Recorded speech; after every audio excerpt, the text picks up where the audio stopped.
Hey, everyone. What's up? What is it, Tuesday? It's probably Tuesday, right? That seems like the right type of day for it to be. But I'm being super rude because I'm not the only person here. Hello, Anna. Hey, what's up? Not much. How you doing? I'm good. I'm good. Just trying to get through the day, Yeah, as it's always. you're on the East Coast, right? No, I'm on the West Coast. I'm in LA. Oh, I didn't know that. I just assumed that all of the suit and tie independent media types lived over in New York because that's been the Do I come across as a suit and tie independent media type person? Okay, it's very relative, okay? Listen, you're not Yeah. an anime t-shirt wearing independent media person, which is where I'm at. So you're a few rungs above me, and that all feels suit and tie-esque, you know? Yeah, I get it. I totally get it. Sometimes I feel like, I don't know, not out of touch, but I feel like I just like to dress nice and have like a clean on-air presence for lack of a better description. But I hope I'm like not too stuffy or buttoned up. Like, I'm not No, really no, no. And you have, by the way, you're talking to the wrong person on this, okay? Because I recently, with COVID, I haven't been able to go to any of these political conferences, but I went to my first one just a few weeks ago, and I wore a suit and a turtleneck. So my first opportunity, I dressed in the stuffiest imaginable in Nashville weather too. So I'm like Oh sweating my like an God. right, yeah, exactly. So completely inappropriate, but no, we all appreciate your sense of style. Thank you. Thank you. um okay, yeah, so I mean, I think anyone worth their salt knows who you are, but just in case there are some people who like me for my video game, streams, would you mind telling everyone? Yeah, so I'm Anna Kasparian. I am the executive producer and host of The Young Turks, which is an online news and politics network now. It's been around since 2002. I joined in 2007, and I've been there ever since. So every once in a while, I'll look back and feel pretty ancient because I've been at the company for nearly 15 years. In April, it'll be 15. Yeah, 2007 really is like dinosaur years in terms of online media. Mhm. Which is wild to think about. I wanted to talk to you about, okay, like a dozen things. The easiest thing would be to segue into online media because I just said that, but honest to God, I want to talk about that Ben Shapiro debate. Okay. First off, I so that was a sweet gig. I mean, that must have been like a huge get. Did you reach out to them or did they reach out to you? How'd you facilitate that? I'll tell you the backstory. I definitely didn't reach out to anyone. In fact, I don't know if it hurts me or helps me, but I'm usually pretty hesitant about doing anything. Like I just do my job and it's so overwhelming day to day that like when I get requests for other things, even if there's like, positive exposure involved, I'll usually be hesitant about it because I just want some time to myself. But they reached out and I had wanted to debate Ben Shapiro at like a previous Politicon, and he didn't want to do it since he had already debated Cenk. Even though Cenk and I are obviously different people, I kind of wanted to do it myself. You look So so when, similar too. It's hard to tell sometimes. TYT is represented by an agency. And so I guess the Pennsylvania Chamber of Commerce reached out to the agents representing TYT, who I had never really talked to previously. And they asked if I'd be interested in doing it. And so I immediately said yes, because I just find it enjoyable to be able to debate my ideas and not have to worry about hurting anyone's feelings when I do. Sometimes I feel like the left can be a little bit of an echo chamber. The only thing they tend to disagree about is like ridiculous, you know, behavior policing. So it was like, oh, I get to debate a conservative. Sure. So I said yes. It got postponed because it was supposed to happen in 2020, but because of the pandemic, they decided to postpone it. And then I just kind of assumed it wasn't going to happen. But sure enough, it ended up happening and I enjoyed it way more than I expected to. Yeah, it was really fun to watch. Did you I gotta know, did you like skid on in for the debate and then run out, or were you able to mingle before and after with all the blood diamond suit and tie econ business types, you know? Right. So I this whole trip to Pennsylvania actually cut into my vacation time. Oh, So I lost 2 days of my vacation time to do it. So I was kind of in and out, but I flew in the day before, and then they asked if I wanted to, sit at the head table with the head of like the PA Chamber of Commerce and all these people. Usually I'd say no, but I decided to say yes because I assumed that Ben would also be sitting there, and I didn't want to be like the weirdo eating my meal in the green room while right. they're like at the head table. So I said yes. You're like hunched in the air duct with your hors d'oeuvres, like quietly. Yeah. But I'm glad I did that because I did want to get to know them, mostly to pick their brains about a lot of different things that I've been curious about. For instance, I've always assumed that the business community, despite the Trump era tax cuts, actually despise Trump. They're just not allowed to say it publicly. And sure enough, they hate Trump. They find him to be an unstable, an unstable element to the government, and they don't like instability.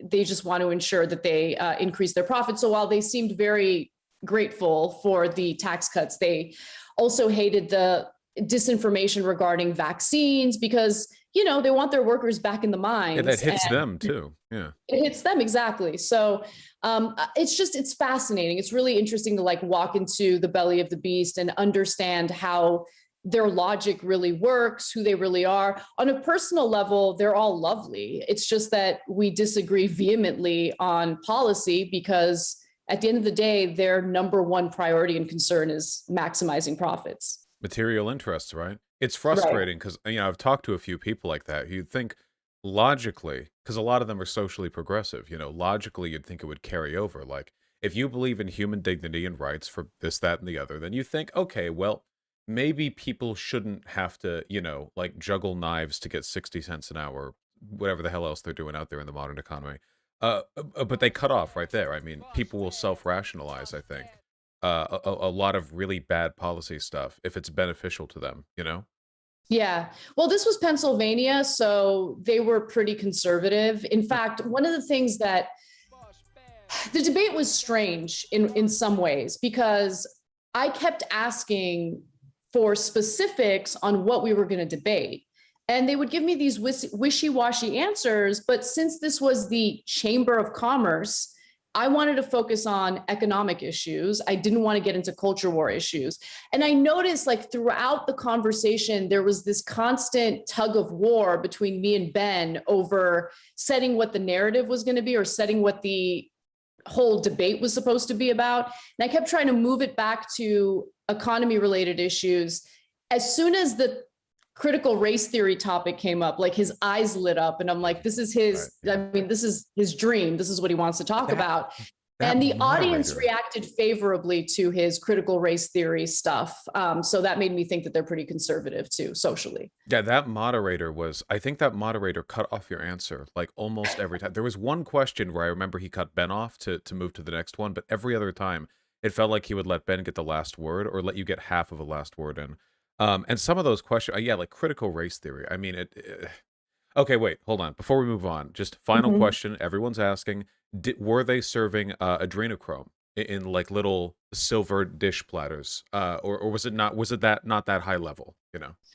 I wasn't paying close attention. The meal was served right before the debate. And I mean, I don't know about you. I'm not really hungry or paying attention during a debate, but no, I don't think they did. I don't think it was that high level. Gotcha. Okay, okay, no, just many people are saying this.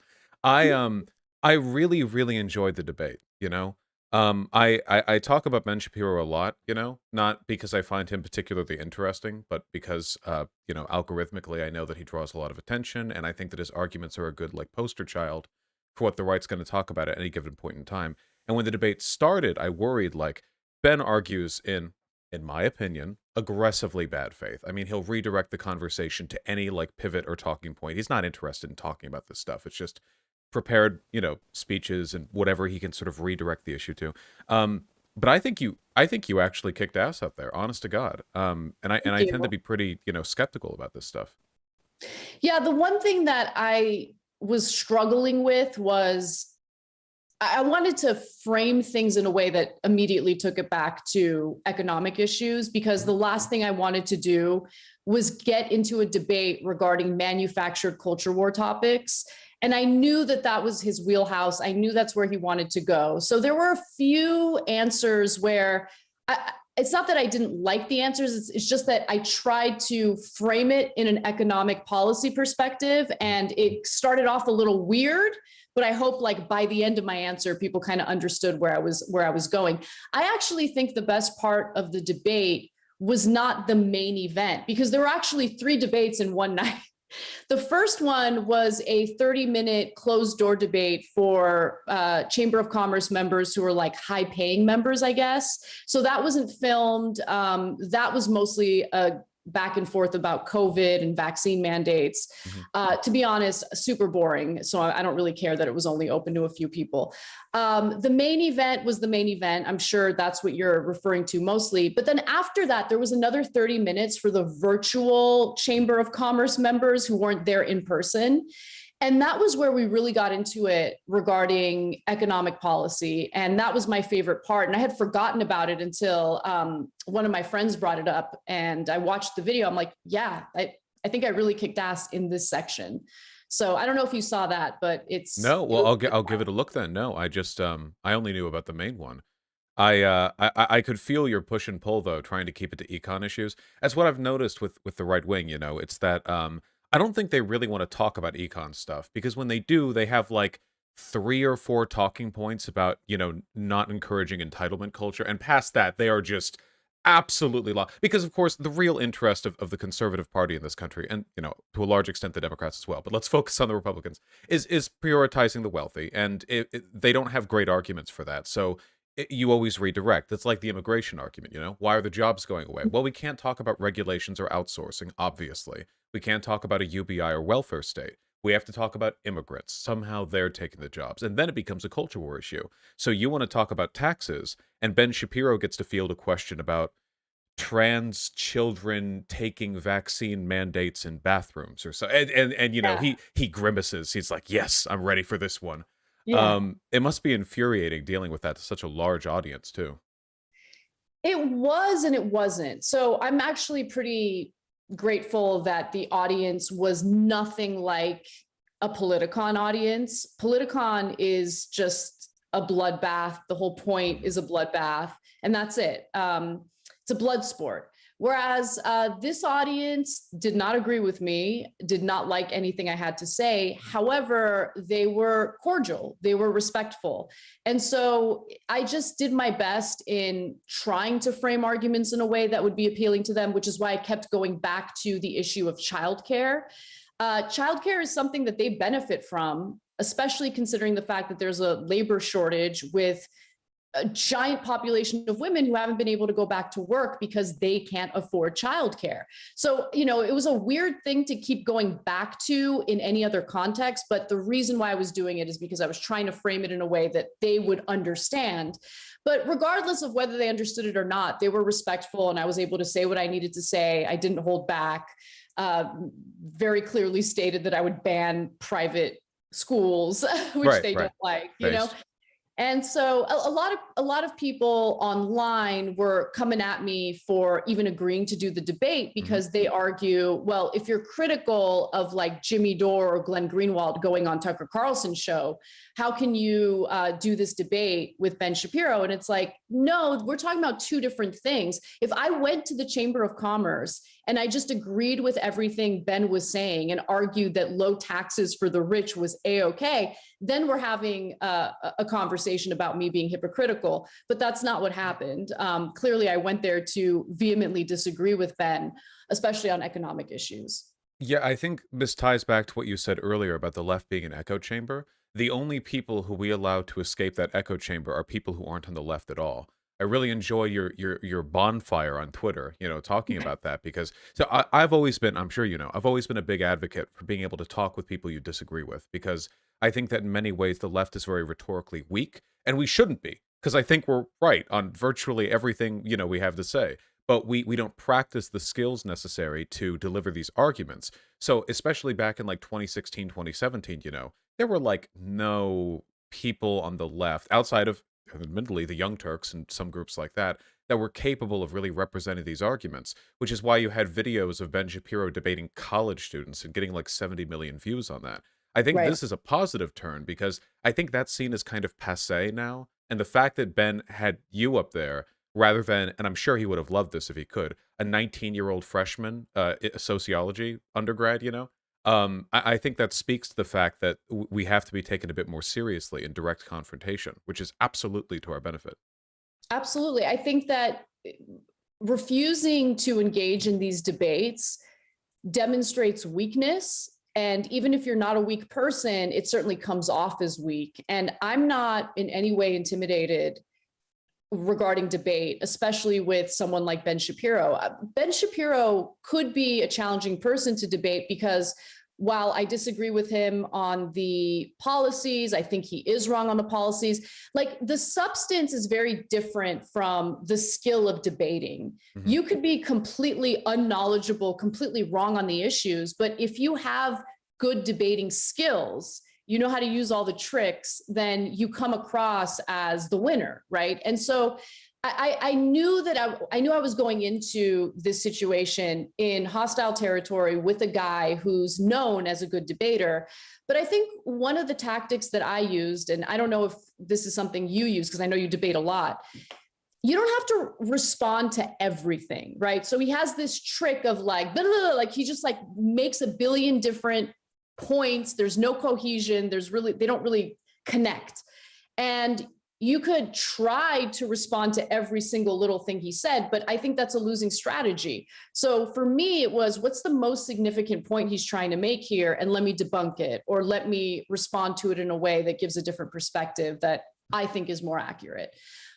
So yeah, that was pretty much what I did with him, because he is a fast talker and he speaks confidently. And for a lot of people who might not be well versed in policy or politics, he could come across as someone who's completely right, even if he's not. So I wanted to be very cognizant of that going in.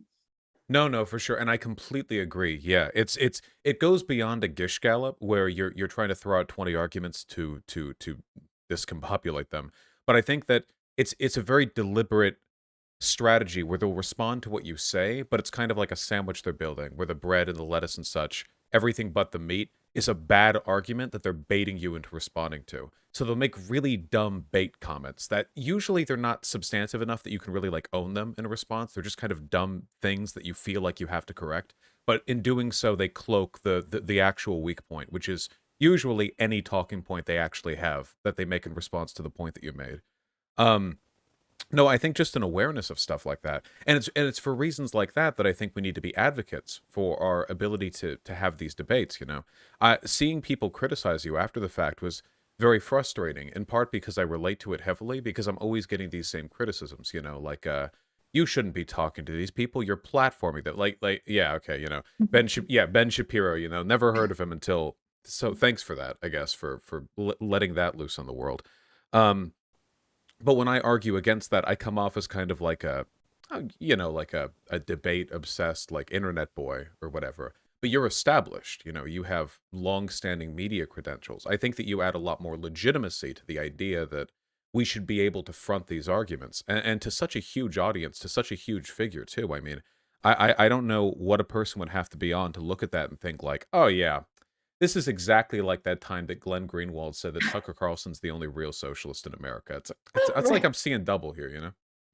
Right. And I think the issue that we're talking about regarding the left goes a lot further than engaging in discussions with the other side or with right wingers.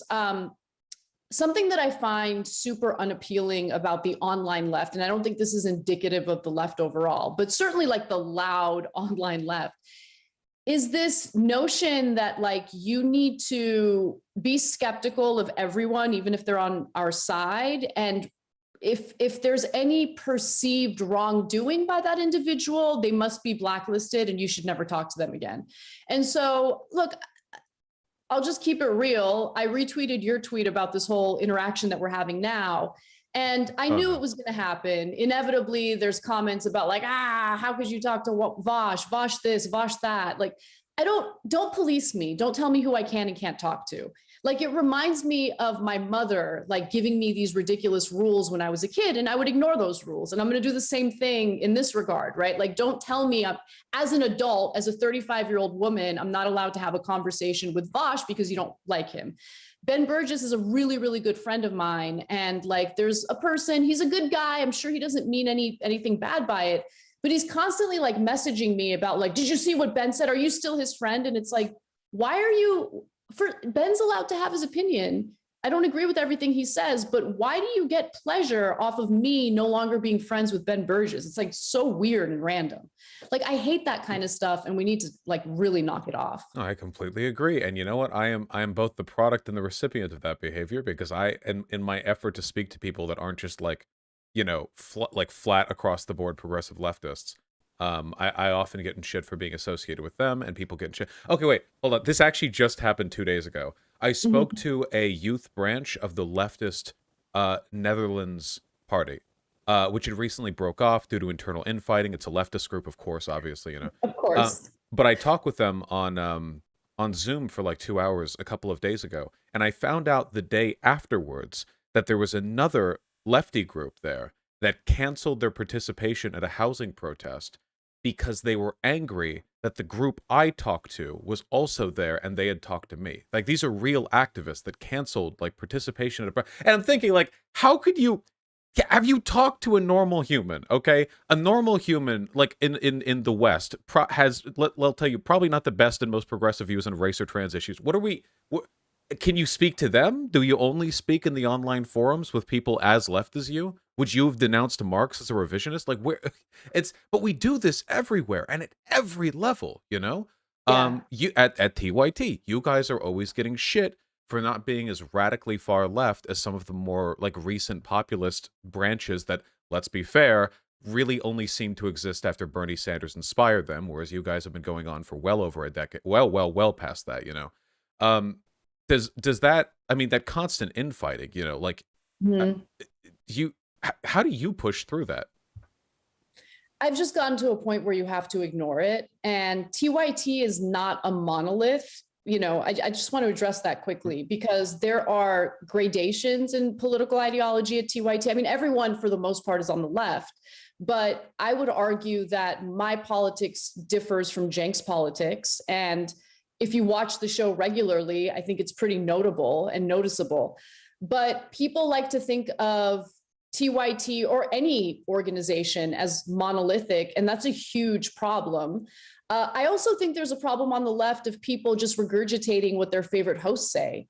So if Jimmy, for instance, claims that we're pro forever wars, then they just say that we're pro forever wars. And it's like, did you do even a little bit of an investigation into what our commentary has been on various foreign policy issues? And I just think like the mindlessness of all of that is such a huge problem. And at the end of the day, it makes the left the most unwelcoming and unbearable place to be. And it sucks because these are all like personal issues that we really need to like get over, rise above, and focus on what we're really trying to accomplish. Otherwise, we're going to keep getting stuck in these ridiculous battles that mean nothing. It's all egotistical nonsense. Yeah. I guess we all really are in a forever war then, in a way. Yeah, feels Yeah, like it. well, I mean, the Jimmy thing's on you. If you really wanted to, end that line of criticism, you could stop being for forever wars and start being for forever gassing your own citizens, and then you would have kind of a Right. right. You would, yeah, you'd let up on that real quick. I think, no, I think that, yeah, it's the ability to work with people with whom you share some disagreements is essential for that base building, because we should learn from our enemies. The right is exceedingly good at doing this. There are neo-Nazis who will just stay quiet for a bit and work with moderate Republicans. The Mhm. people on the left do not do this. We are constitutionally incapable.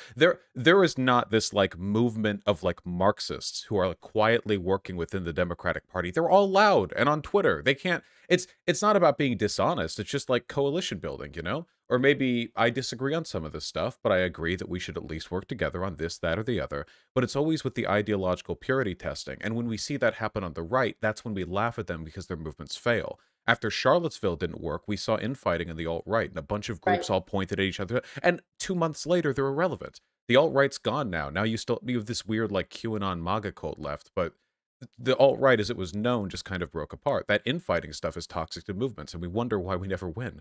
Um, Yep. so with, you say there's a lot of ideological, a dissonance within, not dissonance, that seems like a negative word. There's contrast within TYT, you know? Mhm. This has become, I think, something of a running joke because, as you may or may not be aware, some, less than favorable political characters have emerged from TYT at some point, during its operation. Worst of all, Hassan, of course, but I'm sure of a few others. I have to wonder because I don't often get a chance to ask like directly. Do you think there's something about the internal culture at TYT where the big tent might be a little too big and it sort of lets lets people in when there might be warning signs they're not authentically left? Or do you think it's just a product of, if TYT is going to do this for long enough, statistically some people are going to drift off? Yeah, so I think that the center of the problem, if you want to consider it a problem, is I think, overall goal that Cenk Uygur, who is still the CEO of the company, like what he's trying to accomplish. And by nature of what he's trying to accomplish, there's going to be a lot of damage, right? Because inevitably you're going to end up running into people who are narcissistic and self-interested and are really just doing this to enrich themselves. And so, and by the way, this is something that I go back and forth on because I've been at TYT since '07. I've been there since the pay was absolutely awful, getting paid barely anything. We were working out of a building that was like so dilapidated and awful that like we had sewer water dripping on our desks. There were only 5 people working there. I was the only woman for like 5 years straight. Like it was, by the way, like the conditions, because the company had like no money, were pretty bad. But the reason why I was there was because I loved the core of what we were doing, right? I saw it as no other option. I was working at CBS Radio when I first started working at TYT, and I was so miserable at CBS. It was awful. It was nothing like I had envisioned a newsroom to be. And the reason why I stayed with TYT and quit that pretty cushy CBS gig is because I love the idea of being able to speak freely on issues that matter. And I also identified as a progressive. And I just love that Cenk was as transparent about all of that as he was. So anyway, so we work really hard. We build this company. It's finally somewhat profitable. And the second that happens, Cenk is like, okay, great.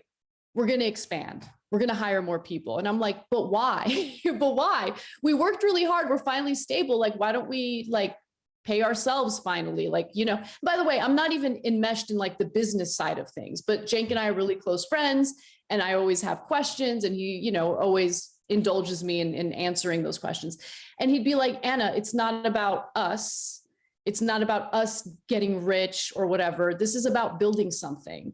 There's no successful left media in the United States, and we need to grow to the point where we're a real competitor to the CNNs and the MSNBCs and all of that.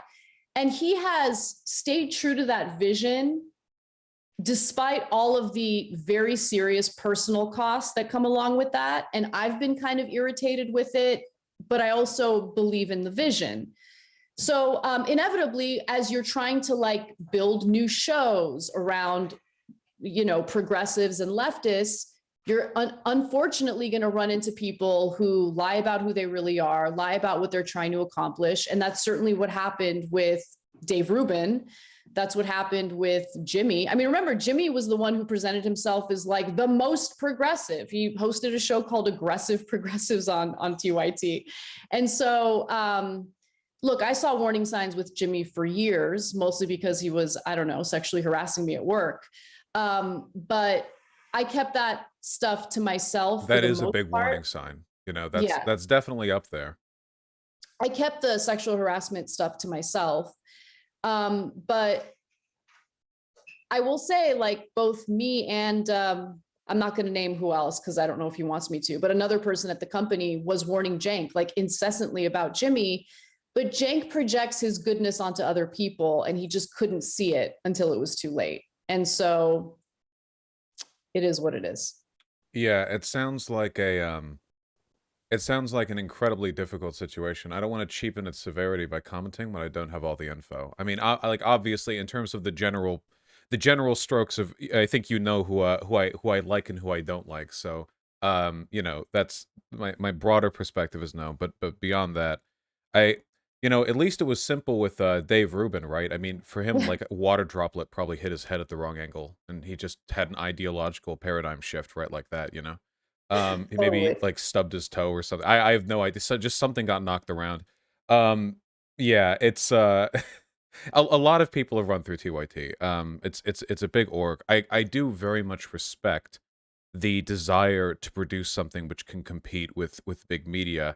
And I think in a way, like I think in a way, like maybe that's an impossible dream. I mean, it's big media, right? But I feel like the Young Turks has gotten awfully close because when people talk about the Young Turks, they don't really talk about you guys like independent media, even though technically you are, you know. You're almost like the most mainstream independent media, or maybe the most independent mainstream media. And Mhm. I know that because of how I think of you guys too, you know. When I watch something from TYT, I never think about it in the same way that I think about something produced by the Daily Wire, which seems like a cabal of grifters sort of lassoed together, or just any other like YouTube or online group. It feels like it has that foundation or that authenticity, um, which is I think one of the things that people find so captivating about it. Why you take so many shots and also get so much attention. Um, Thank you I for saying oh, that. sorry. I really appreciate that, because there was a period of time where, and it was when Jimmy was with us, and so I can understand why people would say this, that like we were the left wing version of InfoWars, and every time someone said that, like I wanted to slip my wrists. I'm like, I've failed in life. I've made all the wrong decisions. I do not want to be the left wing version of anything like compared to like No, InfoWars, you know? I'm the left wing version of Infowars. Okay, I that's mine now. No, Okay, definitely not. no. God no. I have had disagreements with stuff said on the TYT network for sure. But I mean, first of all, I know I don't ideologically align with everyone who works there, so that's inevitable. That's going to happen, you know, to anyone anywhere. But also, no, I just don't think that. I wanted to ask you too, because like I'm really curious about your thoughts on independent media. You know, we've seen this huge surge of people getting their news from online, and a lot of them do it watching, you know, Fox News, Tucker Carlson, whatever. But a lot of them do it from watching, well, people like me, or they watch YouTubers, or they watch like Vice or Vox documentaries and stuff like that. And on one hand, I think that's incredible because so much attention now can be paid to issues that mainstream media will never cover, and in ways they wouldn't cover it either. You know, not everyone's out for watching an anchor in a suit read from a teleprompter. Um, and again, that's the authenticity of TYT because you all don't do that. On the other hand, though, like we see, like people can just say anything on this platform. People could just say absolutely anything with no accountability. They could just lie. They don't even have to delete videos. They could just say, "Oh, I never said that," and their audience won't check them. Nobody cares. There are no standards. The FCC isn't here. They can just do whatever they want. Do you think the rise of independent media has been good for our political literacy? It's a mixed bag. It really is a mixed bag. I think it's, and it's a difficult issue to really grapple with, because I'm not in favor of censorship, Mhm. but at the same time I do see just how pervasive disinformation is. I mean, just take a look at what's happened with COVID and how dishonest actors decided to turn it into a culture war issue from the very beginning. And as a result, you have people dying in this country who didn't need to die, but were just absolutely convinced that the vaccine was more damaging or harmful than not being vaccinated. So, like, the disinformation is terrifying. I've kind of gotten to a point where rather than letting it get me down as much as it did before, I'm just very protective of like the circle around me, my own family. So the second my mom, for instance, like expressed some skepticism regarding the vaccine, put her in a headlock and I'm like, you're going to get the vaccine, you know, just making sure that the Just people. black bag her immediately into the van. We're off to the Walgreens. You're getting your shot. Now, luckily, when Meghan McCain threw a hissy fit on The View over not being able to access the vaccine early, that persuaded my mom. Like, she's like, oh, the elites want it, the rich people want it, then I'm going to get it. So I didn't have to do much, choke holding or anything like that. But, it's just control what you can control and do your best to just rebut any of the disinformation that you see. Do your best in trying to inform people. That's really the only thing I can do. Overall, I think that the positive benefits of independent media outweigh the negative stuff that we've been seeing. At least I'd like to think that. But one of the more, I don't know if you saw this video, I saw it last night and I was just dying. I was like in bed right before I was going to sleep. My husband's dead asleep and I'm just cracking up. There's this guy, I forget the name of his show. He's this bald guy who interviewed Noam Chomsky recently. And he decided to ask Noam Chomsky about like ridiculous online drama. And I was both laughing, but felt so deeply embarrassed by all of it, because here you have Noam Chomsky, regardless of what you think about him personally, one of the greatest minds of our time, getting asked about online feuds between by the way, I'm part of that, right? You're total irrelevant garbage, and he's getting asked about it. I think about those types of situations, and I don't know. I'm just like, maybe there needs to be just a minimal level of journalistic training, like something. Professor Chomsky, listen, okay? So Nicki Minaj okay, so she tweeted about her cousin's friend, okay? So their balls were what are your opinions on? Yeah, exactly. No, I think at this point it's halfway to an internet meme where people will email Professor Chomsky about like their Tumblr like OC fan art account. They'll be like, "Sir, what is your opinion on that?" And he'll respond. He'll be like, I think you should stop talking to Becky. She seems like a toxic influence in your friend group. I love him. I assume this is how he keeps himself from dying instantly. Like he probably sleeps for 3 hours a day, and from like waking to falling asleep, he has to respond to emails because he needs that cognitive line being kept through with, or it all just shuts down like a car engine that if you turn it off, it'll never come back on. No, it's pretty incredible. It's incredible. It is. It's very funny, but it's also there is a huge degree in like seriousness between what we used to have and what we have now. And in a way, I almost miss that because I am not a fan of like stodgy, civility politics. Please, it's not what we do here. But I do like it when people at least care about the things they talk about, and it's not buried behind 14 layers of drama and like irony poisoning.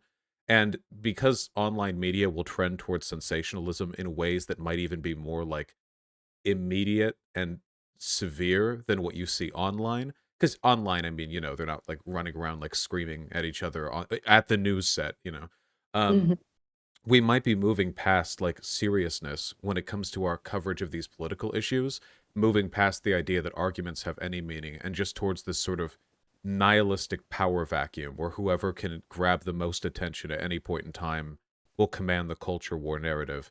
And that thought is very concerning to me because I feel like fear and sensationalism, which the right is good at, will often win out over whatever emotions we can manifest with our arguments, Yeah, I mean, I think that is a problem. It's a problem today.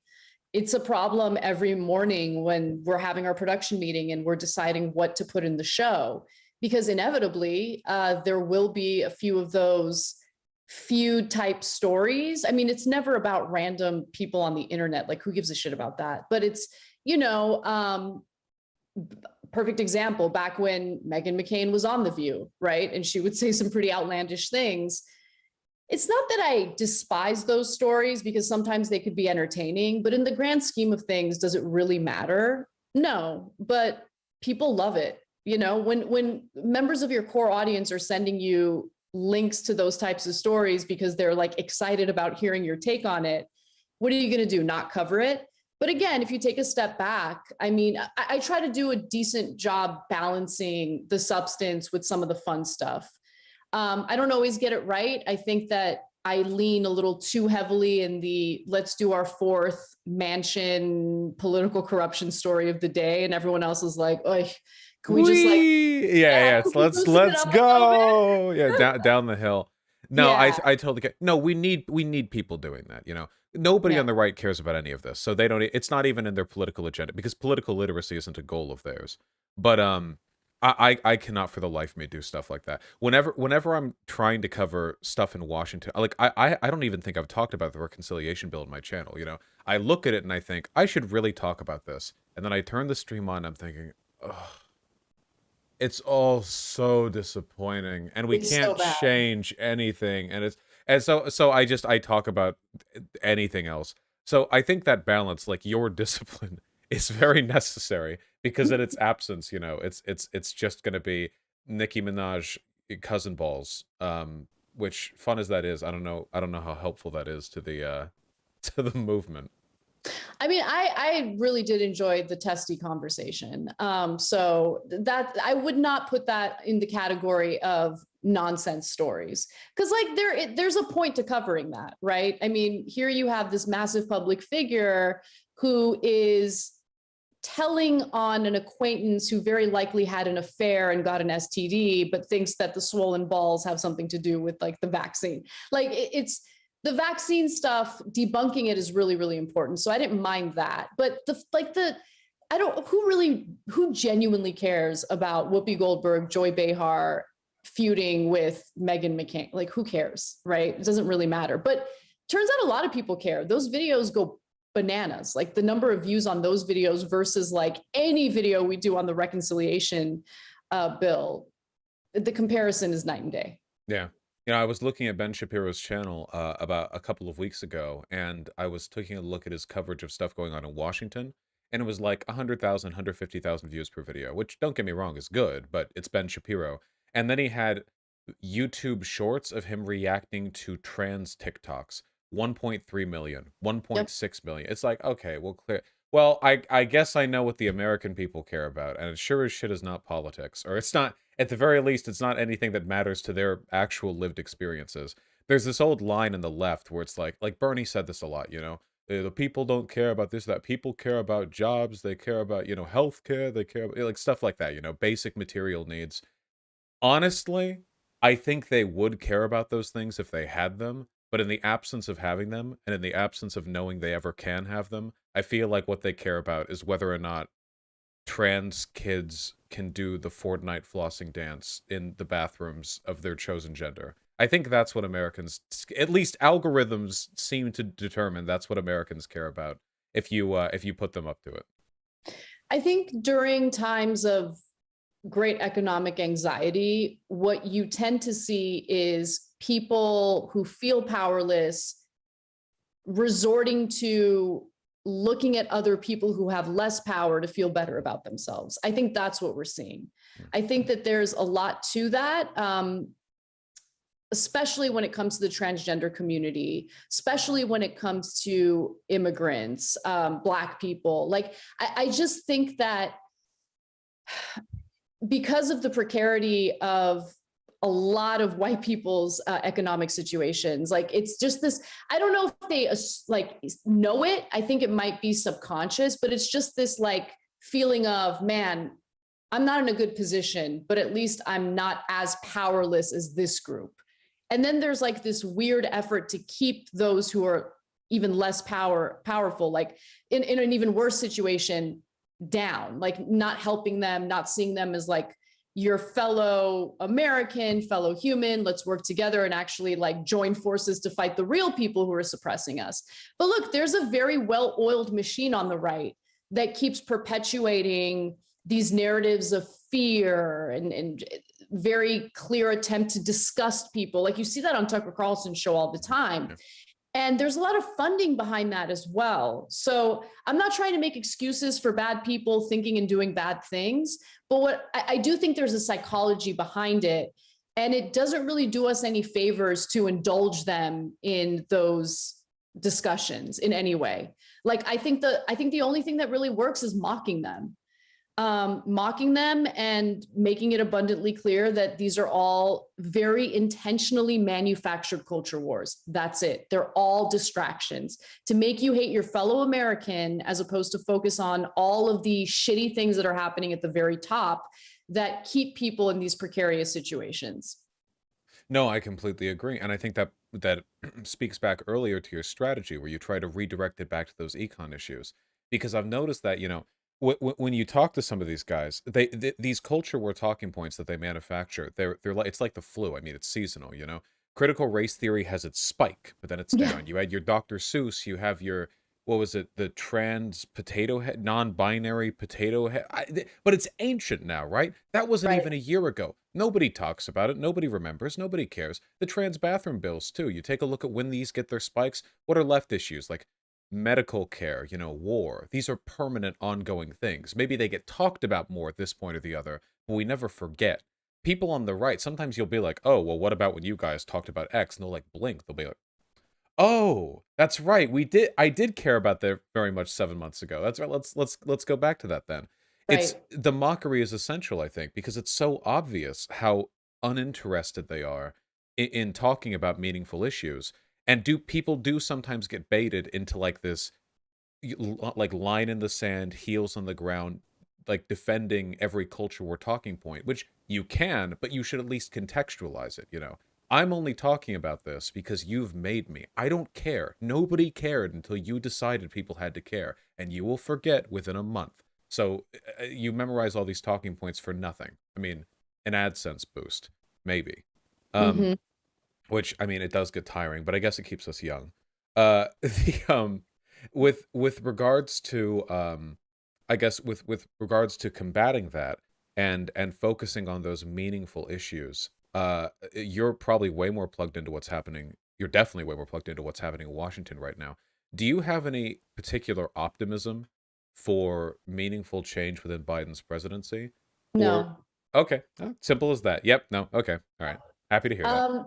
And I'll tell you why. I mean, it's not based on me just being a pessimistic person, although I am a pessimistic person. And just recently on the show, I admitted that I was angry at myself for allowing myself to be naive enough to think that Democrats were really going to accomplish a robust reconciliation package. They're not. They've already agreed to cut all sorts of incredibly important provisions, pertaining to climate change, pertaining to paid family leave. They whittled it down from 12 weeks to 4 weeks. And now, because Manchin doesn't even want 4 weeks, they're going to cut it completely out of the package. Oh, I it's mean, your data's late. It's negative now. You actually have to work more when giving child.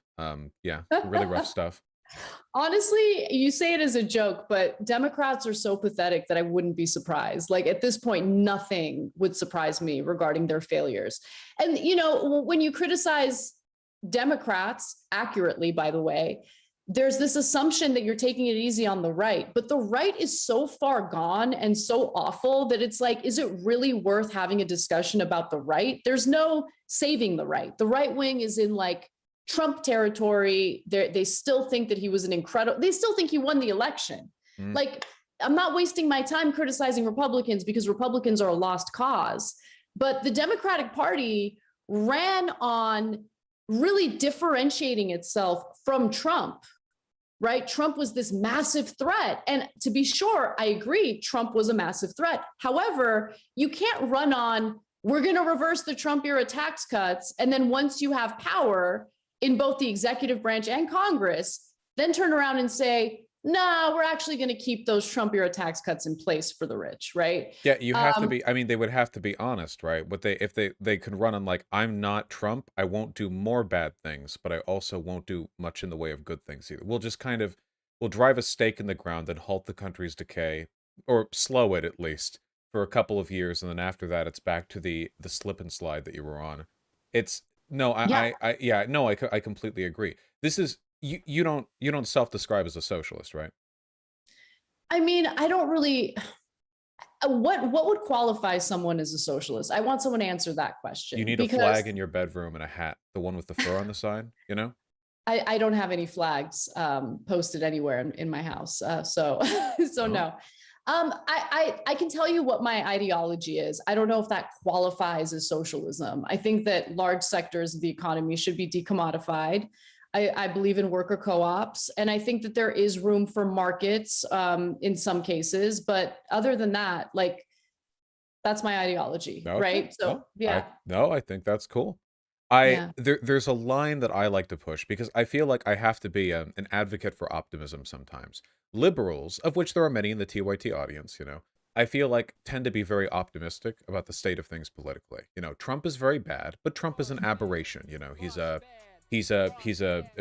deviation from a otherwise fairly functional system. Whereas I think leftists are constantly in a state of like near paralysis from despair.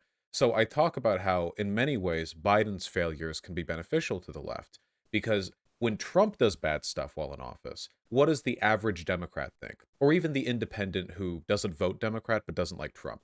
They think, well, Trump is very bad. So if you get a Democrat in office, then things will go back to normal.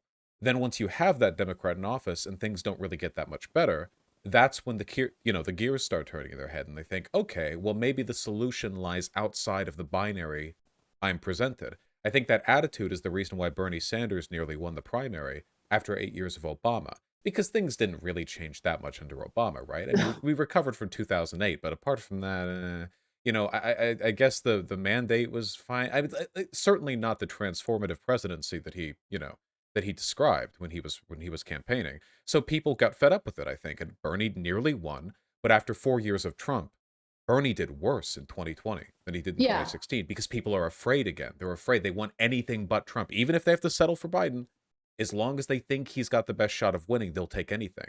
And it's that fear, I think, that the Democratic Party plays off of and the Yep. Democratic base responds to. Anything but Republicans. And as long as we keep doing that, this is what we're going to get. 4 years of a slip and slide, then 4 years of standstill until the next slip and slide. And we never move out of that system until something catastrophically bad happens. Well, the electorate has definitely changed as well because many of those blue collar voters are now on the right, even though it doesn't really make much sense. And I think part of the reason why that's the case is because you have the right wing, beginning with Trump, paying lip service to the economic anxieties that they might be facing, right? Pretending to actually give a damn about those things. Whereas the Democratic Party, I mean, you see it, it's pretty brazen. It's the PMC, right? It's the professional managerial class. They're people who might be socially liberal, but they're all professionals making decent money and they don't really care too much for tax increases and things like that, right? And they think, hey, things have been good for me under Democratic administrations. What's the problem? But you look at Obama's presidency, especially the financial reform that was passed under his watch, and what it did was accelerate inequality in the country. Yes, there was a recovery, but it was an uneven recovery. And one of the worst things that happened under the Obama administration that he doesn't get enough crap for is the monetary policy that's being continued, by the way, by the Federal Reserve, right? That has accelerated inequality, especially when it comes to the housing market.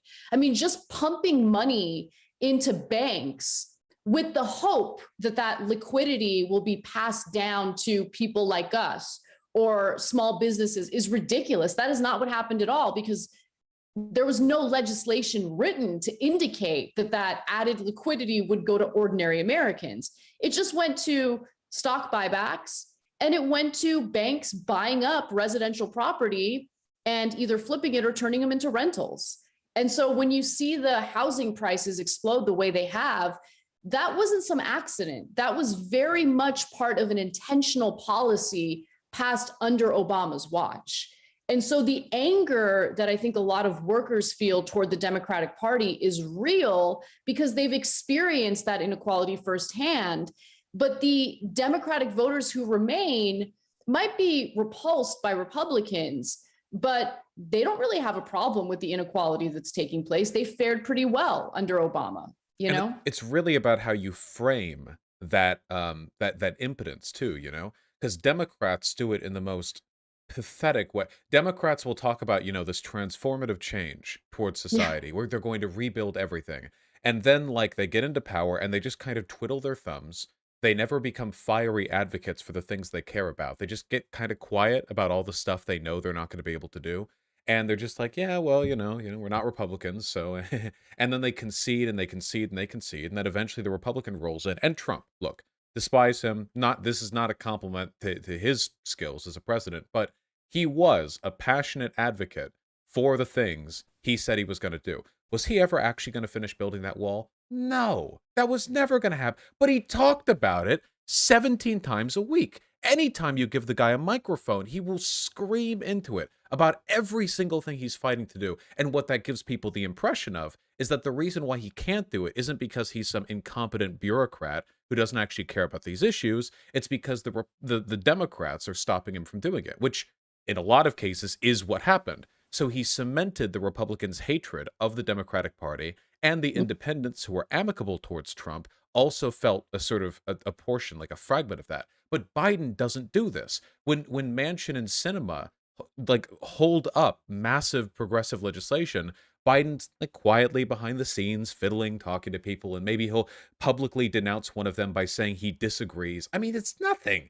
He doesn't, I'm not expecting the guy to go out there and be Fred Hampton, but he could at the very least give his voters the impression that their party is sincere in its advocacy for certain things. But of course he can't, because they aren't. So, Right. so here Yeah. we are, I guess. No, you're absolutely right about that. There's a story that I produced for today's show about the reconciliation package, and Manchin was, catching up with reporters, and he just happened to mention that Joe Biden has a nickname for him, JoJo. And I was like, I don't give a fuck about your nickname, bro. Like, and the fact that like Joe Biden is giving you a bunch of cookies, like that doesn't give me a favorable view of Joe Biden. It makes me pretty angry about him. And he hasn't used any sticks. I don't think he plans on using any sticks, which makes me question whether he even really believed in his own Build Back Better agenda. And I mean, the reconciliation bill is now just a shell of what it used to be. All of the incredibly popular and important provisions have been stripped away. I would argue that progressives should stand their ground and block both the bipartisan bill and the reconciliation bill as it stands. I know that they're going to get a lot of heat and pushback for it, but are they going to fight for people, or we got to do something? We can't let this happen forever and ever and ever, right? Exactly. Yeah, I agree. Yeah, it's it's so disappointing. Again, it's not a compliment to Trump. His passion, his fiery advocacy was both insincere and directed towards things that were objectively bad for the country. But if nothing else, I mean, it does excite a base. And Trump's legacy isn't going to be his policies. It's going to be that an entire 2 or 3 generations of Republicans are going to be that insane, or amicable to more insanity in the future. But what are Joe Biden voting Democrats taking with them into the future besides a vague sense of disappointment? I mean, Bernie Sanders wasn't even president, and people think more strongly of him than they ever will of Joe Biden, because he clearly did care about the stuff that he talked about. And even if he became president, inshallah, even if he had, he probably wouldn't have been able to get all that done. But I know every time he was in front of a microphone, he would be denouncing the people in his way. And that would incite in the voter base something more powerful than just approval ratings or a single policy. It would build a lifelong movement, a lifelong entitlement to the things he said we all deserve. But yeah, it's not the place we live right now. So yeah. The only thing that really does give me hope, and it's we're in the very, very beginning of it, and I hope the momentum continues to build. It's the labor activity that we're seeing, the John Deere strike, the threats of more strikes from workers in other sectors like nurses at Kaiser and all of that. Yes, it was a failed effort, but the Bessemer, Alabama unionization effort was another example, because there seems to be a class consciousness that did not exist 10 years ago, right? Or even honestly, 8 years ago. Like, I just feel like people have become more and more aware of how our economic system works, how things are set up. people are starting to understand what it means to be an exploited worker. They understand that it's not that your boss is actively vicious to you, but that you produce a lot more revenue for the company than you get in return in the form of pay or benefits. Like, I want people to think about those things and think about how those issues draw us all together, regardless of what our issue, regardless of what our opinions are on social issues, right? Like, I'm not saying ignore the unsavory characters or ignore the awful bigoted characters. What I am saying, though, is there are people you're going to have disagreements with, both in the workplace, outside the workplace, but there is something that really binds us all together. And if we can just focus on those similarities, to band together, to have that broad coalition to fight back against those who continue to like keep their boots on our necks, then we can accomplish amazing things. But the infighting, I mean, even among the socialist left online, is what takes that optimism away from me. So we got to fight back against that. We got to push through it. We will overcome, hopefully. Yeah. I agree. Nothing has made me feel quite so good as seeing all those. They're all over social media, like the businesses posting signs going like, now hiring 3 cents an hour. Nobody wants to work anymore. Please come clean dishes at my giant like factory kitchen cheesecake factory, whatever. That does fill me with joy. I hope we do get more of that feeling, because the atomization, the individualization of exploitation has been one of the biggest hurdles to the left labor movement. The idea that, like you said, your boss has to be evil. No, your boss doesn't have to be evil. They just have to be a boss, really. That's pretty much step 1 and 2. I mean, if they are, then you've probably got a decent case against them doing something to you that is not in your material interest. Hopefully we get that done. I know that you have an infinitely busier schedule than me, so I just want to say I really appreciate you coming on. Seriously, I have been a fan of what you've done and said for some time, and anytime you want to drop by, it would be my pleasure. Thanks for having me, Vosh. This was a lot of fun. You take care, and good luck with today's show. Thank you so much. See you soon. See you soon. Bye. Bye. Dual Vouch. Let's close that. There we go. Oh, that slapped. How are we feeling, folks? I feel like a professional. I wear one of my new anime shirts today. That's how you know that I'm we're doing a professional talk. That's one of the best conversations you've had recently. Yeah, well, I like that there's a bit of a contrast too, because normally when I talk to people, they're like YouTubers, but I don't think of Ana Kasparian as a YouTuber. I mean, I guess maybe technically, but yeah, no, she's if not explicitly in title and rank, then at the very least in form and function, she is a like a big media professional. Yeah. Now get Anderson Cooper on you. Man, you're fiddling so much with your mustache. I just do that by default, just sort of a default kind of behavior. I think a lot of people who have beards just tend to idly, push their beard hair around. Is it a nervous behavior? No, I just do it, I do it when I'm not talking with my hands, but I don't talk with my hands when I'm talking to people, That's why I normally talk with my hands when I'm talking to you guys. But yeah, it usually means I'm concentrating. How'd you get Anna on? Well, we've talked before, not on stream or anything, but we've talked like over DMs or whatever. I think there's a mutual respect there, so it was nice having her on, yeah.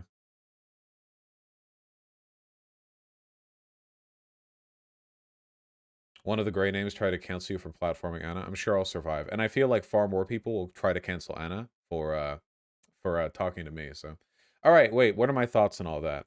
What are my thoughts? I'm having thoughts right now. What are my thoughts on this? Apart from it being good, Anna sounds like a market socialist. Well, there's a reason why I like her, apart from the professionalism and good attitude and stuff. What's the what are my conclusions there? My conclusions there are that socialism is good. Okay. I think I've got that. Yeah, I think that's about, yeah. Fucking nailed that one. Very good, very good. To any of you watching now, keep in mind that in an hour, we're actually going to be talking to TJ Kirk. So we have an hour to chill, and then we're having another conversation with another Sigma grind set aficionado, you know. So we have to do that as well. Let me close these tabs right here. Very nice. The tankies will be mad at you for platforming a lib, and the libs will dogpile Anna for talking to Vaush. No, no, no. I think they'll attack. They'll attack Anna mostly. Did you watch us talk with Demon Mama? No, I've been streaming since, you know. Did you hear about Gus Johnson? Wait, yeah. What happened with Gus Johnson? I really like Gus Johnson's videos. I think they're really funny. What happened?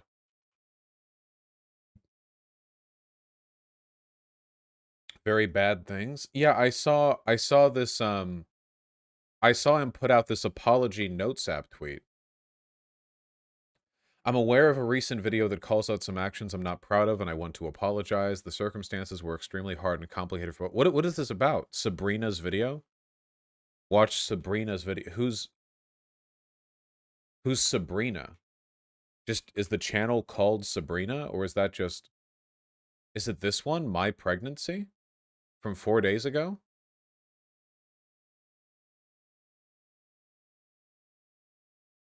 It's 23 minutes long. Fuck. Okay, hold on. I do want to know about this. Let me just pee real quick and then I'll see. We'll like 1.5 times speed. Okay, hold on.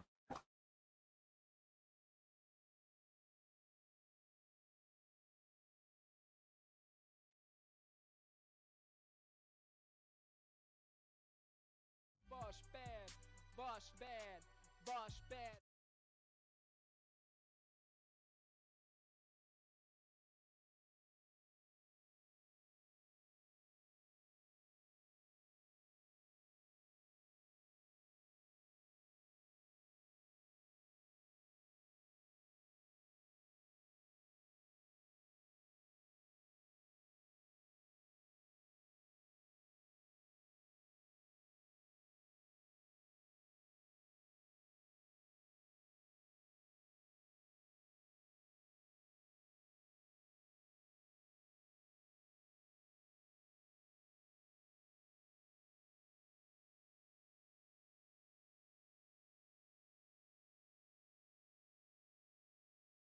All right, y'all hide.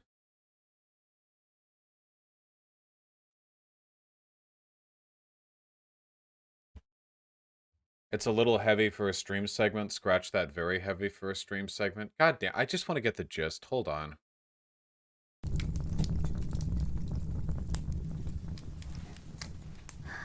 Oh, hello. Hello. On this very day. This is a gist sort of post. Okay, hold on. Is this it? Oh wait, hold on. This looks like a summary. Sabrina recently got rhinoplasty, which caused her a lot of pain and distress. During all this procedure, Gus was emotionally negligent and pretty much refused to help her, preferring instead to go stream himself open Pokemon cards. I'll resist the temptation to make a joke. She broke up with him a few days after the surgery because of this. A week after posting a video about this, Sabrina posted one about an ectopic pregnancy she had an unnamed number of years ago, during which an unnamed boyfriend was varyingly horrifically neglectful, going out for beers while she was in a seriously bad way in the hospital, to emotionally abusive, saying shit like anyone else would have broken up with you by now. There's more to it than that, and the actions of unnamed boyfriend were truly, truly awful, but I'm trying to be brief. Sabrina never named the boyfriend and never said the year, but a user on the subreddit has found proof it was Gus in 2018 from a pretty vile Instagram post he made. Now people are waiting for him to respond to see what he can possibly say to make himself seem less like an abusive boyfriend. You should watch Sabrina's pregnancy video. There's far more to it than what I've said. It's a very important topic for people to learn about. It's very well put together.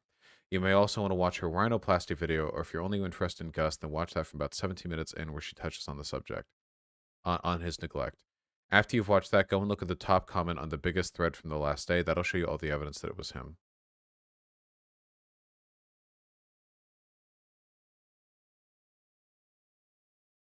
So she made a video on the rhinoplasty.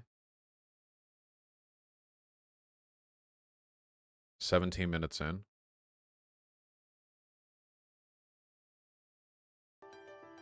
Well, What's up? look who came to play. This The is 17. Shiner This and fine? the Shiner. It is about 3 a.m. They were right. The third day is the worst. And to be honest, I'm quite miserable. I did that video earlier Yeah, about looks like the it. Percocet, but in front of my nose, I was really struggling.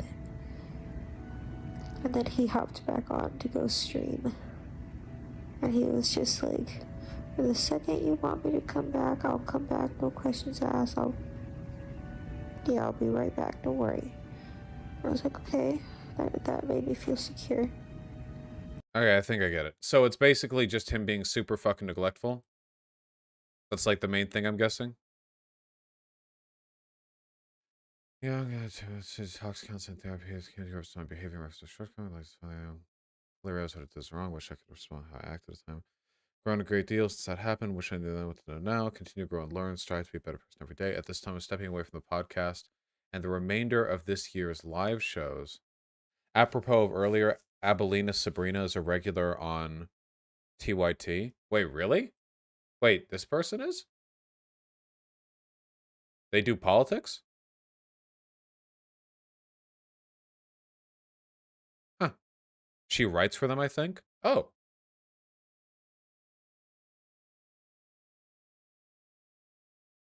I guess this channel is kept kind of separate.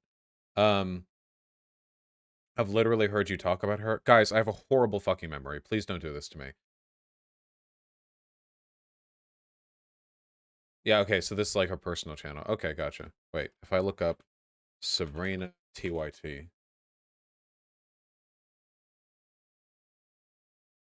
Ah, son of a bitch. Okay, so she's a writer, I see. So she's writing. Okay, I see.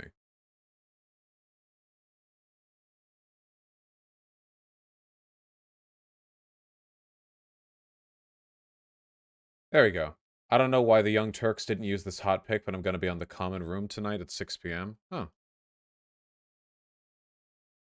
And that would be Sabrina.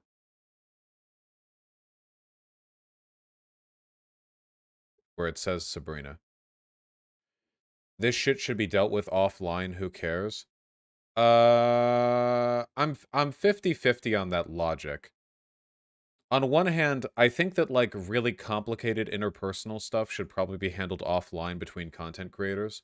But on the other hand, I do believe there are thresholds where it becomes acceptable to make some of that information public. You know?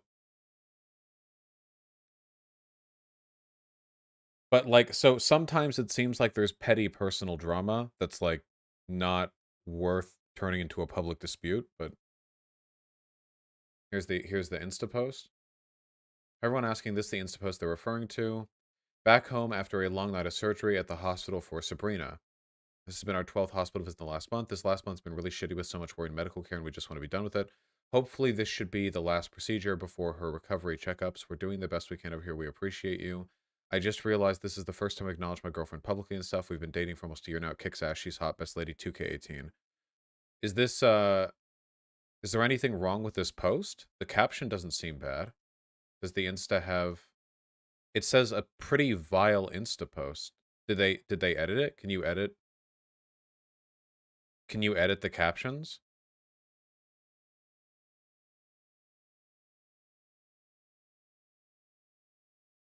The reason why it's horrifying.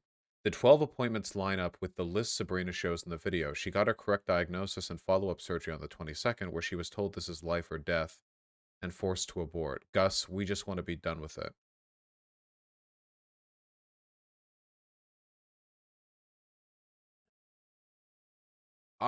Okay, that's a stretch.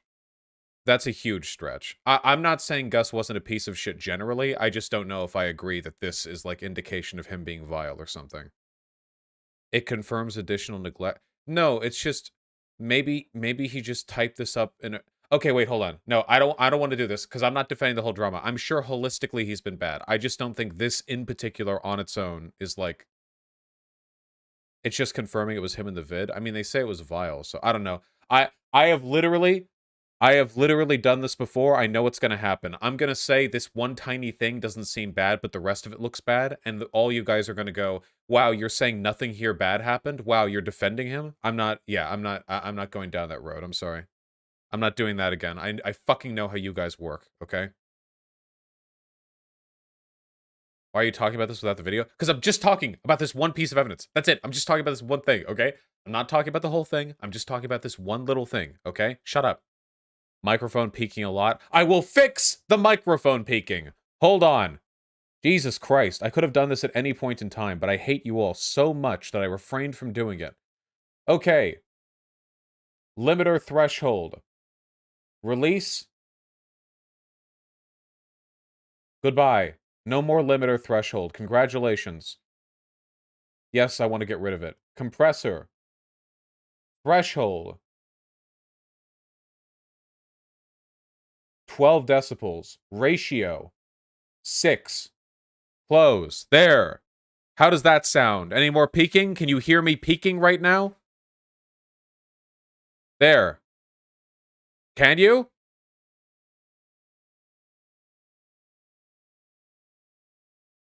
Good. There, I could have done that at any point in time. All right. I should email Chomsky asking him what his perspective on the situation is.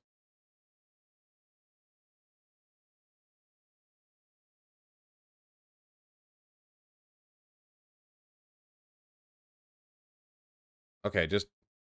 A certain number of years ago, I was in the hospital dying. It was the worst experience of my entire life, and I don't recommend it. If it gets too heavy, 10 out we'll of 10, stop. Don't recommend, not even with rice. And I was alone for most of it. But little by little, as I did open up to some friends, I ended up finding that similar stuff like this happens. I don't even know where to go from here. Let me just backtrack and show you guys how I got there. So years ago, I found out that I was pregnant, and I did not want to be. I was not ready for that. And as soon as I confirmed it at home, I made a doctor's appointment, and I went immediately just to get a second confirmation and just find out where to go from there. I had Kaiser Permanente at the time. They suck. First of all, Kaiser, you suck. I'm so happy I'm not with you anymore. But even though we're in California, you know, the bluest state probably in the whole country, you still have to go through quite a few hoops to terminate a pregnancy, and it's scary. And even at the first doctor's appointment, I think it didn't fully set in what was happening. They had to refer me out to Planned Parenthood because Kaiser Permanente refused to do it, which is wild. So they referred me out to Planned Parenthood. I, made the appointment there. I went, and they couldn't see anything, which was weird, because I was certainly far enough along for something to be seen, and they couldn't see anything. So they thought, well, maybe you're not as far along as we thought. Come back in 2 weeks or something, which, when you're trying to not be pregnant anymore is not what you want to hear at all, especially when most of the medical workers that you've been interacting with have been telling you things like, are you sure you want to do this? You have to be 100% sure. If you're even 99% sure, we're not going to let you do this. So it sticks with you a little bit. I always knew that I had to end it. Does anyone else feel like, for some reason, I feel like for some reason, like half of the nurses in the country are like all Catholic. Does anyone know what I mean? I feel like all like a fuck ton of nurses in this country are like the worst fucking people to. Why? I have no idea why that is. It's so weird. Yeah. Yeah, my QAnon aunt is a nurse. Yeah. I don't think it's an issue with the doctors. I think that the doctors are just kind of the group you would expect for like a upper class, like professional educated group. But I feel like for some reason all the nurses are like, yeah, a lot of Catholic hospitals. Yeah. But it's just harder. Male bullies in high school become cops. Women bullies in high school become nurses. True. When you're getting a lot of opposing pressure to not do it from medical staff and honestly your own body. It's so weird. Like once you get those hormones in your body, there's like this instinct that kicks in that makes you want to protect it, even though your brain is like, no, we're not ready for this. This was always the plan. If this happened, you promised your boyfriend that we would do this. So it was really scary to be receiving all this conflict. Wait, what was that? Promised your boyfriend that we would boyfriend at the time, okay. Do this. So it was really scary to be receiving all this conflicting pressure from medical staff and your body to not do it, and then being pressured by your partner to do it. it felt like I didn't even have a choice. It really felt like I wasn't even allowed to consider what would happen if I didn't. And I'm reiterating over and over. I mean, look at my appointments. This was always. Okay, wait. Did she want to get an abortion or not? So I understand that she was pressured, but the first thing she said was she was not ready for it. So was it she did want it, but she was also pressured? Right?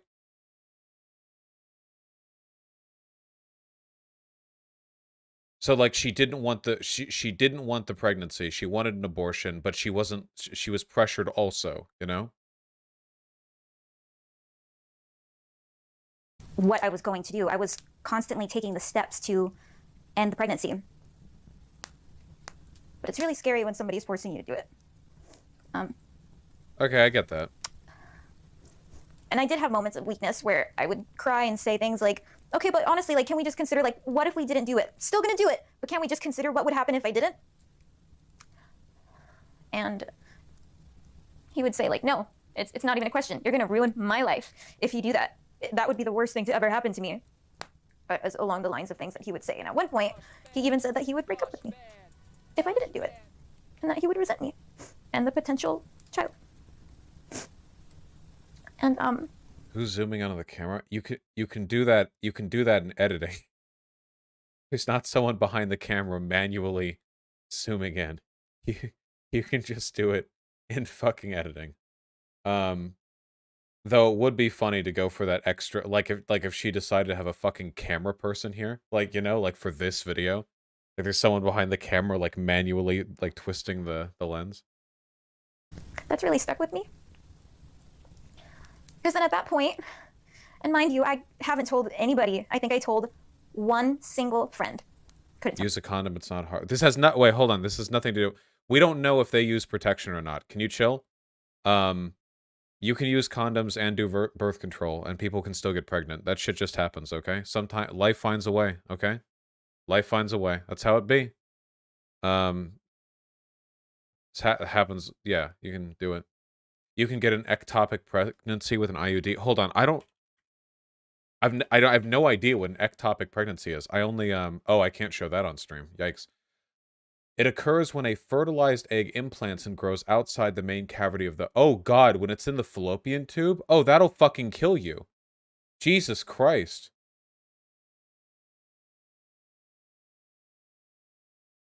Yeah, that'll absolutely kill you. Holy shit. Yeah, you should... Wait, hold on. I have a new opinion. She should get the abortion. He won't have to break up with her if she doesn't. Jesus Christ. Yeah. Yeah. It gets worse. Keep watching. Yeah. I know she didn't know at that point. She hasn't mentioned an ectopic pregnancy just yet. So she doesn't know that at this time. But yeah. Jesus. Just in terms of how destructive this is to your body, like I don't know how to like I'm trying to think of a way to convey this. I mean, the fallopian tube, the womb can get stretchy, okay? The fallopian tubes cannot get they're not it's not good. Okay? It's not good. It's not good. It's like if your body randomly decided to make a giant like poop inside of like a blood vessel in your throat, okay? It's just not where that goes. It can absolutely kill you. Tell my family. I couldn't talk to anybody. It was just really scary. And so at that point, it's like, well, if you're making threats like that, why should I consider you in this decision at all? And so I did start to think a little bit more. Should I actually end it?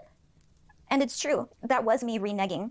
Because I feel like when you start a relationship, you have the conversation of, hey, if you get pregnant, what's the plan? And of course, it's so easy to say like, oh, yeah, absolutely. I'm not ready to be a parent yet. No, not anytime soon.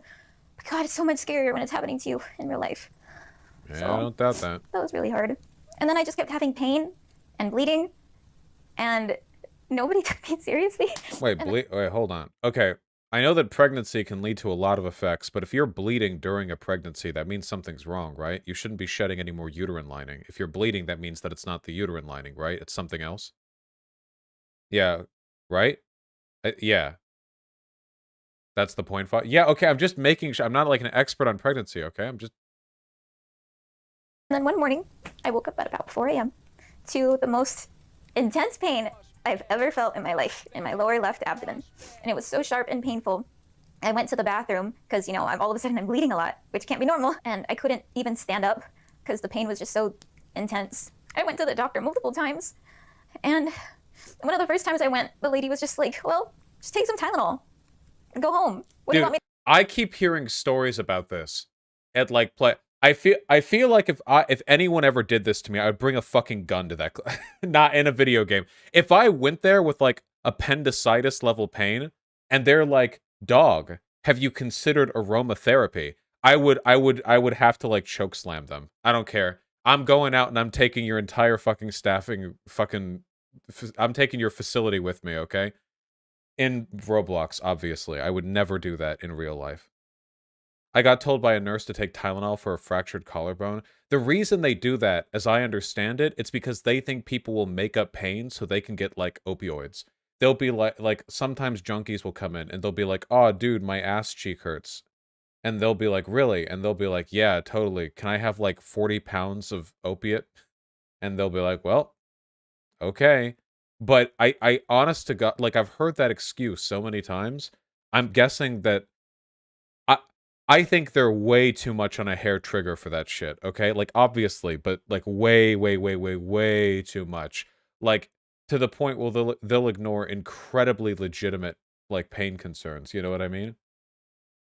The trick is just scream a lot in the ER.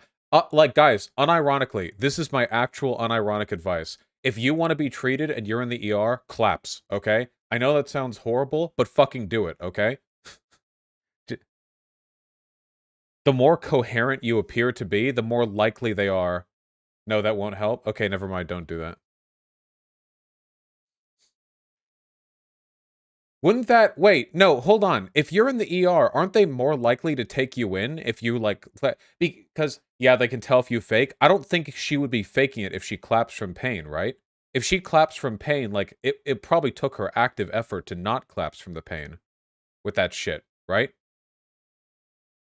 They'll just sweep you outside. Yeah, they'll just call their janitor over. Janitor, yeah. This is awful advice, chat. Nah, hold on. Wait, hold on. We can arrive at a synthesis, okay? You can't fake yourself into a better situation. It's not faking. Wait, hold on. If you have, like, severe, like, crippling pain, and they're not taking you seriously, part of the reason they think they can get away with that is because, like, you just, like, walk up to them or you're trying to, like, hold it in or whatever, okay? If you're in extreme fucking pain, okay? Like, there's, I'm pretty sure that, like, your chances are not going to be lowered by making it evident. Okay, fine. New solution. Hit yourself in the head with a hammer before going in so you have blood trickling down your face. Okay? How about that? There. Real hammer. Real hammer pain. How about that, huh? I think chat thinks you're saying to fake a collapse. No, I'm saying, like, if your pain is that severe, don't expend a metric fuck ton of effort hiding it, because the point of you going there is to demonstrate that you have that pain. To, like, show the pain. You didn't phrase this super well first take. I literally said, if you have, like, devastating pain, if you have, like, a fucking appendix rupture and you collapse in the ER, that's not a fake collapse. You're actually collapsing, okay? It's that. All right, whatever. Never mind. Just chat. New plan. Never ever take medical advice from me. All right? There you go. way to do? And then I went again later that day because I was still having so much pain. And they said, oh, you're probably miscarrying. Go bleed it out at home. And then, over the course of the next few days, you know, I'm just taking medicine to manage the pain, which is constant, and I'm still bleeding a lot. My appetite is weird. Even eating something as small as a grape caused so much pain, so I wasn't really eating. But my stomach was growing. A lot. Okay, chat. We need new advice, okay? If the ER collapse isn't going to do it, and my Roblox Minecraft solution is not legal in 50 states, what's your solution, okay?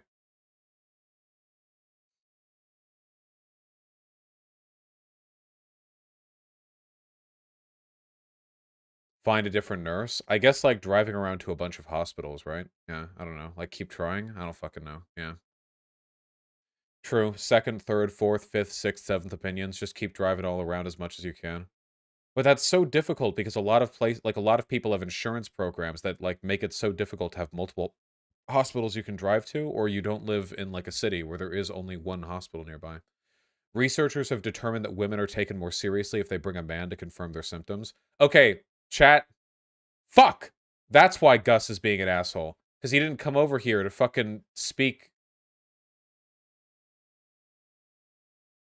out the pain. You gotta get someone with you. You have to bring an apostle of your suffering. For the span of a few days, my stomach probably expanded from here to here. And it didn't make sense. And I would call the advice nurse and they would say, oh, you're probably gassy. And so, you know, I did take things like Gas X and stuff. And I'm like, I don't think this is helping. And I'm still in a lot of pain. And you know what? It's just so frustrating too, because I know at multiple visits, I did request imaging and I never. Legit, like Minecraft solutions are looking better. Why are we doing this? We're not doing a segment. I'm just learning this shit. Shut up. Fuck you. Got it. Like, not like the imaging where like they go on top of the tummy, because that's not in depth. Like I asked for like more intensive imaging, like where they actually go in, and they wouldn't do it. And I really wish that they would have. I was at work and, you know, trying to suck it up. And then all of a sudden, the weirdest painful sensation came over me again.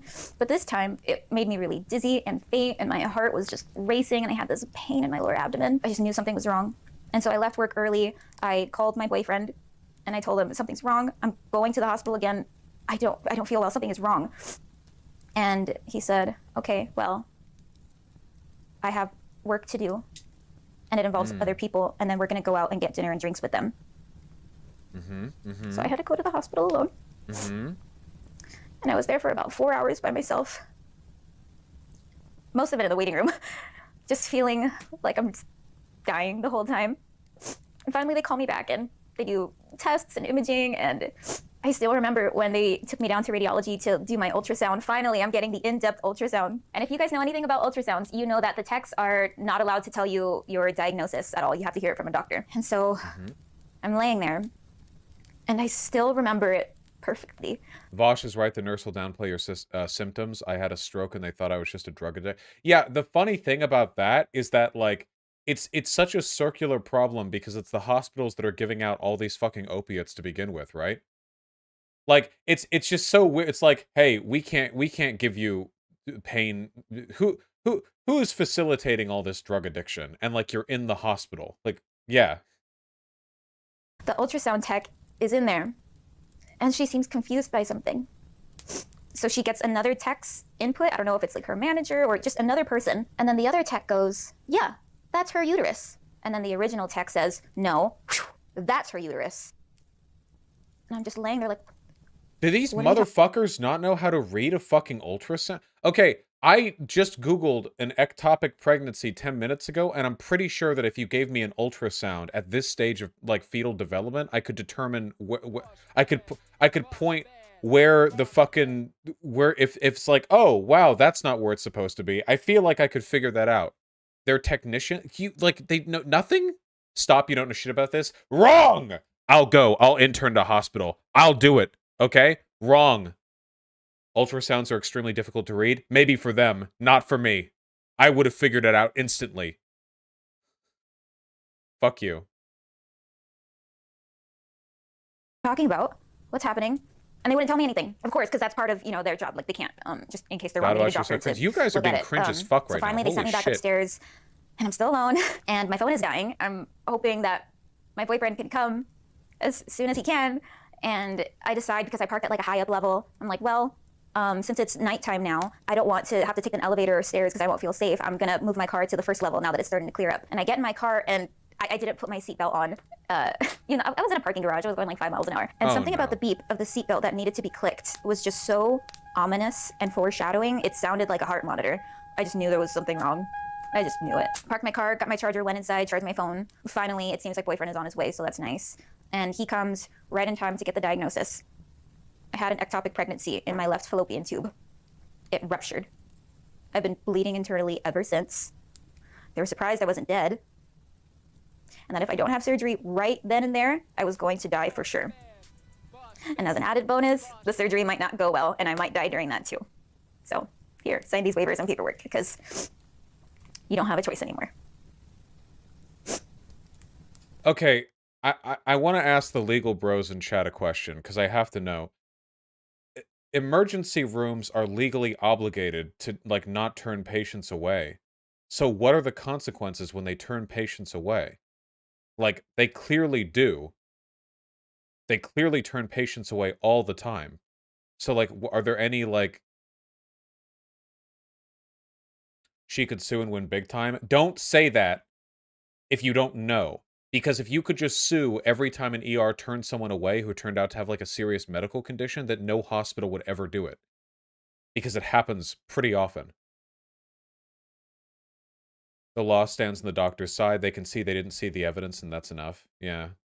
It depends. I know it depends. I'm asking for you to depend it to me. Explain the info to me. Do you think you'd be able to tell this is an ectopic pregnancy without labeling it? Ultrasounds are weird as fuck. Yes. Effortlessly. Thank you for asking. I can instantly tell. I can't believe you even... I can't believe you would get... Is this like a challenge sheet for kindergartners?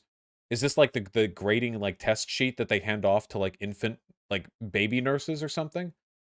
Bring me some better material. I could do that blindfolded.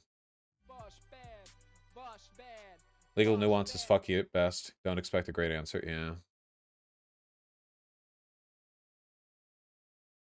Jesus.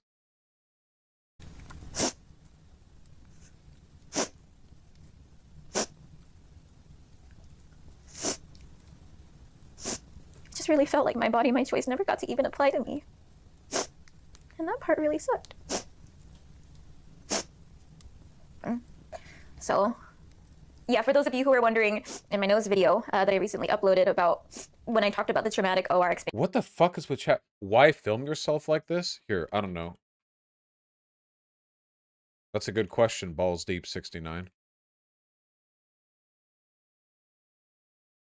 Why live before we invented the autism vaccine that could have saved you from typing something so stupid into chat?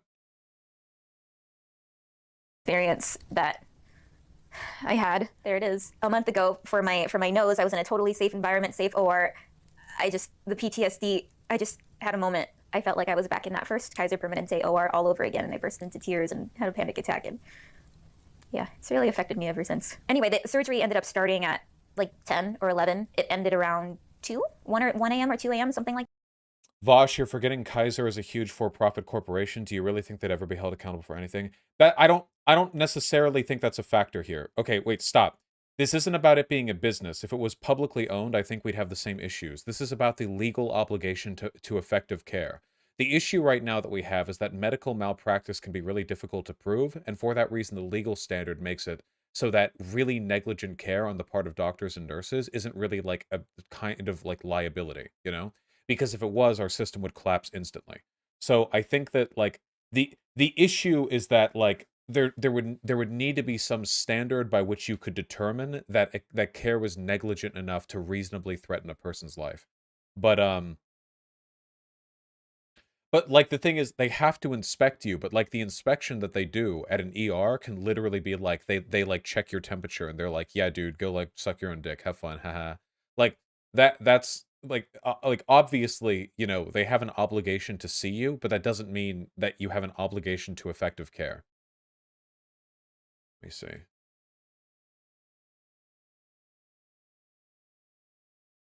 Key takeaways. If someone has an emergency medical condition, the hospital must provide care that stabilizes the person. But what if they never do enough testing to determine that it's an emergency medical condition, huh? If you're not in an emergency medical situation and do not have insurance, the hospital is not legally obligated to treat you. Nice.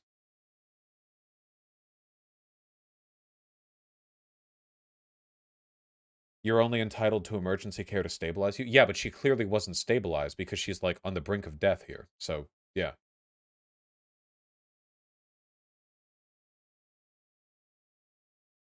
Yeah, this seems like a legal standard of obligation that's almost impossible to run afoul of. That I barely remember coming out of it. I think I remember asking Dr. Friend, which is funny that the on-call surgeon was named Dr. Friend. She was very, very kind about it. But they went in there with a little laparoscopic surgery, and they made 2 incisions right here on my lower abdomen, and they also went in through my belly button. Yeah, What the fuck? think you might need to tone up your stomach area as it's kind of... What the fuck? Okay, wait, hold on. She said surgery photos are coming up, so I have to fucking... Hold on. Let me see if there's anything here. Went in through my belly button. Yeah, my Twitch. entire left fallopian tube exploded, so I don't have that anymore. She was able to save my ovaries. Wait, it was completely censored. There was... I turned away from nothing. It was literally just like a vaguely pink blur. It wasn't even like pixelated censored. It was... Have that anymore. Like, there. She was able to save my ovaries, so that's nice. They're just kind of like stuck onto the actual uterus, so I still have them for like hormone purposes. I didn't know can't that use could them. happen. So Okay. there go half my ovaries. And now I'm at a higher risk of having this happen to me again if I ever become pregnant again. You know, they say, oh yeah, people have ectopic pregnancies and they end up having children later. But I don't read a lot about what happens like if you have like an ectopic rupture. That's what I'm a little scared of. Oh no, she's sterile from this? I don't think she's like... I don't think this makes you 100% sterile or anything. I just think it makes it less likely you'll successfully bear children in the future. I don't think it's impossible to have children. But yeah, just a higher risk. Finished, and I didn't even consent to this because clearly like I was under like general anesthesia and barely waking up. I did not consent to being kicked out at 3 a.m., but they did. They wheeled me out, and I couldn't even really stand up all that well by myself. I was extremely nauseous, and it was awful.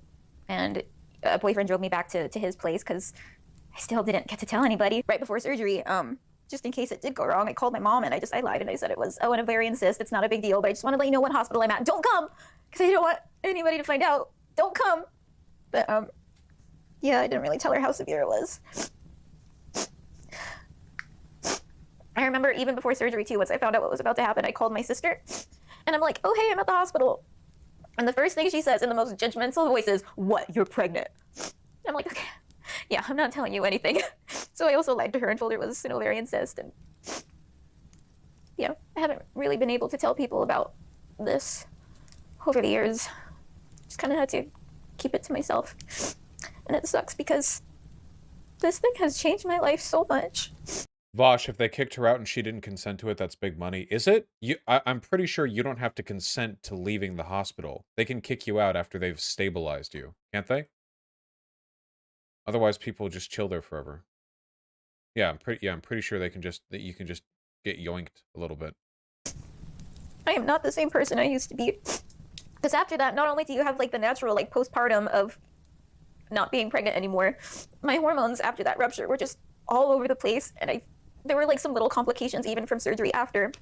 I would just have lots of random moments of just being thrown into that feeling of what it felt to be just dying all over again at random. I had no control over it, and the only person I could really lean on was my boyfriend because I couldn't tell anybody. And I don't fully blame him because that is a lot of responsibility to put on a single person. But he started to get real sick of me. I couldn't sleep by myself for the longest time, so I was over at his place, and I'm sure his roommates, loved that. But I was just broken for a really long time. I was trying to put myself through therapy. I would try to take myself to the doctor whenever, stuff would spike, and it was just the worst. And boyfriend started to resent me. And so I tried bottling it up even more and not telling him until I was absolutely certain that I needed to go to the... This is borderline tangential, but can I talk for a second about hormones and how we normalize behavior on, like, when people are hormonal or whatever? Okay, here's what I don't get, okay? We hardcore stigmatize when, like, women are hormonal due to, like, menstrual cycle or fucking your ovaries being yoinked around or whatever. But, like, we hardcore stigmatize that, right? But, like, we've socially normalized dudes being a horn dog as fuck so much. Like, you know how guys are always talking about how you have to jerk off before you do anything because, like, what they're saying is you're too hormonal.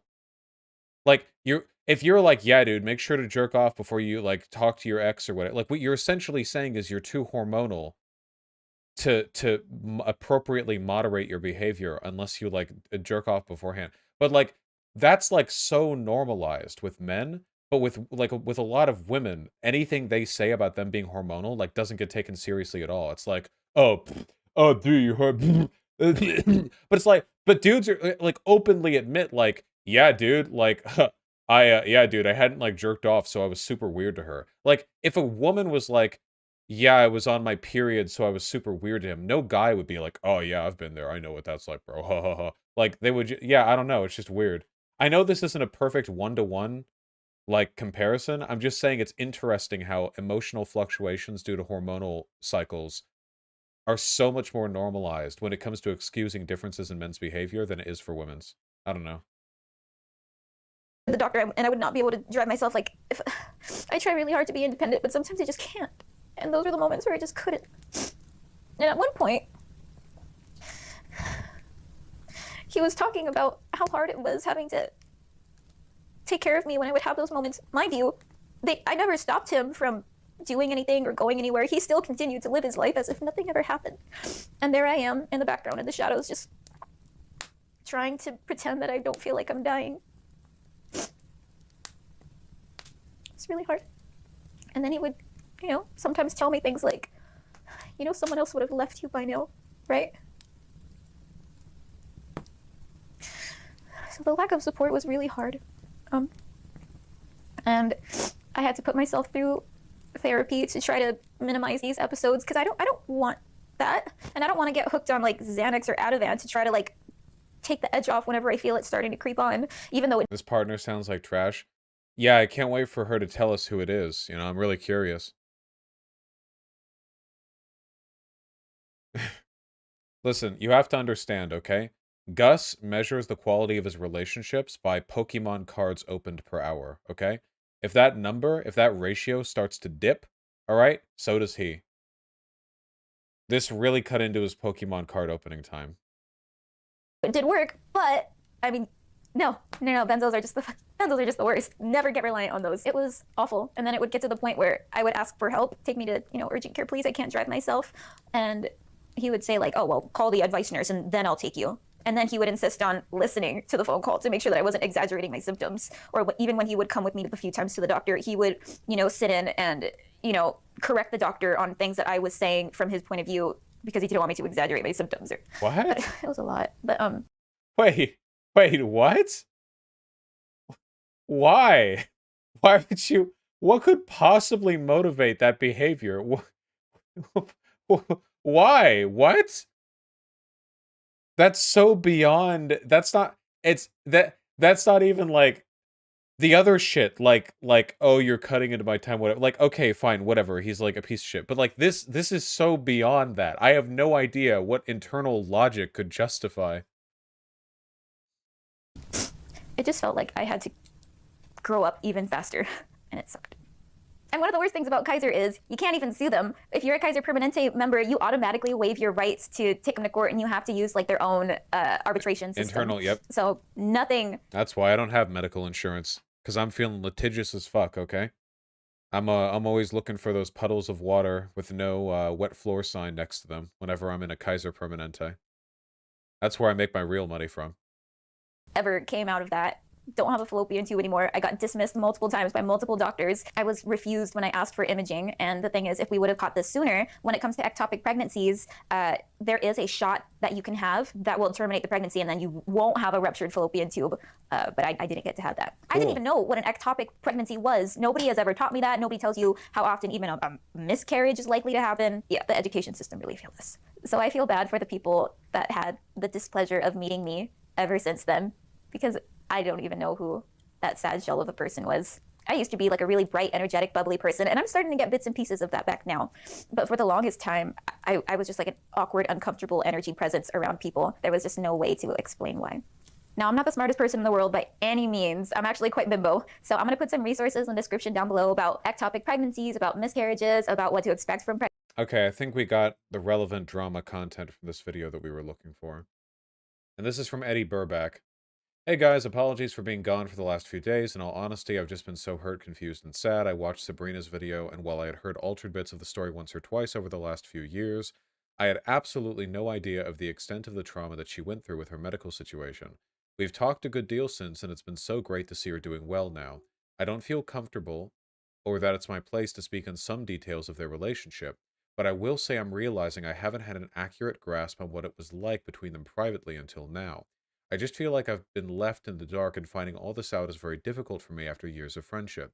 I'm just very confused and hurt and need some time to process things. I also realize a lot of you are going through this too, and I'm so sorry for that. For future work, I'd just like to go back to working on my own stuff and collaborating with my brother for now. Hopefully you guys will allow me to do that.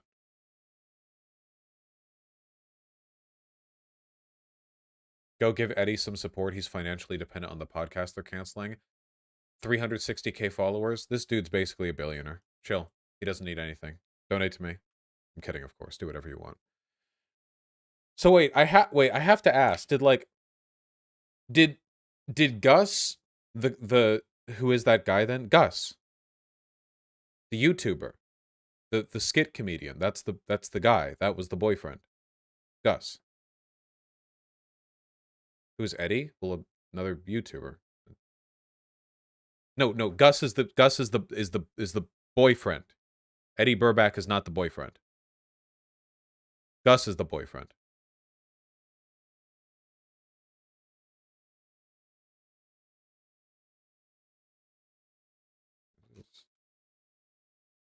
Dude.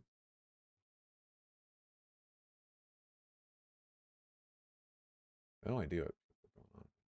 Yeah, okay, and then we saw, and now we see, like, we come around full circle to what Gus Johnson posted. I realized what I did was wrong, wish I could change how I respond to react at the time. Okay, and then he's taken a break for, like, a year from podcasts. So wait, I have to ask, like,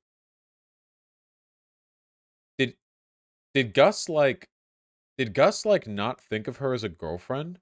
Like, did Gus think of her as, like, a side piece or a fuck buddy or something? The way he reacted, like, oh, I've got work to do, I can't drive you to hospital. Like, what, was there some insane, like, dissonance in how they thought of their relationships or something?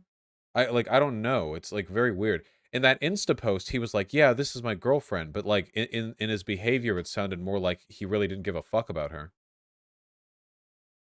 Yeah, it's really weird. I have no idea. Not that that would justify any of his behavior. I'm just saying, like, yeah.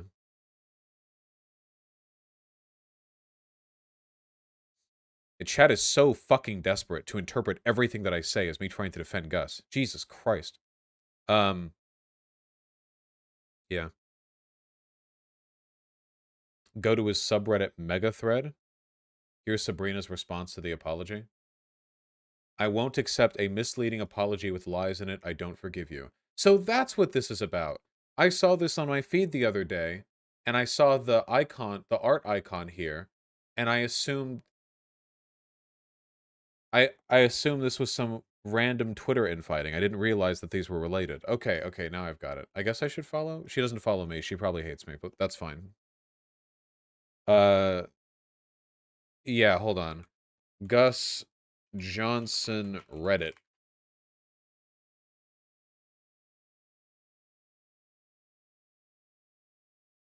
Gus's response mega thread. Hold on. Anytime it wants to load. Don't just assume she hates you, my dude. Chill. I'll ban more of you. Lock in the subreddit. No more posting. Based response. Same as before. Keep all content here. Unpopular opinion. Gus fell short of being a supportive partner to Sabrina. What happened to her is terrible. She shouldn't have lost the opportunity to make the decision that she wants kid. Gus should have been more patient and kind. Where's the but?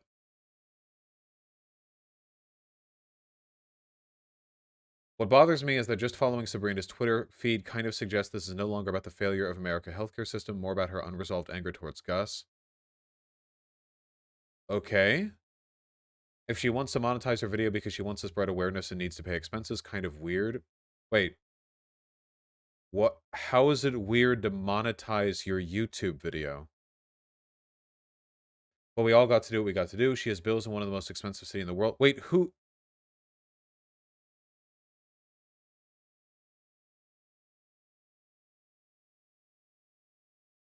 If this is just a megaphone for blowing up the worst parts of a 4-year relationship, why do we need to know?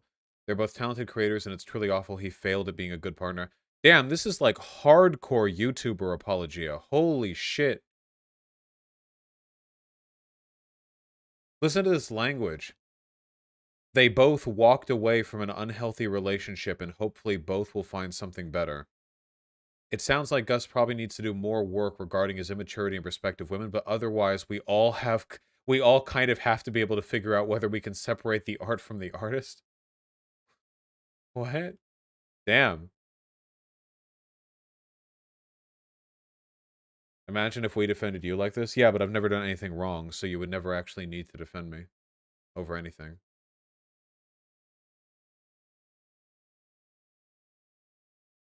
I don't know, man. This is just feeling petty. They're actually, like, mad.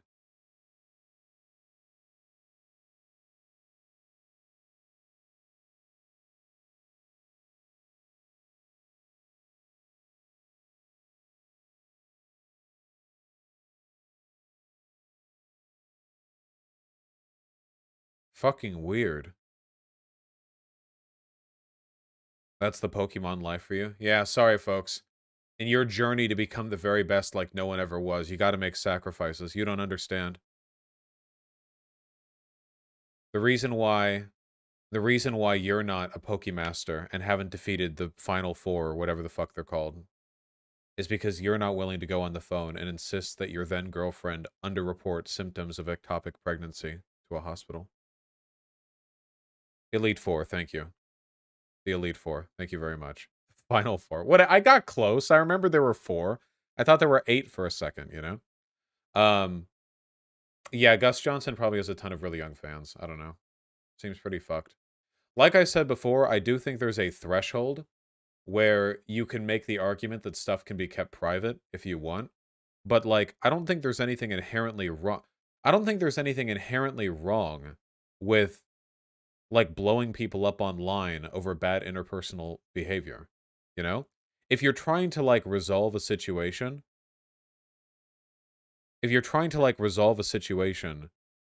um, and then you make it, like, public, then you're probably not doing any favors. But I don't know.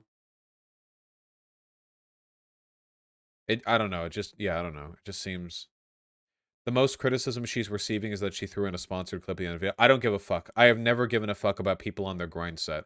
I didn't care when Merrick did that big post about the big strike in India and then it plugged her OnlyFans at the end either. I only wish that she had done it more. Okay? I wish that she had done it more. And I think Sabrina should have put a fucking sponsorship at the beginning and the end of that video. I think this video should have been a 42-hour-long sponsorship fest with a 30-minute block of content located, untimestamped in the center that people have to swim through to find on their own, okay? That's what I think, all right? Thank you.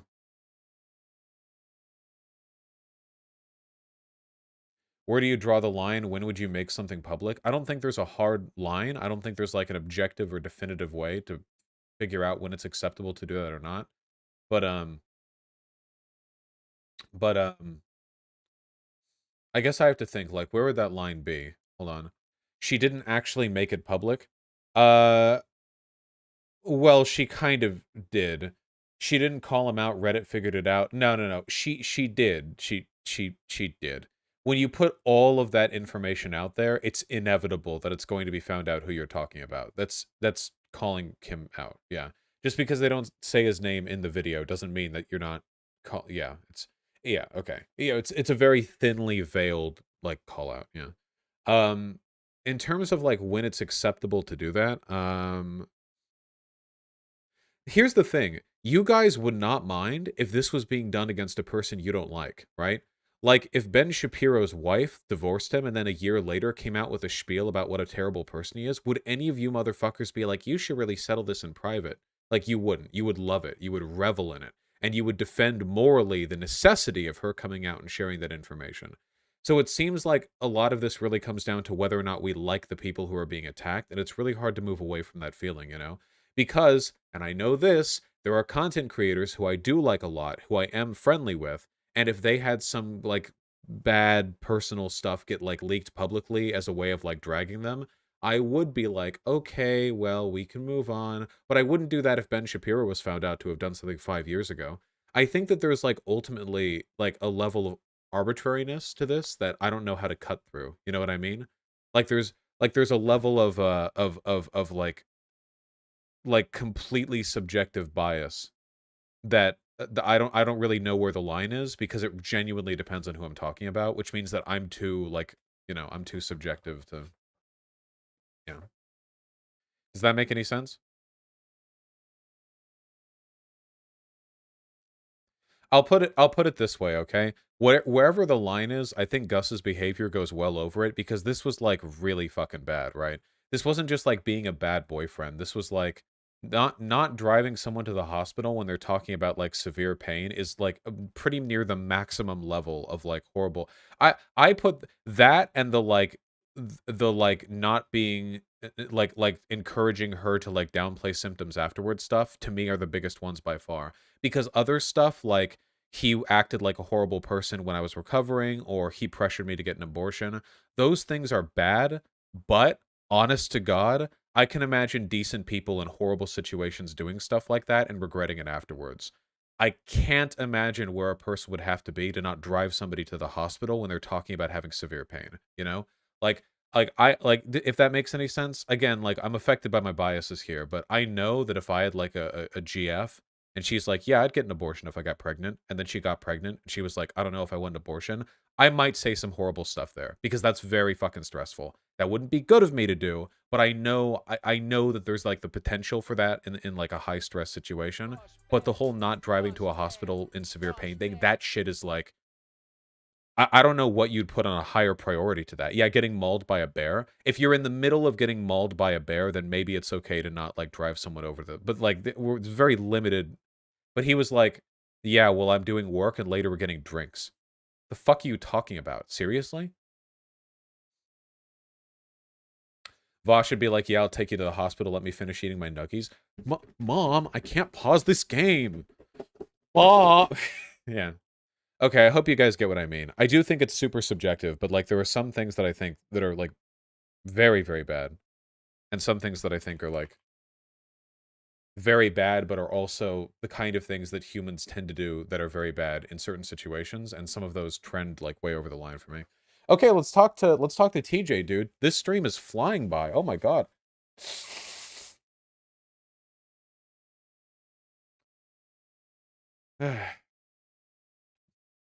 Hold on. Wait, do I talk to TJ over Discord or Skype? Fuck, TJ's just enough of a boomer that... There we go!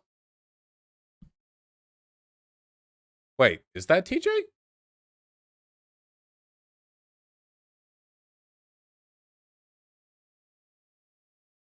What server are you in? Oh, it has to be. You're in... Nice!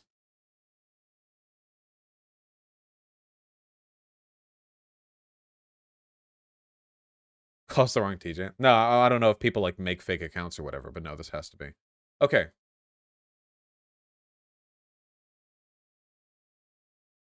Uh-huh. Dude, howdy! Hey.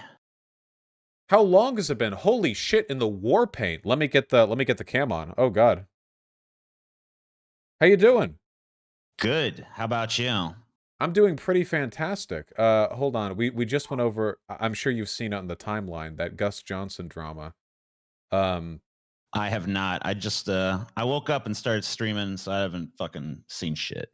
Based. And isolation pilled. Hold on. All right, there we go. Nice. Beautiful. What's up, man? It's been a while since we've talked. In too long, I might say. Yeah, I don't know. It's been like a year plus, I guess. Yeah, but we've talked over DMs like 50, 60, 70 times in between then and now, right? So Oh yeah. yeah, it doesn't feel like it's been that long. I know you talked to Demon Mama just the other day. I did. Yeah, yesterday I talked to her. What'd you all talk about? Was it just a general talk or was there some specific Yeah, subject? I mean, it was just like a long, meandering conversation about a million things. I guess kind of mutual aid was a thing that was brought up. Based? It was, I don't think we actually used the term, but it was kind of, I think, one of the main thrusts of the conversation. But yeah, we ended up talking about a bunch of shit. Just like a bunch of, vague, nebulous sort of, had like a very like two people sitting at like a table in a kitchen kind of feel to it. I feel like kitchen table talk, coffee shop talk, sort of just like that kind of thing. Oh, I think that sort of vibe. That's good for me, I had the pleasure of talking to Ana Kasparian earlier this stream, and Yes, my opening act. Well, I really had to have the shoes on, for that one, I think. because she's Got to polish them up too. Yeah. yeah, exactly. But now I think we can take the shoes off and with the lads, we're here now, Oh yeah. So let me do my. I wrote up a little intro thing because Oh, yeah. yesterday I was expected to do one and I didn't really have one, so I just. But now I got one. I wrote it out. So. My name is TJ Kirk, aka the Amazing Atheist, aka that guy who shoved a banana up his ass. I have been on YouTube since 2006.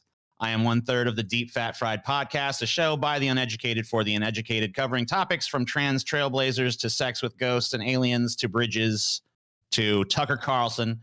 Pretty much no topic we won't deep fat fry while baked.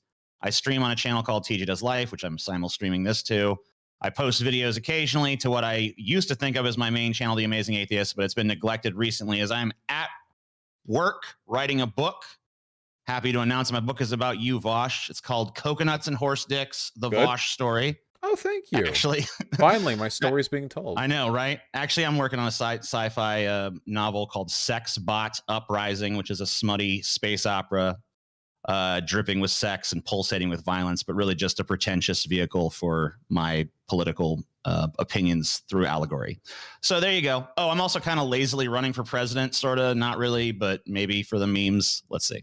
You've got more going on than I do right now. Jesus Christ. I like the title of your prospective work. It really sums up sort of the themes that you're going to be getting going into it, just with the title. Yeah, sex bots and an uprising, all in one book too. It's like, wow, how are you gonna do? I mean, it's mind blowing. I fucking hate it when they surprise you with that stuff too, like Dune. I thought it would just be about the desert. It turns out there's other shit. There's politics. They don't say that. It's like title. There's barely even any mention of dunes in there. It's like they're like almost incidental to the plot. It's like, stop it. Yeah, it'd be like naming the Shawshank Redemption like pipe. Like it's not. Yeah. Yeah. But, okay. I mean, true. There's a pipe at one point, but like, yeah. It's good to talk to you again, man. I know, right?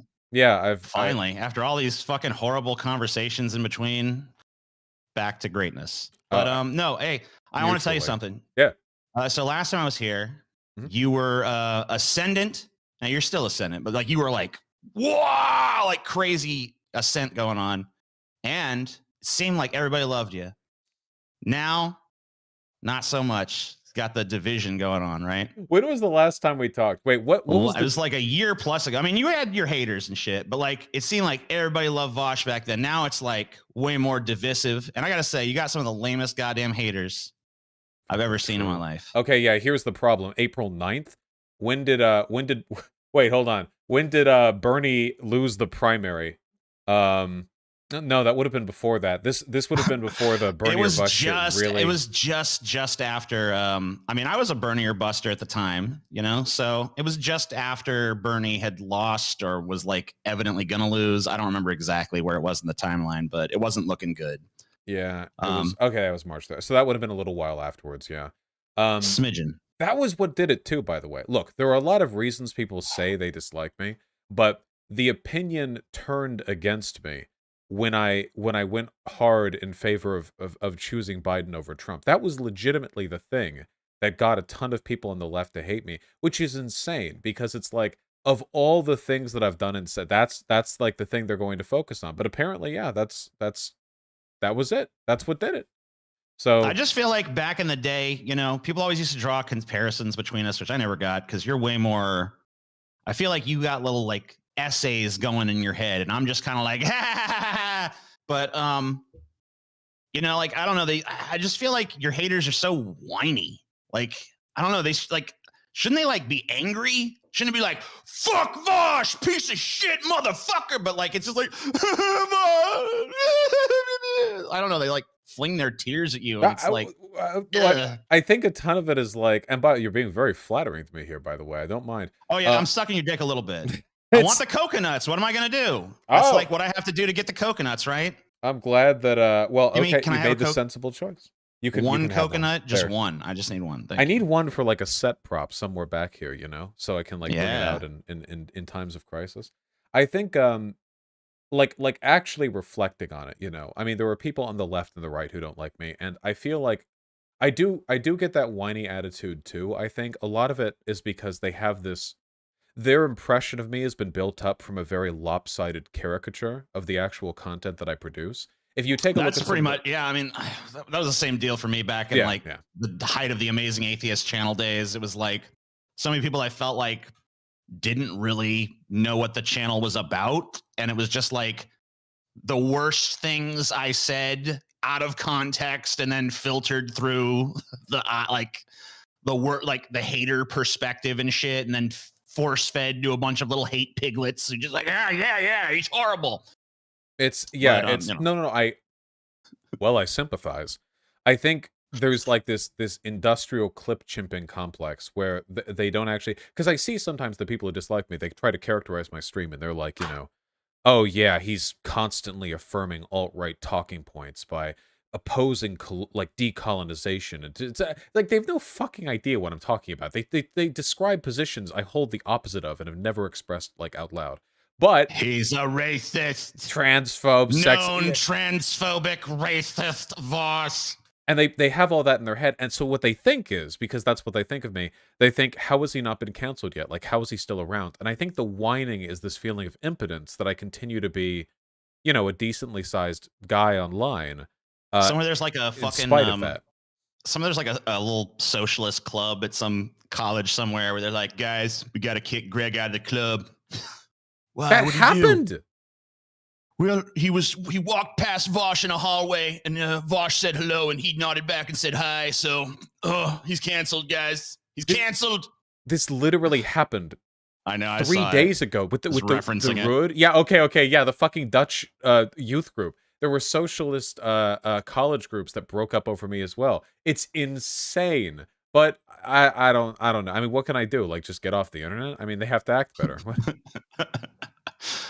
So, I mean, your fans aren't that much better. They suck too, but true. They're also fucking annoying.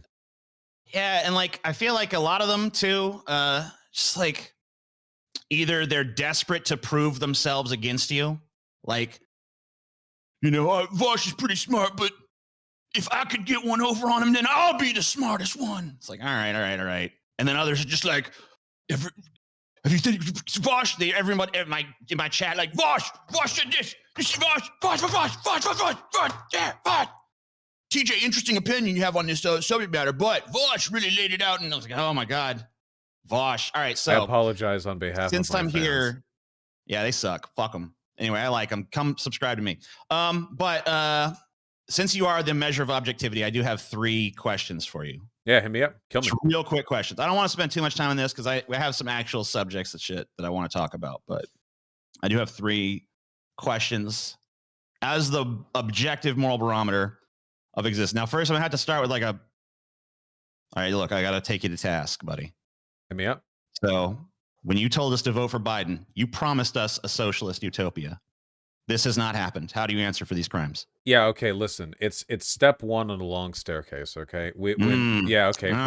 But the disappointment that we have in Biden will further people's revolutionary potential, okay? That's what we need to do. It's just step 1, okay? You have to set up the effigy so it may burn. Setting the stage. All right.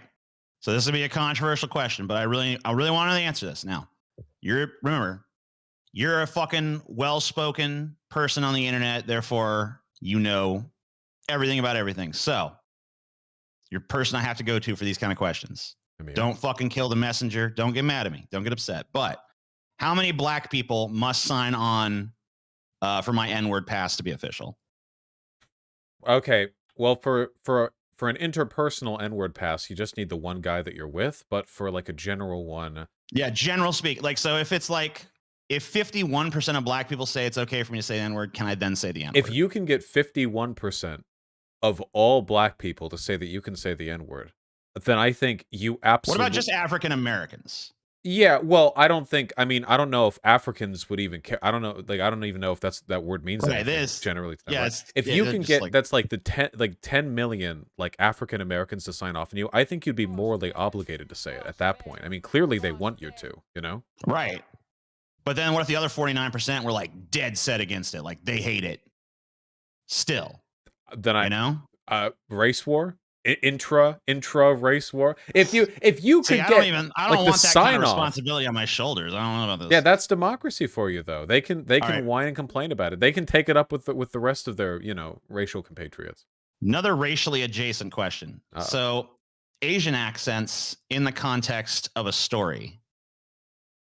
Because I used to do an Asian impersonation, even though it was like legitimately extraordinarily funny. I stopped doing it because, I realized like that's probably fucked up because I wouldn't do that to like any other racial group, right? Like I wouldn't do, like I saw Steven Crowder doing like his weird thing where he was talking about black farmers and he's like, let's grow a Hennessy tree or whatever the fuck that was. And I'm like, that's the same thing I'm doing if I do this like stereotypical Asian voice. And I don't want to be that. But what about in the context of a story where the accent actually is important? Because, I was in Florida one time and this little racist Asian lady came up to me and started talking about like some of the black people in the area. I don't know why. I guess she just like, you're white, you're a good person to talk my racism to. And, she said something that I think is not as funny if I don't say it in her accent. She said, she was talking how black people don't like the colder temperature because I guess it was like unseasonably cold in Florida at that particular week I was there. And she was like, they not used to this cold. They from jungle, Mr. Kurt. I'm like, whoa. So, but if I just say like, and then she said, they're from the jungle, Mr. Kirk.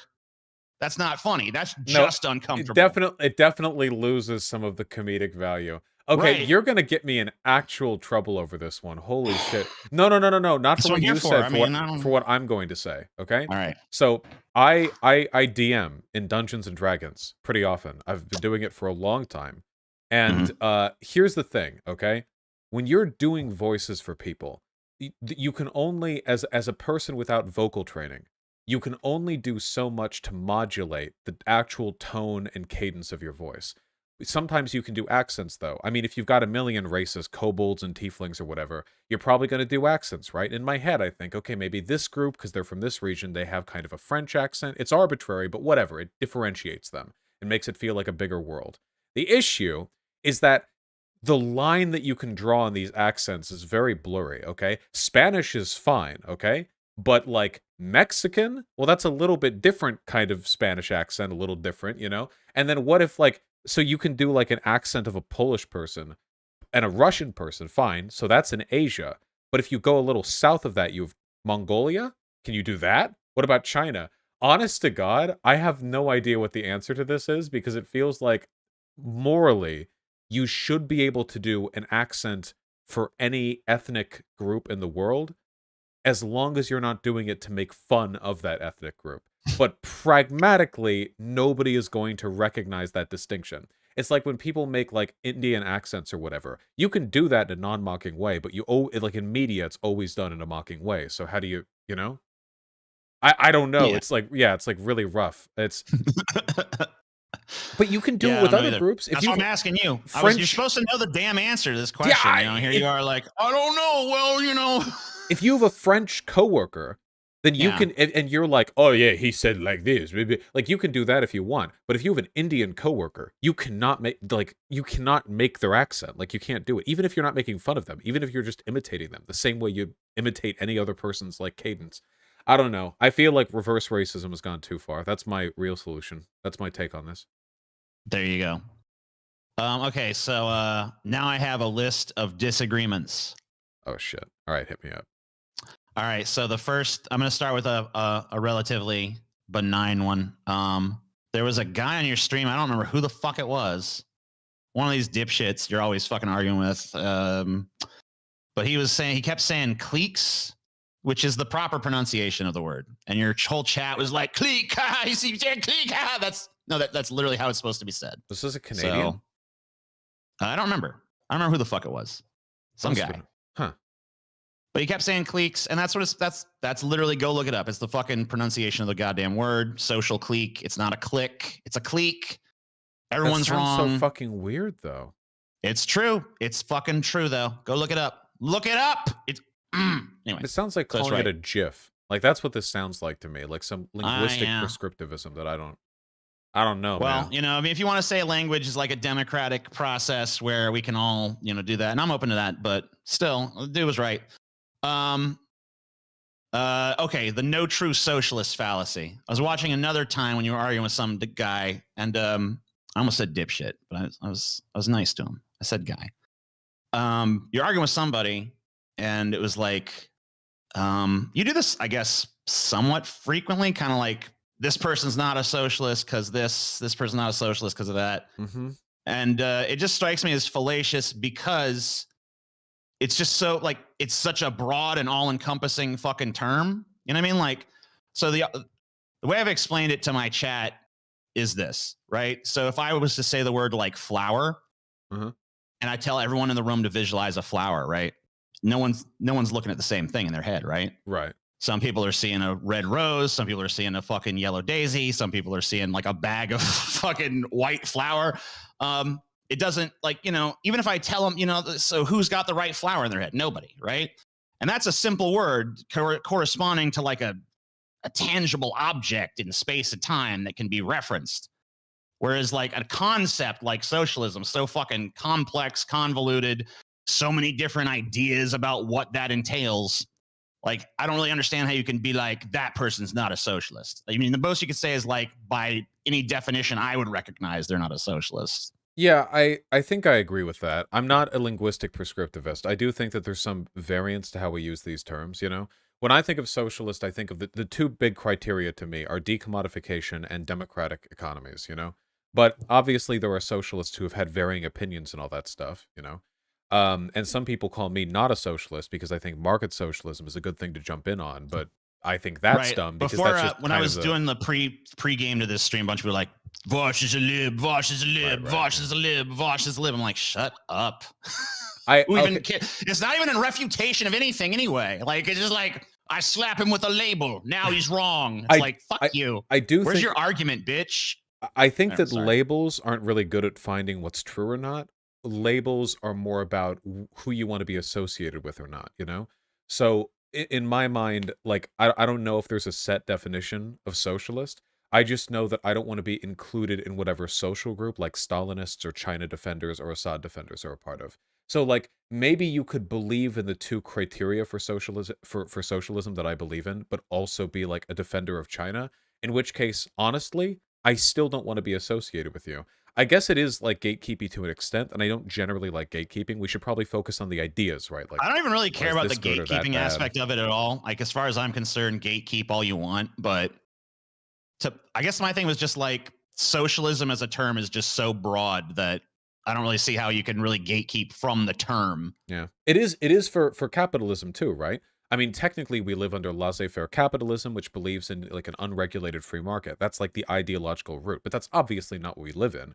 There's a hugely complex interchange between the state and global trade and NGOs and corporations. And if you like, do you think no one points at this and goes like, well, this isn't real capitalism, except for when they talk about corporatism, which is stupid because that's not what corporatism means, and also that's just what capitalism is. I feel like when you mostly see people misascribing capitalism, it's usually like when they start breaking out some, and I talked to Demon Mom about this too, but it was like this fanciful Adam Smith invisible hand.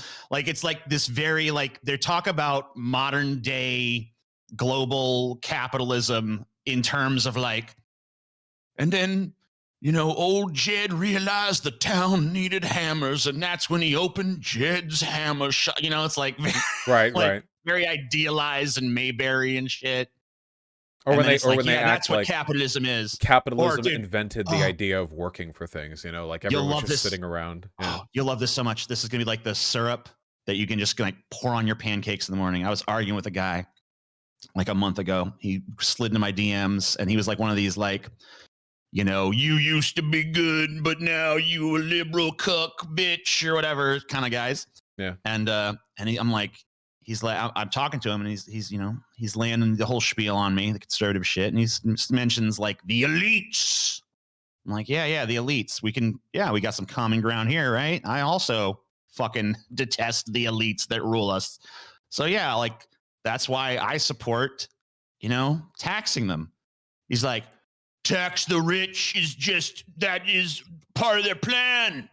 It's part of their plan, dude. The thing they don't. Oh, the thing is that it? they don't. It seems like the thing they're most trying to avoid, but The thing wait, they don't get. I gotta tell you why this. Oh this, yeah. Sorry. I gotta tell you what his reasoning was when I fucking interrogated about this.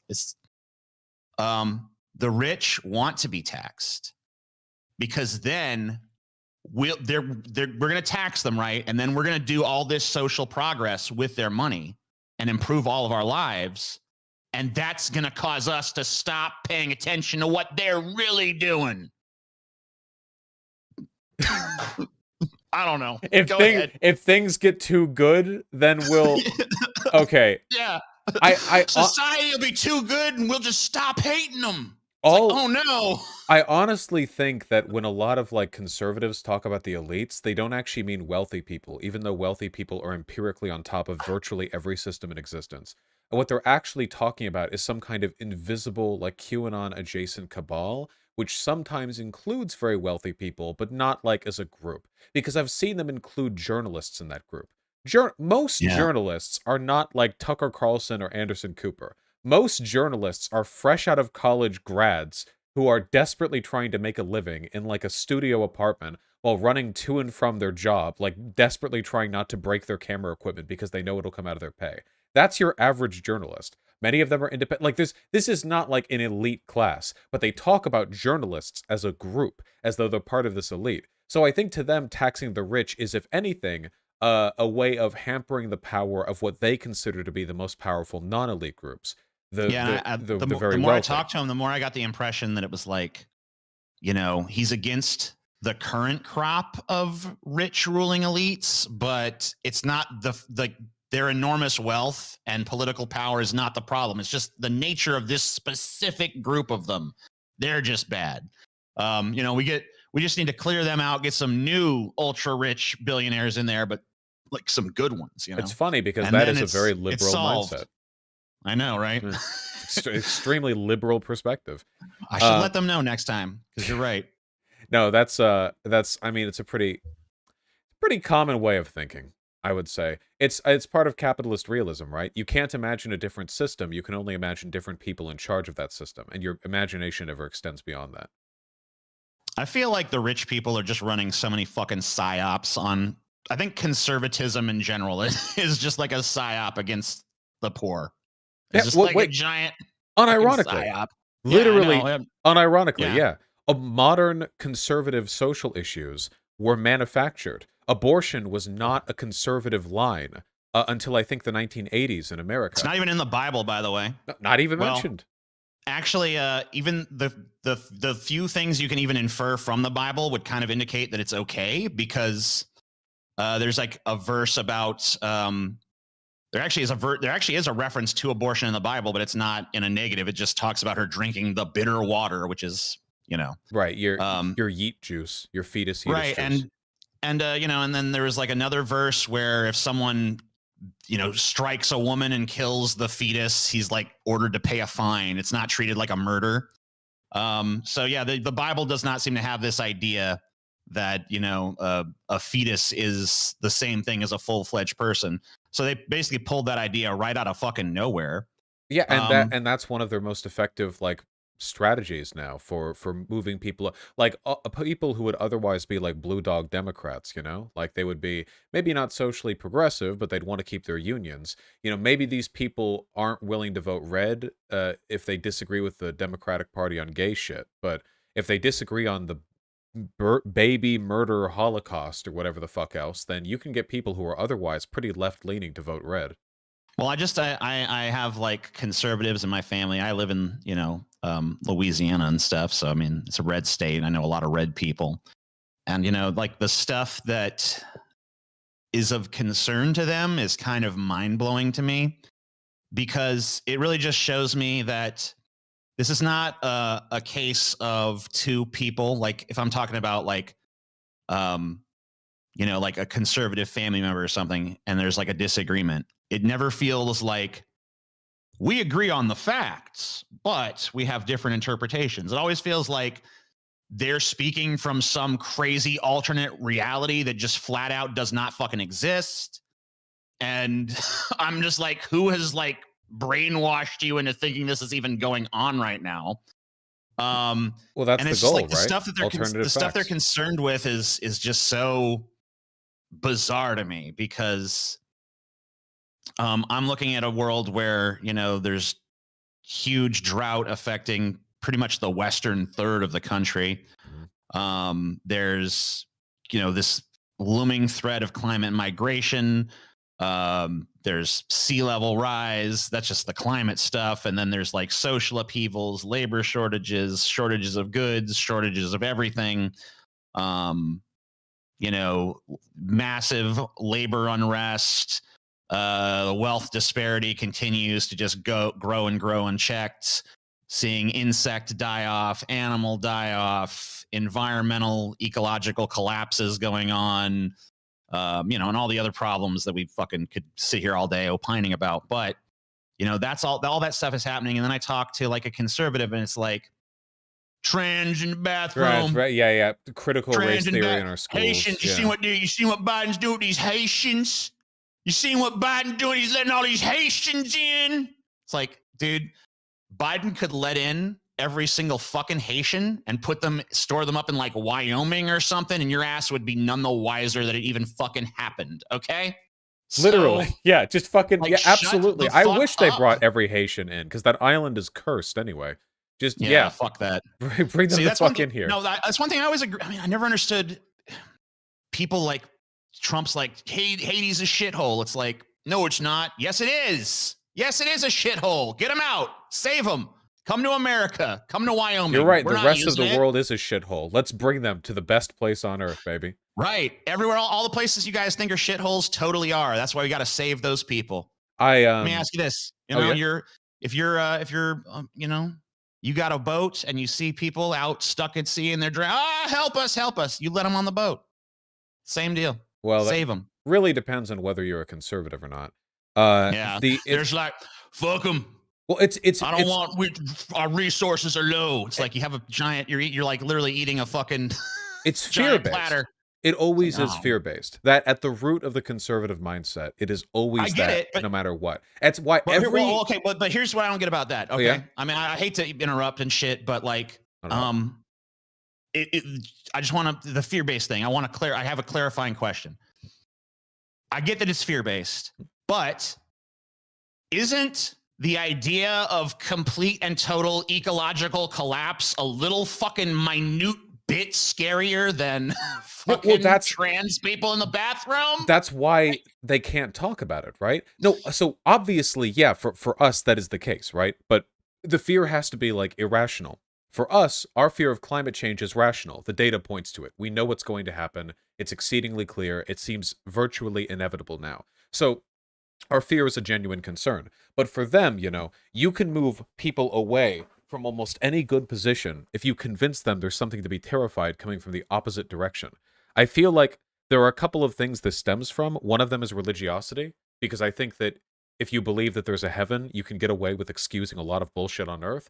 Like, the evangelicals in this country are the most proportionally powerful political bloc outside of the ultra-wealthy. And they literally believe in this death cult, Jews to Israel, so we all get raptured within the next few years. And take a look at the media they produce, too. They don't think it's happening in 200 years. They don't think it's happening in 100 years. They think it's happening right fucking now. They think it's always imminent. Always imminent. Perpetually imminent. Yep. Constantly imminent, which means that a significant portion of our country's voter bloc and an even larger portion of our business and like wealthy representatives are literal death cultists who do not believe the material world that exists right now will continue to exist within a few years. So how the fuck are we supposed to trust them to vote on anything even remotely reasonable? We can't. They live in a different world. It's antithetical to democracy. It's anathema to democracy. You can't do it. That's why I've always considered myself to be not just an atheist, but an anti-theist. I don't know if you would go that far. No, absolutely. No, 100%. Yeah, 100%. No, I'm, you know, I believe when I talk about conservatives running psyops on poor people, the first one was Christianity. Maybe not the first one, but the first one, the foundation of modern society, I guess, in a lot of respects Christianity, right? Every time It's I say this, some people in my chat get triggered, but it's 100% I'm true. sorry, Guys, but you look, I mean, cannot. it's literally but think about the Christian messaging from this perspective. People who are fucking automatic. Oh no. Wait, but listen. Think about this. What is the central tenet, the message of Christianity? Christianity is basically designed to take all of the bad feelings you have against the people who hoard wealth and power for themselves. And it's made to, like, it's basically telling you, don't be pissed at them, or do be pissed at them, but don't expect any of that in this life, right? This life isn't fair, and the rich people get it all. But you'll be you know rewarded what's in the gonna kingdom happen? of heaven. Soon as you're dead and they're dead, you're going to see a sharp change in fortune. They're going to be down there roasting in hell, for it's easier for a camel to pass through the eye of a needle than it is for a rich man to enter the kingdom of heaven. You'll be up there in the paradise looking down at them and laughing. I want to be clear, and they'll too. be down there. I shouldn't have been so greedy. No. I don't think every Christian is bad or like dumb or whatever. It's just there are two layers to this, right? One of them is, if you can't agree on which reality you live in, you can't make good decisions morally and pragmatically about that reality. And the other is that, like, metaphysically or metaethically, religion can allow you to justify things you could never justify, like, normatively, you know? So, I for think example, it pacifies people, though. Like, my problem with Christianity is its pacification power. Yeah. Well, no, for sure. And historically, that has absolutely been what it has done. Yeah. And it you know, if you keep your nose down, the Protestant work ethic encourages you, if you work very, very hard, which coincidentally makes a lot of money for the people above you, of course, you're more likely to go to heaven. All your rewards come in the afterlife, which is very convenient for the mercantile and priest class that have to give you nothing during your life. And metaethically, like, if a person believes God says X or Y, how the fuck am I supposed to convince them that's not the case? Like, how do I, a mere human, possibly mount a counter argument against somebody whose belief is religiously justified? If you think that, like, you know, being gay is wrong because it's bad in the Bible or whatever, how the fuck can I make an argument? I can't make an argument from pragmatism because you don't care. I can't make an argument from mental health or medicine because that doesn't matter either. It's just taken for granted, which means I lose the ability to convince people or move them over. It might as well be a conspiracy or a cult. Yeah, I mean, and look, that's one of the main objections I've always had against religious dogma, is that it's like a shortcut to a bad idea. You know, it's like you don't have to have any more justification than that, because once you've said that the moral authority that controls all of reality is on your side, like, there's literally no arguing with you. You can take any position, and it could be horrible. You know, it's like manifest destiny, right? Yeah. God has declared it. I mean, there's no arguing with God. So my fucking shortcut is God's fucking phony. You're the one who wants to expand westward, you son of a bitch. Don't put it off on God.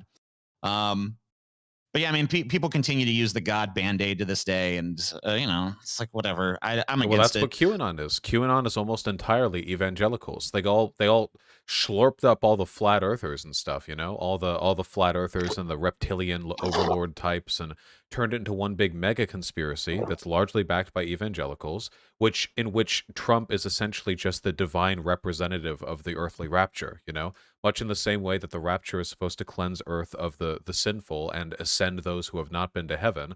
The storm is supposed to be like God's will made manifest through Trump as he fights against the deep state, and in one great revolutionary action kills or displaces all of the non-faithful, all the liberals and Democrats and homosexuals from the country, and if essentially enacts, you know, like, depending on who you talk to, either a perfect, like, isolationist state or a perfect isolationist ethno-state. It is the rapture. It's the exact same thing as the rapture. It's just done through political means instead of spiritual. No, 100%. I mean, Trump to them is, it's almost like you need religion to justify him, because they're like, well, he's an imperfect servant. It's like, he's incoherent is what he is. People talk about, like, well, Biden's incoherent. It's like, you guys forget about Trump, because if you ever try to actually watch a Trump speech, like, where with no teleprompter and stuff, and I know you have, and I know I have, but, like, it's not even followable. It doesn't even have a coherent, like literally just. And I'm a fucking rambly motherfucker myself, so I guess I kind of get it. But like, he'll fucking start a sentence in one place, touch upon like 9 different topics disjointedly, say nothing about any of them, and then arrive at the end of the sentence. And then the crowd will be sitting there just like kind of looking at him like they don't know what the fuck he's saying. And then he'll just throw out a catchphrase really quick to be like, and that's why we got to drain the swamp. And Get then, him back in. Bring him back it's in. like, slogan. But like most of the speech is just rambling, incoherent gibberish. So it's like you almost have to like look at him like he's talking in tongues. Like they used Right? to. No, legitimately. In certain cultures, they think like about feelings. Like mentally deficient people or whatever the fucking term is now. They used to look at that as like, oh, well, they're touched by God. And that's why they're doing all this inane gibbering and stuff because God is speaking through them. And I think they see that in Trump. They're just like, yeah, connect the dots. We saw a speech from Trump just a little bit ago, and the dude talked for an hour and a half, and the biggest applause he got was when I'm not kidding, he said, woke is bad.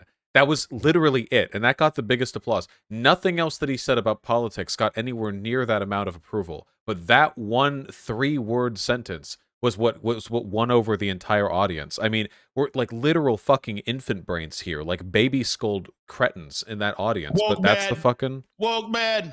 Woke Yeah, I bad. love it. No, true. The biggest thing I'm mad about that I believed delusionally while growing up is that you could find people who believe in something superstitious or irrational, like a religious person or like a cultist or whatever, and you could argue them out of that position using the logic within that system. But I have to ask. I need your opinion as a lawyer, Bosch, because I know you're a world famous attorney. Maybe you could help consult with me on this. So now that it's pretty much demonstrated that Trump did sedition and stuff, is it now okay to say hang Trump, or should I keep that one in the back pocket for now? Oh, I don't know. Hey, listen, as long as you don't say it on my channel and don't implicate me with I just did any but, document. Yeah, it's Yeah, it's just don't implicate me in any documents and say in Roblox afterwards, and I think you might be okay. In Roblox, of course, sedition. The Minecraft one doesn't work anymore. They know about that. Sedition is or it's high treason is punishable by death in the United States, right? Right. So I mean, it's just the prescribed penalty, isn't it? I mean, yeah, it's basically just like saying lock them up from 5 to 10 years. Ted Nugent held up an AK-47 and said Hillary Clinton can suck on this. Barack Obama can suck on this. It seems like it should be okay. I don't know. Cops don't arrest people like Ted, That's true. Yeah, they all fucking agree with him. Remember when did he shit his pants to avoid for a minute? Then he shit his pants to avoid going to war, right?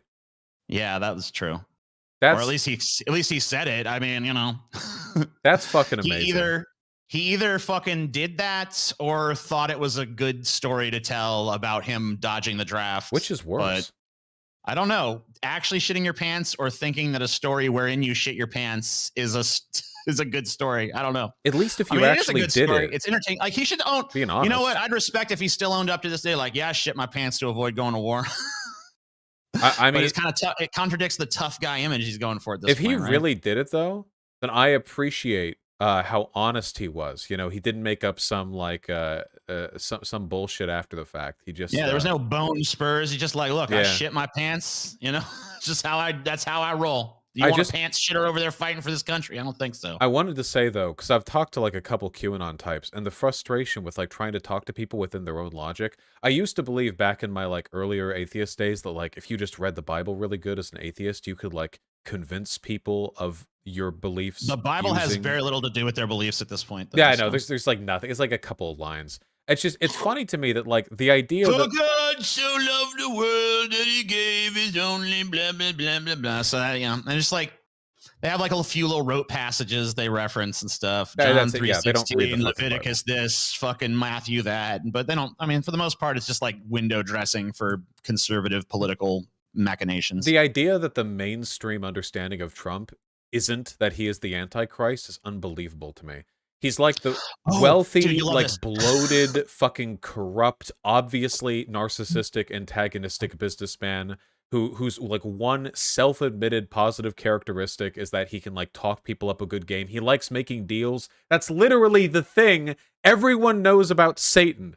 It's that he he wants to make a likes deal, right? making deals. That's the number one fucking thing. Sign on the dotted line, and it's all yours.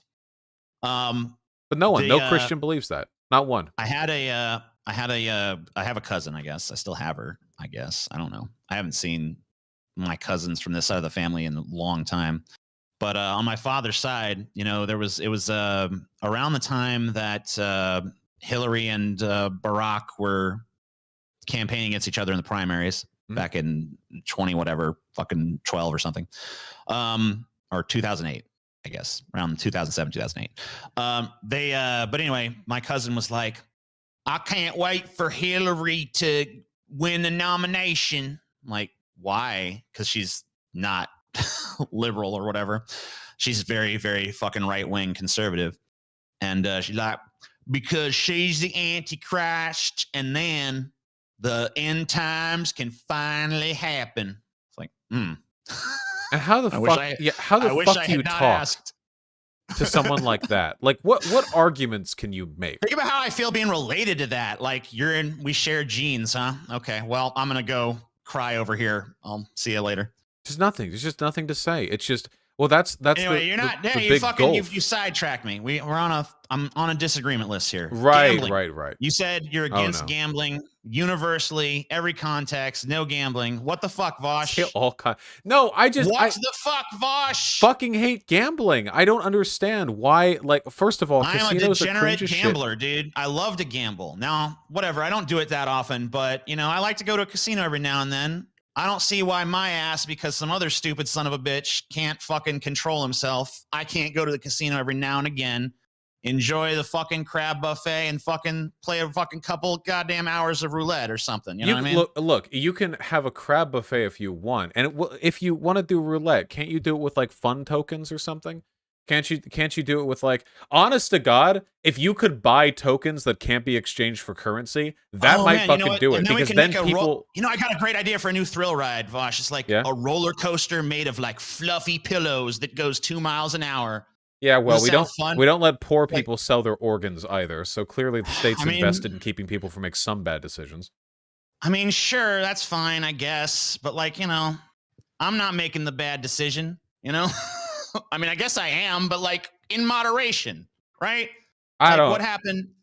What happened to freedom, Vosh? What happened to freedom? Maybe we should go step by step. Okay, would you be cool with getting rid of like loot boxes and like randomized like payout rewards in video games and stuff like that? Covertly sneaking gambling as a mechanic into a children's game is obviously disgusting. Okay. That's step. Okay. I'm glad we can agree on that. We're step one. I am walking. We're holding hands. We took the step together. All right. I'm with you with that step. All right. Step two.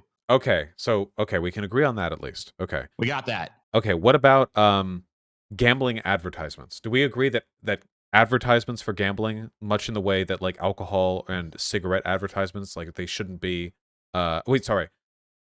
We can't have cigarette advertisements at all, right? Not on TV. But for alcohol, we can. They just can't be targeted at children. Magazines still allow cigarette. I think you can still have print cigarette ads, but you can't have television cigarette ads. Okay. And I think with alcohol, you can have alcohol ads, but strangely enough, you cannot show people actually drinking the alcohol. Is that? So like, if you ever watch, I guess that doesn't ever. If you ever watch an alcohol ad, you'll notice that no one ever actually takes a sip. Which is a very weird rule, but in this country, you know, they'll show you a guy holding a beer, and then all of a sudden, like all these attractive women appear around him. That's more of a trope of like the 90s. You don't really see that too much anymore. But like, you know, the idea is your life is going to be way more cool and interesting if you got this alcohol. But they don't ever actually show the person drinking it. But then again, pretty much all advertising is that your life is going to be somehow just like magically better, usually in ways that have very little connection to the product. I guess the idea is that, you know, if you go to the bar, you get drunk, and, you know, maybe you go home with somebody that night or something. I guess that's the connection there.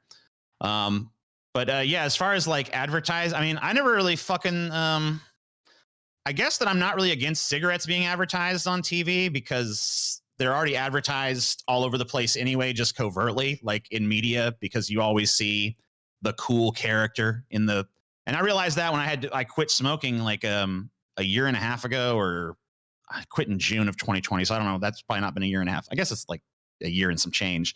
But one thing I realized is just how much smoking there is, like prevalent throughout all media. Because like when you quit smoking and you're trying not to think about cigarettes, Then it would be and you're trying not to everywhere, like want cigarettes, and you absolutely see everywhere. like, wow, cigarettes are still fucking everywhere. All over media, every character, every fucking TV show, characters you don't even think of as smokers, you start to realize, oh, they smoke, don't they?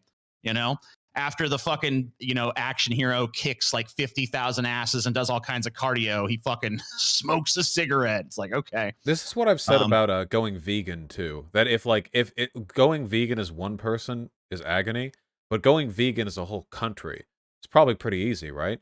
Because that means I mean, it all would the be hundreds easier of because there's going to millions. be a lot of alternatives, and there's going to Exactly, be a fucking they're all whole, yeah, like, because they're all investing infrastructure in that. place If to, you go to the grocery store, it's all food that you can eat. It's not like you have to pick out like the 10% of shit that's good for you. You can get anything and everything, and you never see people eating meat or anything like that. So it's very easy to avoid relapsing. It's very easy to keep the vegan diet or whatever. I think Okay. though that it's kind of naive to ban cigarette advertising, because the appeal of cigarettes is not an advertisement that you saw. The appeal of cigarettes is the same thing that's the appeal of pretty much any drug, that it will help be an escape from reality, that it's going to relieve stress or create some sort of new or different mindset or experience. So I don't even know that I'm necessarily with you on banning Cigarettes cigarette fucking ads. suck. Cigarettes are pretty shitty. You know why there's the whole like media, like the completely manufactured media stereotype of cigarettes making you look cool? It's because that's all they fucking have. They don't have to do that for weed. Weed, when you smoke it, will get you high. Cigarettes don't do shit except give you the teeniest fucking buzz that you could get from coffee. Nicotine is like a minor psychotropic drug or whatever. Yeah, so they have to be like, okay, well, it doesn't feel like anything and it kills you, but you like look super cool, dude. And you look good. And it's super addictive. Yeah, it's You're like just compelled to do it mindlessly, and you have to smell like shit and do it like 50 times a day. yeah, But, it'll make no, I mean, like, inside of your house yellow, your car yellow, your teeth yellow. Stress relief, though. It is like they've done studies where it shows that like cigarettes can actually, nicotine has a unique property that not many drugs have. If you puff it a certain way, like if you take a cigarette and you puff it quick, like that, it gives you energy. If you take long, slow drags, it relaxes you. And smokers, even if they don't consciously realize it, do realize it on a subconscious level. And if someone's like super stressed out and they fucking go for a cigarette, but if it's like they're like tired in the morning or something, it's So there is an effect there. And I mean, but it's mostly just like you become addicted to something, and now it's like almost an illusion, because it's whatever stress you already have coupled with your physical dependency on this drug. And if you get the drug, you feel a little better, but you don't actually feel better. You're just relieving the symptoms of addiction. Yeah. If you've ever it's kind of had insidious in that way. a nervous tick, you've actually experienced the same psychological effect. If there's like a fingernail that you tend to pick at, or like some part of your body that you tend to like flick or scratch, or just any other errant thing people tend to do when anxious or bored, if you feel like you want to do that and consciously make an effort not to do that, stimming, you're going to experience essentially the same thing that people with any other kind of addiction feel, in addition to the chemical effects. Obviously, nicotine makes it worse, but I think the worst part is it's not always the nicotine, right? It's just that you get so used to something that your brain just convinces you that something will go wrong if you can't feel it. I've felt that way about biting my nails back when I used to bite my nails years ago, and it's biting your fucking nails. But it doesn't. There's nothing chemical to that. It doesn't. It's completely just psychological. Right. But I broadly, I guess, support people's right to do whatever drug they want. Okay, wait. Well, me too. But wait, hold on. I had to ask, because I got sidetracked there. What about the lottery? I'm in favor of banning the lottery, because in practice, all it does is it supplements state taxes by taxing poor people who don't understand probability. It just seems like the only thing it does is one dude gets to win, and like 500,000 people just get to pay extra taxes that year. And they're usually the poorest wretches who don't understand the math on these things, Yeah, I mean, well, it's like I've heard it called a stupidity tax because it really is for people who are just like, you don't understand just how fucking stacked against you the odds are. Now that being said, I'm kind of an idiot myself because I don't typically play the lottery, but if it's really high, I'll be like, I'll pay to just fantasize for a minute. Like, what if I did win? What would I do? But yeah, for the most part, It's Squid Game. I don't know. It is. It's Squid Game. I don't know that the government should be running a gambling operation. Yeah, so the fact that the government does I could say it'd probably go away. Now, if someone wanted to do a private lottery, I don't think I'd fucking put any roadblocks in their way. But you could never ban it as a concept because it is technically a lottery. If everyone like puts 20 in the hat and like throws a pair of keys in right, there, yeah, it's just like, hey, someone's gonna get lucky. Maybe it'll be you, but probably not. You should probably recognize that the odds are not in your fucking favor. The state, probably not the entity that should be doing that at the very least. Right. I mean, like it's like, I mean, yeah, I don't really think the state should be involved in a gambling operation. I think it's pretty fair to say they should. The thing that gets me, I'm in favor of the decriminalization of all drugs because I think that it leads to better outcomes, And I do think I think drugs offer something unique. Even ones I would never recommend people take, like heroin or meth, they do offer a conscious experience that can't be matched with other like replicate. Like there's nothing else quite like it. But a lot of gambling related stuff to me seems like just a way of bleeding people out mathematically for an experience that they could conceivably get from other things.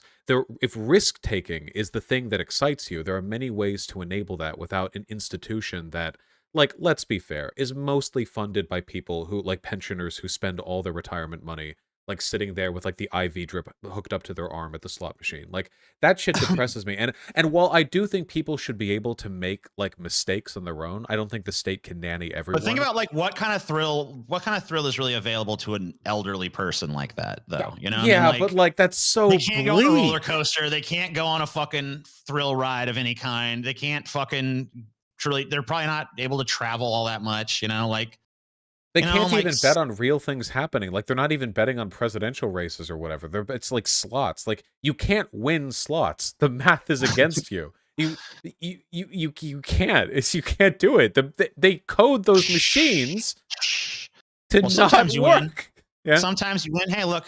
The thing about odds is, sometimes you're the fucking lucky person. Or you're the person who gets the payout. Now you're probably gonna play it all back in anyway, but. Okay, I'm going to take this immediately to the most hyperbolized place we can. And I got to ask you, would you be okay with unironic real-life Squid Game shit? Like, you get to sign a bodily autonomy waiver, 100 of you, one of you gets to win, the other 99 of you sign the contract. Everything that happens in here is legal. Do you think I've not seen Squid Games, so I'm not like super familiar. I mean, like it's like one of those things, it's like good. It's so popular I don't want to see it until like some time has passed, but I don't know. I just have like a really like contrarian strain of like, even if I know something's good, it's like, well, it's too popular, so I don't want to watch it. But no, I definitely should watch the fucking thing. But like the premise is that they sign up to do these fucking crazy games where people die and shit, I guess, and it's basically sign a contract to enter a series of games. You lose, you die, but if you win, you get a gajillion dollars.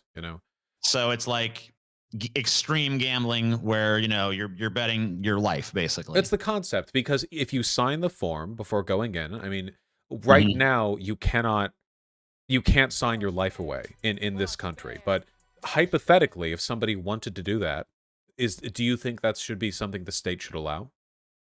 I think that to me would depend on the context of the society, because in a society where people are except for the military, chat. Yes, okay, the military. Thank you. You know what the fuck I mean. Jesus Christ. Okay, sorry. But I mean, like in a society where people were herded into like sort of like, well, I'm assuming that like desperation drives people to sign these contracts. I mean, really, it's pretty much coercive, right? But if if you're talking about a hypothetical civilization where, people did not have like some massive debt to escape, and they were literally just doing it for, like, let's say there's like a strong social safety net at the bottom of our society still means that you're getting food, clothing, shelter, and basic necessities taken care of. And there's no like poverty or homelessness or anything like that. So basically like a utopian society. If there's still people in that context that wanted to do it, I would say, okay, But That's in the context of a coercive society where people would be driven to it by desperation, no, I don't think so. That's really interesting. I didn't expect that answer. So for you, the ability to sign your life away to blood sports is not something you necessarily have an issue with people doing. You just have to you want it to be for the glory. You want it to be so that Well, I'm just saying if someone's value system is such that that's what they want, if they believe that that's like if they believe that thrill is worth the experience, even knowing and understanding that risk, then I don't really see how. in one. Okay, there we go. Just give it a second. They'll all see me again. Sure thing. Sorry, that doesn't happen normally. It's all good. The internet's been really fucky up here ever since the big storm that hit Seattle. It's been a little inconsistent. We're basically talking about a hypothetical utopia. So, I mean, effectively, my answer is no. I don't think people should be allowed to do that. All right. I'm interested because this is the same logic that people use to argue that dueling should be legal. That if two people want to fight to the death, that they should have the right to without the state intervening. Now, as far as I can tell, the only reason the state doesn't want legal dueling is because A, it's really hard to prove after the fact whether a person who's been shot consented to it with a duel, or if they were simply shot and the person who shot them is just saying, oh yeah, bro, he wanted it. And secondly, because it significantly decreases the human population, which we need to work. I think that quite a few people died to duels back in the day. Well, and not as many as you'd think. There was like a lot of stopgap measures that were designed to like prevent an unnecessary preponderance of deaths. First blood from sword, yeah. Yeah, I mean, like most of them didn't even get to like, I mean, like they did a lot of pomp and circumstance that's kind of designed to make you go like, hey, let's just work this out because, you know, this is stupid. But yeah, I mean, people did die in duels. And as far as duels go, I mean, like, I think there's probably better fucking means of conflict resolution at this point. I don't necessarily think society should give their blessing to duels. Especially since, like, I don't know.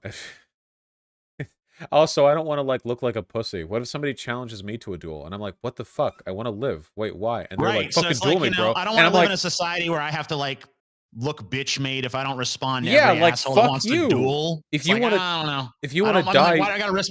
A lot of people hate my ass. I mean, like Vosh, you know, you'd be getting challenged to so many fucking duels, dude. God. You don't want that. Like every day. I don't want to deal with that. Fuck that. If you want to die, shoot yourself. I want to live. I don't care enough about you to risk my life fighting you. Fuck you. But they would be, dude, duel me, bro. Dude, soy, beta. That would be the fucking soy. It would. They would be following you around. Dude, you're so soy, bro. And they've got like a fucking 18th century dueling pistol that they're just kind of like jiggling around around the trigger guard, you know?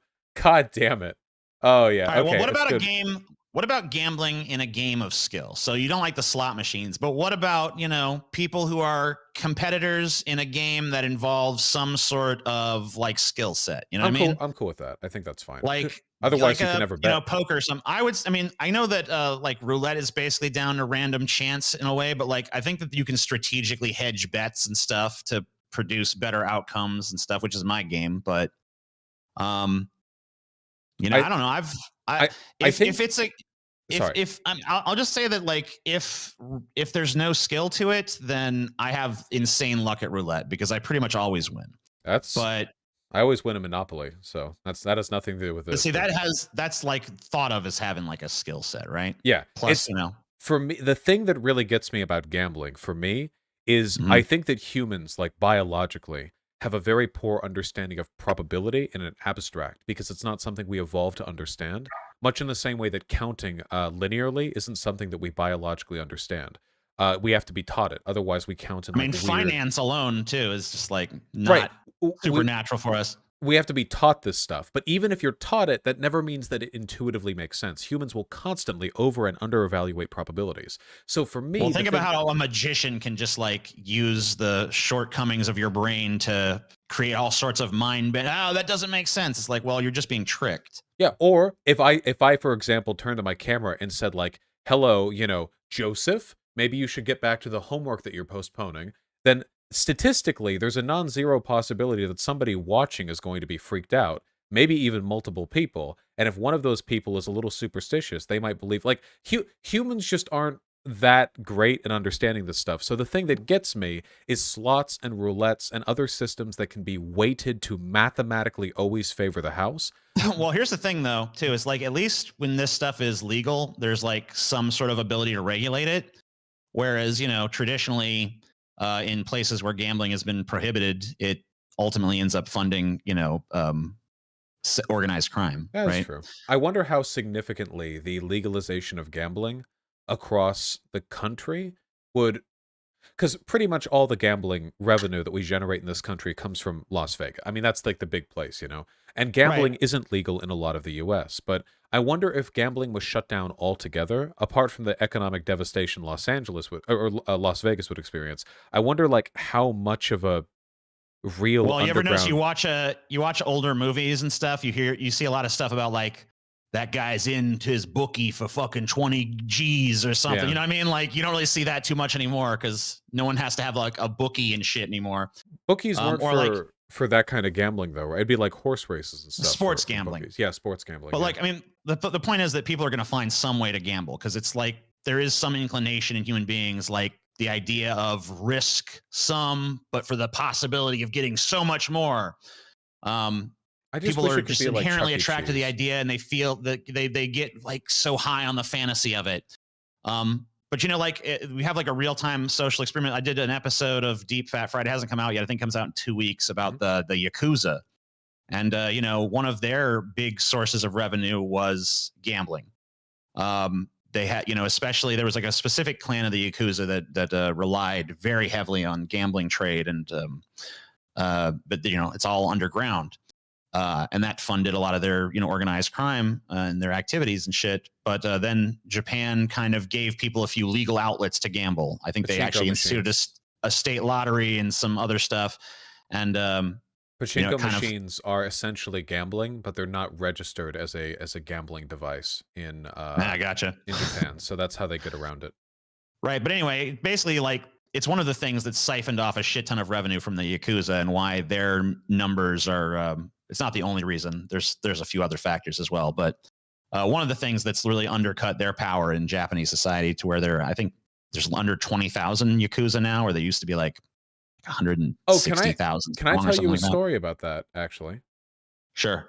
I've gone to Japan once. I went with a friend of mine, a woman, and I had a really, really good time. We were walking around one of the districts south of Tokyo, which is where we were staying, when we encountered an honest-to-God red light district, which, you always hear about red light districts in media, and it's kind of like a fanciful term, but this was an actual red light district. With there was literally like a big open alleyway, maybe 20 meters wide, with a gigantic one of those Kanto gates, those big Japanese gates, with like red lights and everything. I mean, it was very, very clear what it was. It was nighttime, but it was also very busy, so we decided to walk down. And it was one of the most interesting experiences I've ever had in my life, because it was the first time and only time I've ever seen organized crime. Because the Yakuza were everywhere. There were all black limousines and black vans with dark tinted windows full of men in dark suits with serious, like, facial expressions, sometimes with tattoos that went past their neckline. They were everywhere. I mean, just like the whole place down. And in the center of the road, there were, I think, Nigerian men. Apparently, the Yakuza hire foreigners to do shouting for them, because Japanese men tend not to shout. They don't like shouting very loud, I guess. It's just a cultural thing. But they get foreigners, and these guys were like yelling at us. They yelled to my friend. They were like, "Oh, you're so pretty. You would like this place, You're so nice. You should go here, man. You're a white man, right?" Like that kind, like, stuff like that. And Right. my friend is drunk beyond belief, like pissed, and I am sober. But I think, like, in retro, like, this is probably not the safest place to be dragging her along, because, I mean, even if it's populated, this is like a very obviously Yakuza controlled area. But she pushes me to go into one of the establishments, and I guess I kind of want to see too. So I step on in there, and there's a door you open, and you lead into a room that's no smaller than an elevator. And on the other side of this elevator-sized room, there are a bunch of curtains and a desk in front of them with two guys behind it, both obviously Yakuza. And one of them looks at me and holds up this big, like, poster board with a bunch of women's faces on it. They're sex workers, with, like, yen underneath all of them. And it's, like, pointing. And I'm like, I'm just looking in here, and he doesn't speak English, so he's just like pointing, like kind of irritated looking. And I'm like, never mind, I think I'm gonna go. And I like turn around, and my dipshit friend is pulling at my arm, going, "You pussy, you should fuck them." And I have to like drag her out of the place. And Anyway, I read up on all this later, and we got out, we're fine. But I read up on this place later, and apparently this is one of the very, very, very few industries where the Yakuza have some kind of like wedge of control, because like you said, they've been aggressively driven out, sometimes like in almost militarized police raids from almost every other industry. And now what is left of the Japanese prostitution industry, they have a huge stake in because it's one of the few things they have a hold on. Okay. Yeah. And you know, a lot of times, you if you'd stayed, you would have definitely ended up getting shaken down, because they tend to do that to tourists. They'll basically, you go in there, even if you were just there for like, I'm just gonna drink or whatever. I don't know if there was a bar area too, but you're gonna be overcharged for pretty much everything. Oh yeah, whatever they'll try to get you. Whatever the price listed on the girls, there are Japanese it's gonna turn out to not be the real price. There are Japanese tourist warnings for those areas. They're like, hey, Japan's super safe, but, and then they list like a couple of stuff, and that area was one of the, like, it fit under the purview, you know? Well, Japan is not as safe as people think either, because like a lot of times murders in Japan are like written up as accidents if there's any possible way to do that, so suicide to the back of the head twice, yeah. Right, that kind of thing. Very like Epstein-y suicides. So overpopulation, I'm told we disagree on. I don't know that we do, because I've never actually heard you talk about it, but I've heard people say that you don't believe in overpopulation, or you think it's a myth or whatever. Yeah, I don't think it's a thing. I think that based on the projections we have right now for all the world's developing countries, it seems like they're going to level off before we reach anywhere near the Earth's population cap. That even like at current projected rates, we would still fall below the amount of people that we could sustain with the food growing technology we have right now. It's just a distribution problem. Right. What about the like carbon footprints that people, like, obviously a human being, even just one human being, has like a tremendous sort of impact on like CO2 usage and stuff, right? Yeah, I Not mean usage, but like the amount of pollutants that they introduce into like any ecosystem. It's more about the tech than the people, right? One American will release more, will have a larger carbon footprint than 100 people living in the Democratic Republic of the Congo. So it's, or maybe even 1,000 actually. I guess. But that's like possible. really, like we're trying to like, I mean, we're trying to lift those people up though, right? We're not trying. So like, eventually, I mean, unless you're talking about, I mean, I'm sure you do want to switch to like greener and greener technology, as I do as well. It'd be but cool. I mean, like, we don't have that now. So as those countries become more industrialized, they tend to have larger and larger sort of carbon footprints and other pollutants as well. Well, to me, I think the big goal here. So some of this conversation feels a bit unfair because we got like a head start, right? The West got to develop and industrialize hundreds of years ago, so we got to belch all the carbon in the air. We had our cities choked with the pollution from cars driving around, and then we regulated it out, and now we're, a little bit better about it, at least relative to the process we had to go through.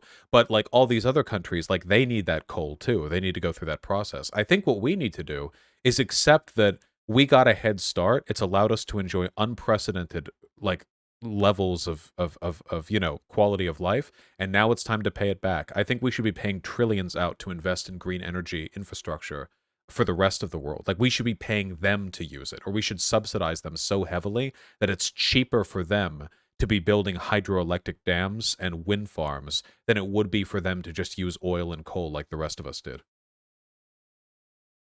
Right, but I feel like the problem is that we're not even transitioned to that yet. And we could though. If we put the money towards it, we absolutely could right now. And then I'm concerned too about like the land that we have now. I mean, like so much of the West Coast, unless these drought conditions start to reverse from like the catastrophic drought levels that we're seeing now. I mean, a huge amount of our food is grown in California, and their water's low. I think something like it's an insane amount of fucking produce that comes from that state. It's like a gigantic portion.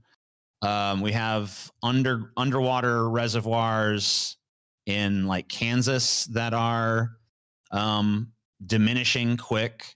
That's another place where a lot of our food is grown. You know where most of our food goes, though? The garbage. The stomachs of cattle. Seriously, 41%. Well, I mean, even of the food that that is produced, like a lot of it goes to waste. Oh no, Doesn't for sure, even, for doesn't, sure. Doesn't even feed cattle or anything. Just goes right to the trash But one of way or another. all the land in the United States, about 40% of it is used to produce feed for livestock. 40%, not of farmland, but of all land. I took a road trip from Louisiana to Colorado a few months back, and I can tell you, like, most of it is cattle everywhere. Oh, we don't need that much meat, I don't think. Here, wait, hold on. I'm just showing this to chat real quick. The by far the largest proportion of the land in our country is used for cow pastures and ranges and livestock feed, which is right over here. The food we eat for this little graph, that's this little rectangle, chat, if you can see. And then here's what we feed. The thermodynamics on this are just not smart. We probably shouldn't be eating this much damn meat, you know? Yeah, and then there's a lot of other problems. Like if you drive through California, which I did recently, there's like, you see a lot of the farmers there want to dam up all the rivers to keep the water from leaving into the oceans. Basically just want to disrupt the water cycle. That's their solution to the drought. You know, there's like, I don't know. And then there's like a lot of crops there that are not even picked because they don't want it to affect prices. So they pay farmers to grow it, but not, you know, pick it or give it to anybody, because they want to make sure to control, you know, do price controls and things like that. And then there's a lot of crops that are just like not water efficient. Like there's a ton of, remember it's walnuts or some kind of nut that they grow in like insane abundance. I think it's almonds. Yes, almonds are incredibly insanely water intensive crop. Yeah. But they're just like tons of almond fields all throughout California, even though they're in perpetual drought. I mean, like, we do stupid things, but the problem is, like, I get, but it seems like the argument you're making for why overpopulation isn't a problem is because if we were smarter, it wouldn't be a problem, but we're not smarter. Well, so. The thing is, fixing overpopulation wouldn't fix all the problems we're talking about right now. Even if we could halt the human population at exactly what it is right now, every issue we're facing is still going to fuck us. So it seems like the overpopulation is a red herring, if anything. It does increase the number of mouths that we need to feed, but also, realistically, it increases the labor force of the earth, the number of people who can research, invest, who can develop, maintain, and staff wind farms and hydroelectric dams. We just need to direct that labor in a productive every person way. represents more resources consumed, though. And produced. More, and it's not a zero-sum game. I mean, well, something. I mean, it does. It means more stuff is produced in some respects, but it also means more stuff is used up. Sure, but as long as that stuff that we're using up is sustainable agriculture, then we're set. I mean, we can make an infinite amount of that if we need. Yeah, I mean, some of the agricultural stuff, but like, we know that there's going to be water wars in the future, right? Mm-hmm. Like we have the vice president pretty much admitting as much. We know that drought conditions are getting worse all over the planet. We know that there's going to be massive migrations. But we can fix these problems too. I don't feel we have a right to complain about the population of the developing world when, like, everything we're talking about, we make no effort to fix ourselves. For water use in the United States, why do we let people have lawns?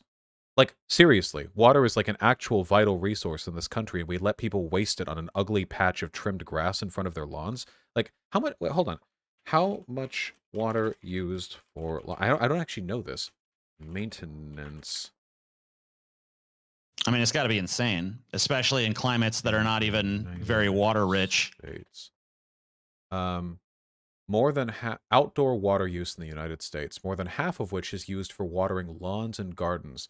Nationwide landscape irrigation is estimated to account for... Oh, I'm going to have to read this for a second. Oh, goodness. Why save water outdoors? Water sense label. What is this? Outdoor use. Nationwide, 1/3 of all...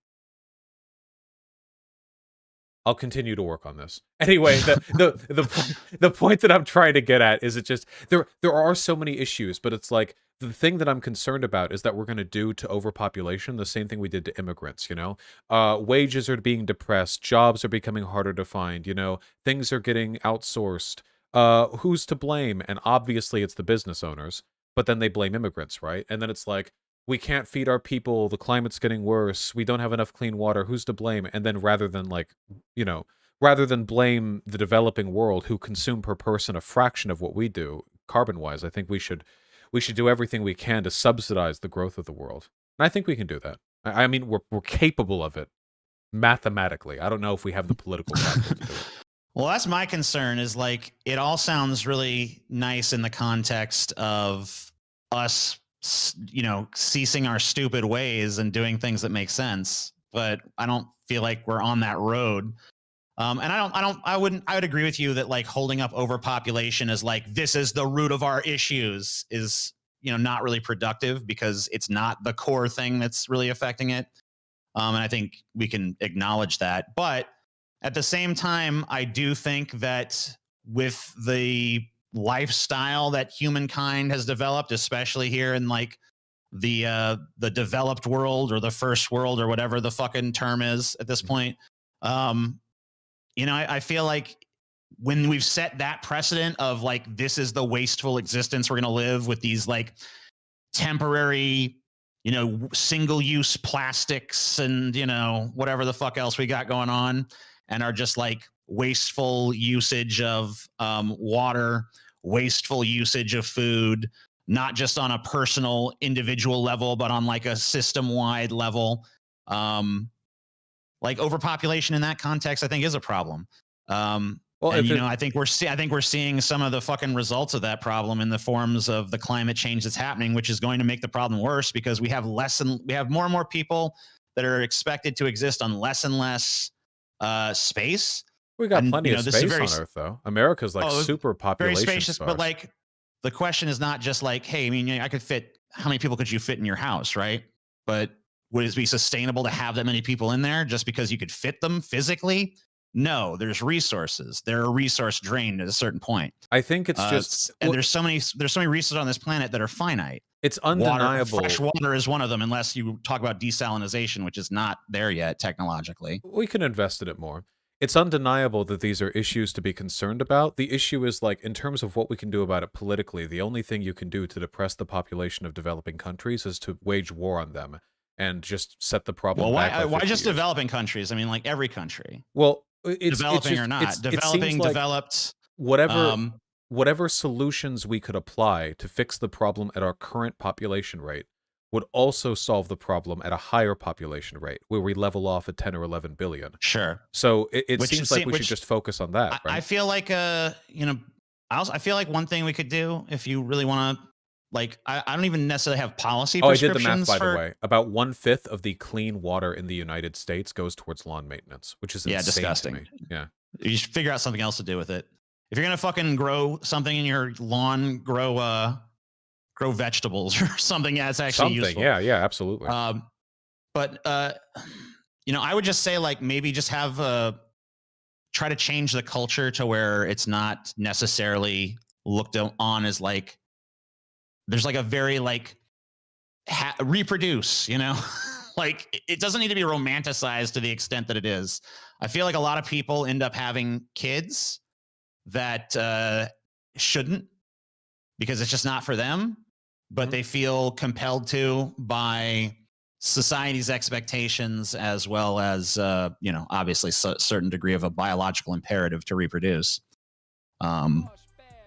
But, I think it's overly romanticized, and I feel like there's a lot of instances like, I never felt happier than when I saw little Jimmy be born or whatever the fuck, and all this, like, it's changed my life being a dad. Maybe for some people that's true, but like, I think that expectation and the permeation of that, I don't know.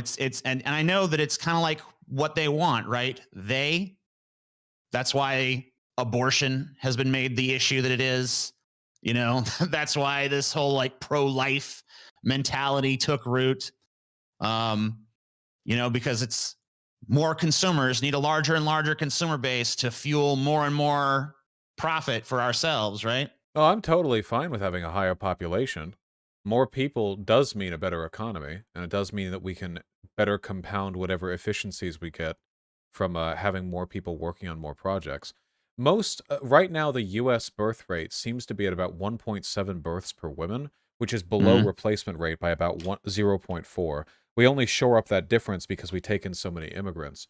I think in terms of like, which I'm fine taking on the immigrants. Yeah. I think in terms of I think in terms of addressing this, like, it feels like the birth rate in developed countries are already pretty low. They might, in fact, be low enough that we Well, I have a mean, if you're serious talking problem. about, but if you're talking about things leveling off, then you can't have the idea that eventually everything's going to level off and we're going to be fine because we're not going to get anywhere near the numbers that are going to be needed to like cause like the ecological collapse, which I think is estimated, at least by some of the experts I've read, at like 11 billion people.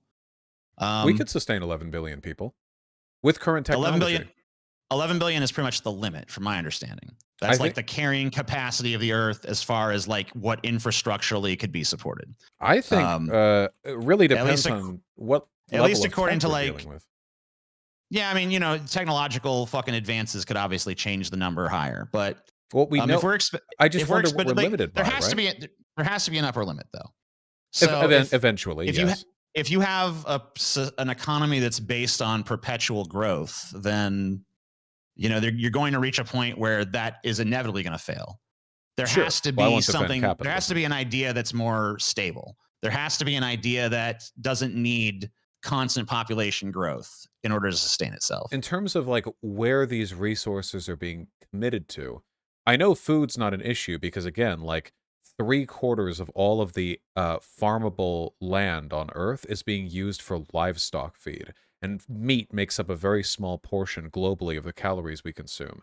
So if we reduced our meat consumption and spent more of that land producing fruits and vegetables and grains and potatoes and shit, then we could easily feed far more than 10 or 11 million people. We could probably go well up to 20 with like existing Billion. technology and stuff. Yeah, just for food wise, right?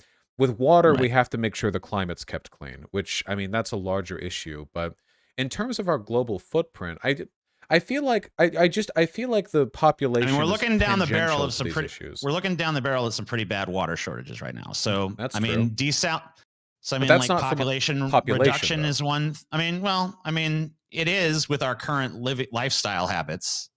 Right, but we can change those lifestyle habits. We can't really change the growing population. We're already domestically at a below replacement rate for our birth rate, which will cause problems in the future too. We can't rely on immigration forever, and eventually we're going to have these cyclical booms of like welfare sustainability for older people when they fall out of the workforce. You want a pretty like steady rate of growth, which is why China's about to have a serious fucking problem when its gigantic population boom enters retirement age. So I think that Right, but even if you don't think it's happening now, eventually that growth rate is going to come up against the reality of carrying capacity. Whether you think that's 20 billion, 30 billion, or whatever it is, like there's going to come a point where the Earth simply cannot sustain these people, and then it's either we have to like work on some sort of terraforming project, colonizing space, using resources beyond the limits of the Earth, or we have to figure out some way to be sustainable at a lower population without we not needing level off? perpetual growth. because it seems like all the industrialized countries of the world keep converging at the exact same, like just below replacement birth rate, right? Right, but yeah, I mean, it does seem like once you industrialize, birth rates decline, probably as people get a little bit more educated and start to pursue maybe like their interests rather than not everyone's actually interested in fucking raising kids, having a family, that kind of thing. Mhm. And you know, as people realize more options are open to them, that they kind of like some of them make different choices. But you know, what I'm saying is that if you have an economy that's based on perpetual growth, eventually you're going to have to figure out a way to maintain that economy without the perpetual growth. You know, I'm not going to disagree with that. Yeah, sorry, I'm just looking right now. Right now, the United States, Iran, Brazil, China, Canada, Thailand, Italy, and Japan, and a few other countries too. They're all below the global replacement fertility rate. The UN projection for around 2,100 puts basically every country on Earth, apart from Zambia, which I think is like the most underdeveloped country. So I think Zambia is a little fucky wucky right now, to be honest with you. Everyone else is below that rate. So I think this is one of those issues that'll solve itself. The thing that concerns me is that it's possible that a different economic system might not have the suppressive force on birth rates that capitalism does. Maybe it's not capitalism and the modern like workday that makes people, or sorry, maybe it's not industrialization that lowers birth rates. Maybe it's like the relationship we have to our work. And if we had a more democratic economy, it would encourage people to have more kids because they I would think have more time some to spend with people, them.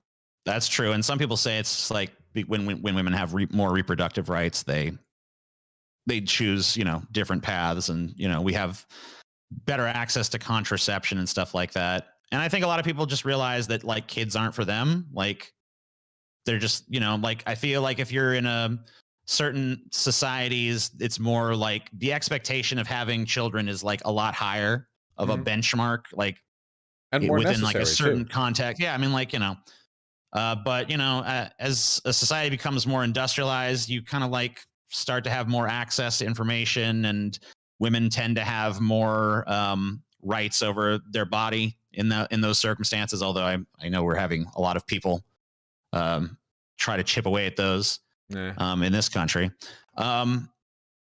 Yeah, like why?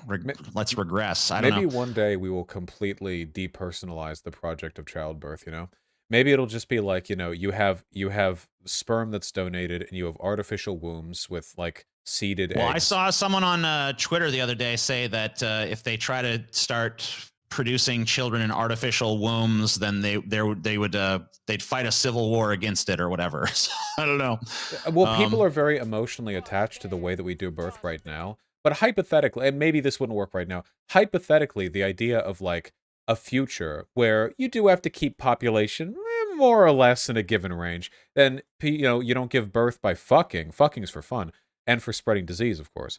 Instead, there are just like regions like produce children and like in accordance with the needs of the society, and B, in accordance with if there are people nearby willing to take them in. Like you'd submit, like, hey, yeah, if there are any kids popping out sometime in the future, I'd like some. And you, with your gay polycule of 12 queers, raise some vat-grown child. I don't know if that would negatively impact the human life experience. I'm not really sure. It's just kind of a sci-fi concept, I guess. Yeah, it's kind of hard to fathom. So another thing that I wanted to disagree with you on is nihilism. Oh, no. I hear you use nihilism as a pejorative a lot.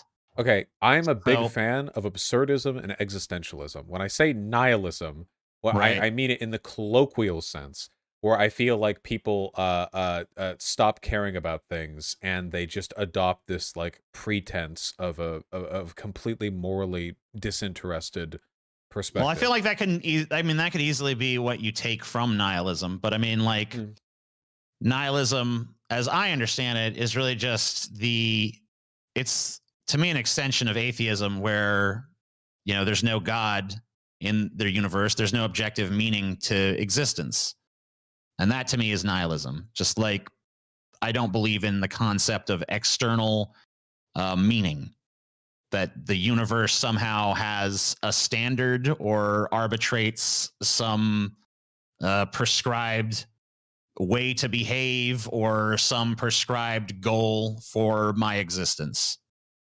I think I know that nihilism has a lot of definitions philosophically and colloquially.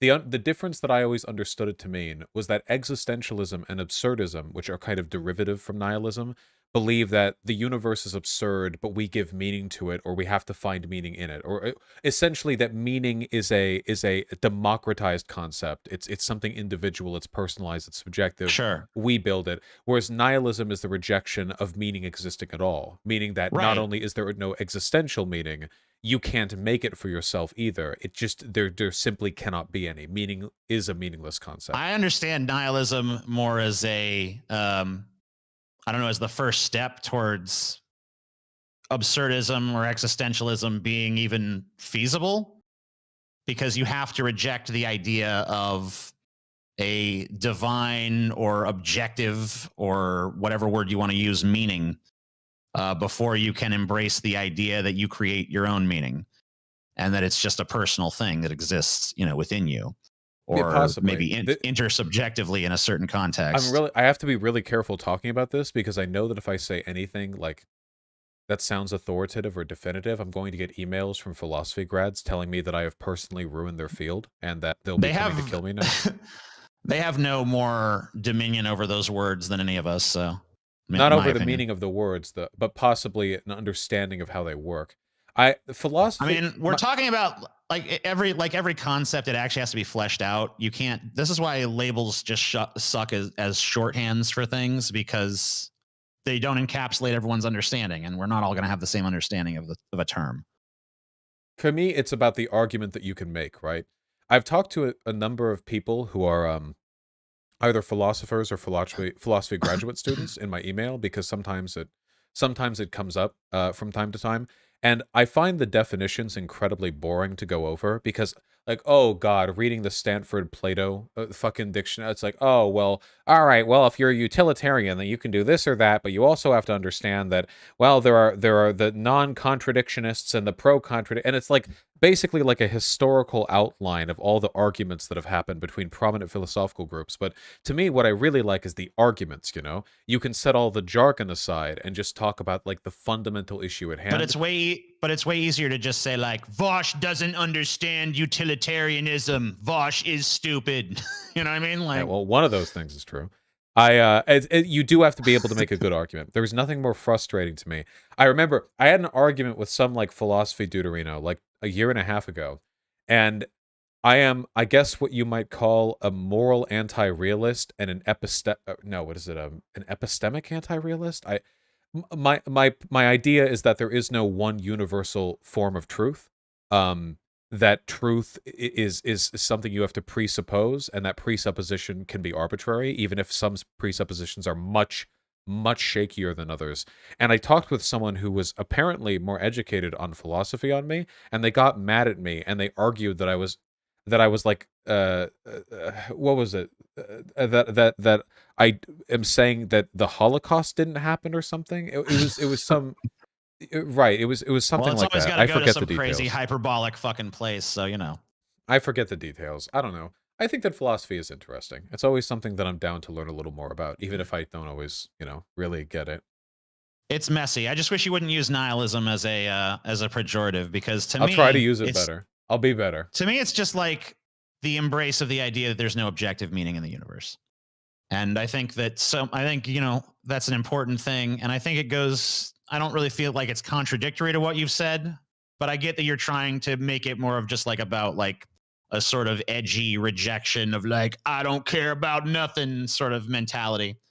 But there are certainly people who take that from the philosophy though, right? Like there are, right, sure. Right, I mean, but right, like, to me, it's like, I mean, you could take a fact, and to me, the universe having no objective meaning is a fact in the same way that there being no God is a fact. It's just like there's no evidence to support it, so there's no reason to believe it. I don't think we can make comments on the metaphysical, right?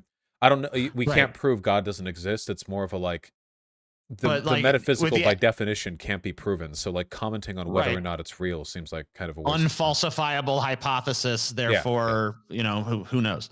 But to me, meaning in the way that it's described by certain people is an unfalsifiable hypothesis.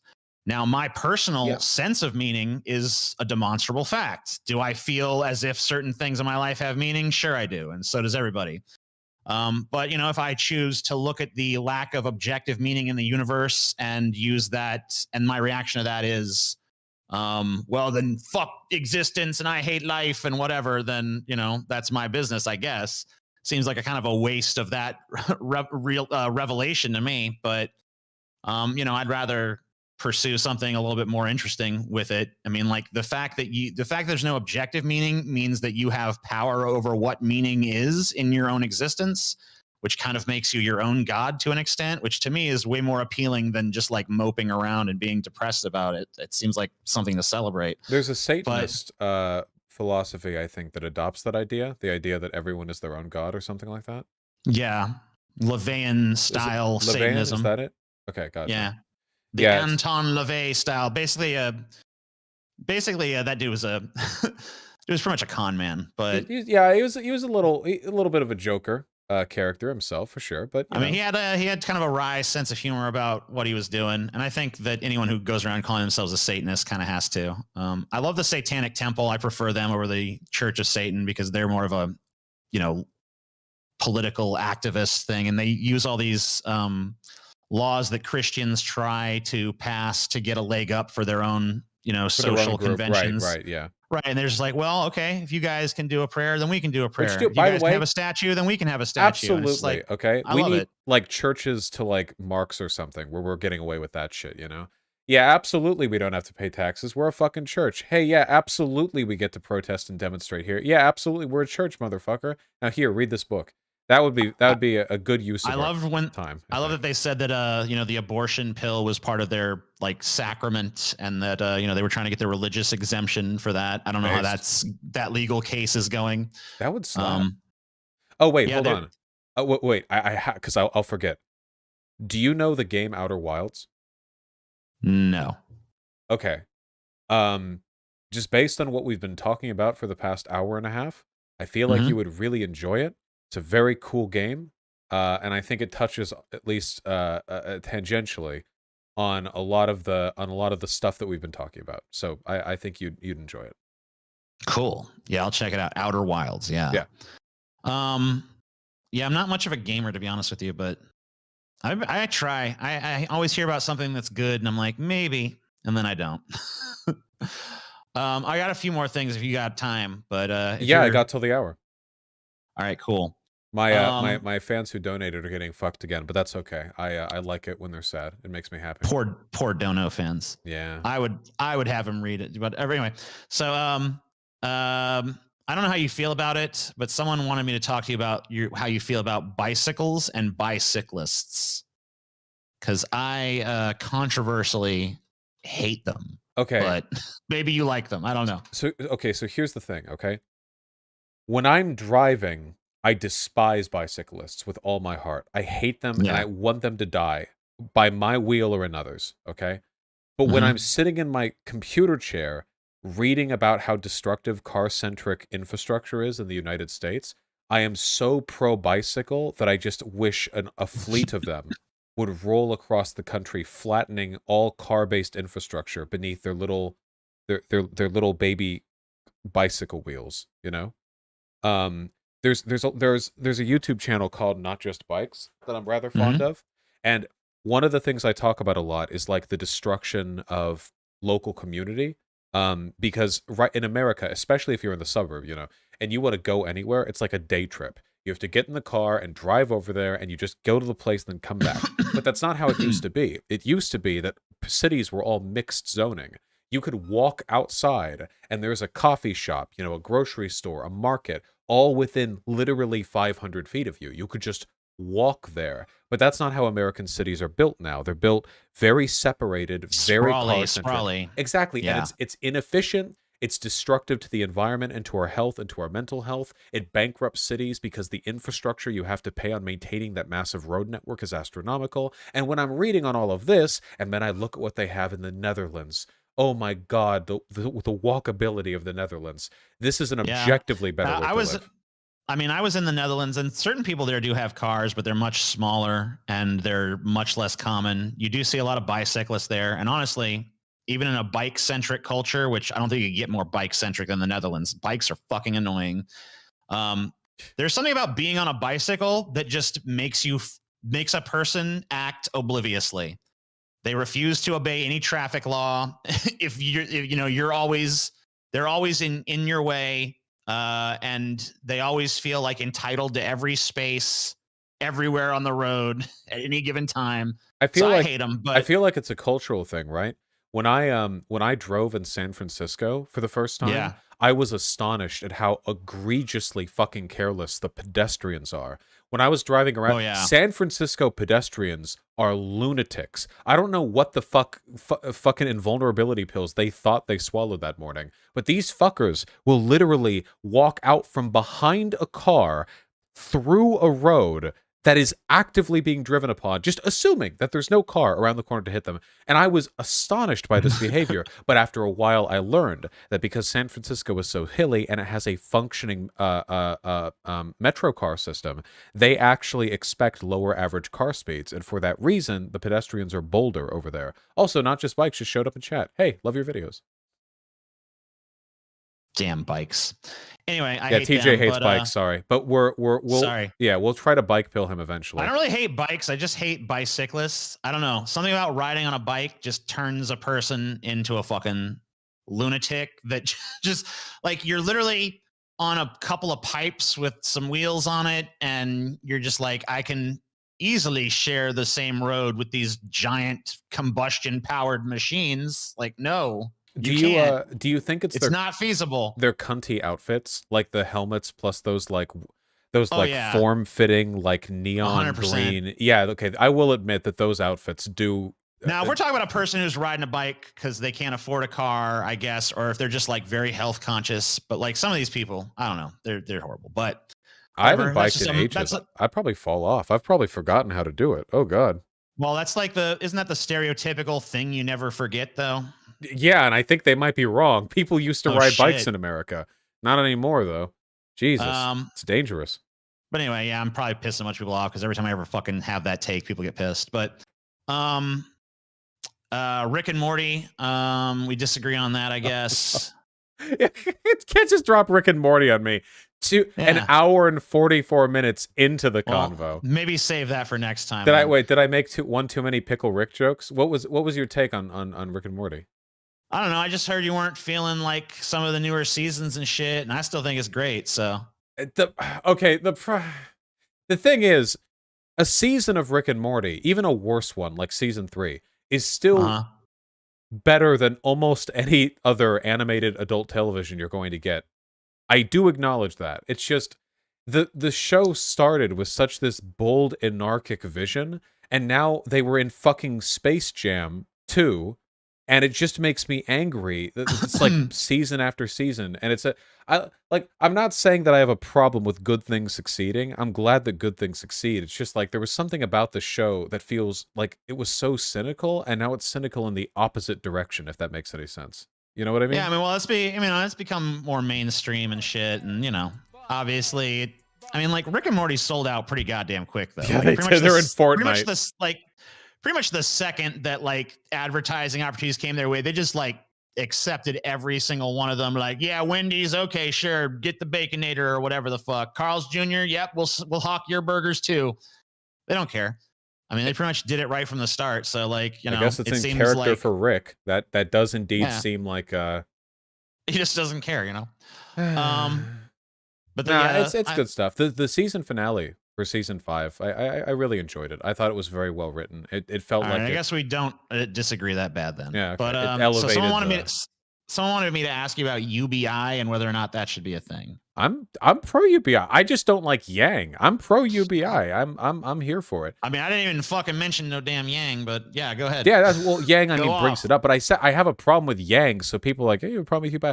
I have a problem. I have more of a problem with Yang over time. Like, I read the platform of his Forward Party, and I'm just like, this party sucks. Yes, yeah, this is lame. They're like, yeah, dude, we'll be the bipartisan party, and we'll do it by not listing any policies that anyone cares about. That way, no one can get mad at us. It just seemed to me like Andrew Yang took a good hard look around, and I tweeted this basically. Took a good hard look around the country and was like, you know what's the answer? Radical centrism. It's like, what? How do you possibly look at what's going on now and just think like centrism? What's what we need? We need to be in the center, not even the real center, just like in the center between Democrats and Republicans, I guess, which are already too goddamn close and and already too far to the right. Yeah, exactly. You know what's going to be the worst day? You're not exactly breaking the mold here, Andrew. I don't know. The worst day for any left-leaning person in America is going to be a little while from now. This is inevitably going to happen, and it's going to be morally devastating. Okay, Elon Musk is going to endorse Andrew Yang's Forward Party, and social media is going to be insufferable, unbearable for weeks afterwards. It's going to be a tire fire. that's just going to stretch across the planet. There's going to be no escape from it.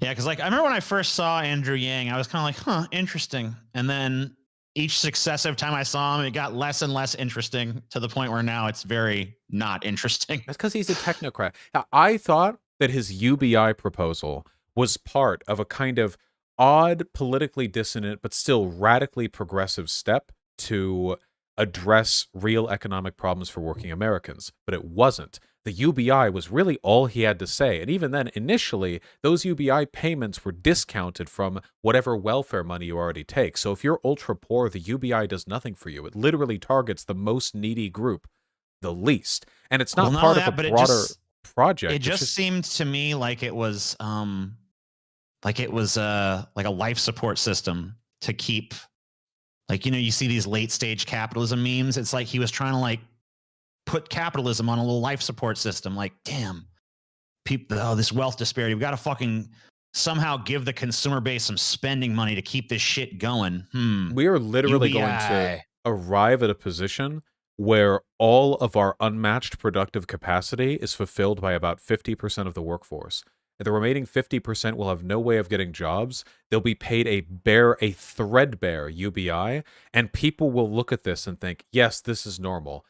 All of our billionaires will become trillionaires, and no politician will think to ask, how did our system somehow become more efficient and also poorer? How did that in what system can you automate a process which by definition increases its efficiency, and then somehow the poverty rate goes up after that, and nobody will question it? And Yang doesn't want to question it. Yang doesn't talk about that. He talks about automation like it's some inevitable mechanical force that we just have to cope with and deal with, rather than an uplifting, liberating thing, which is only potentially threatening because of who is in control of those automative processes. This was actually a huge part of the conversation I had with Demon Mama yesterday about automation and robotics and AI. And like, a lot of the problem with these things is not so much the technology itself, but the people that are in control of it and the way that it's going to come about in this country. Because it does have I agree with you, it has the potential to be such a tremendously liberating technology. Like when I hear like people, hey, all these jobs are gonna be automated away. It's like, good, fuck those jobs. It's like satellite. It's some of the most thankless fucking jobs there is. But the problem is that, the everyday person is not being brought in on those profits. It's not being like, we're talking about a society that, like you said, more productive than ever, but poorer, or at least poverty is like hugely concentrated at the bottom, and wealth is concentrated at the very, very tippy top. And we have Elon Musk and Jeff Bezos fucking battling it out to see who's going to fucking win the prize of trillionaire first. And the poor people will be rooting one side or another. Half the population is going to be rooting for Elon, and the other half is going to be rooting for Bezos. And they'll be very invested in it, and people will lose IRL friendships over the arguments between those two factions. I mean, it's going to be like, yeah, like you can almost see a future where like it's not even so much a matter of like party loyalty, but like which corporation are you loyal to?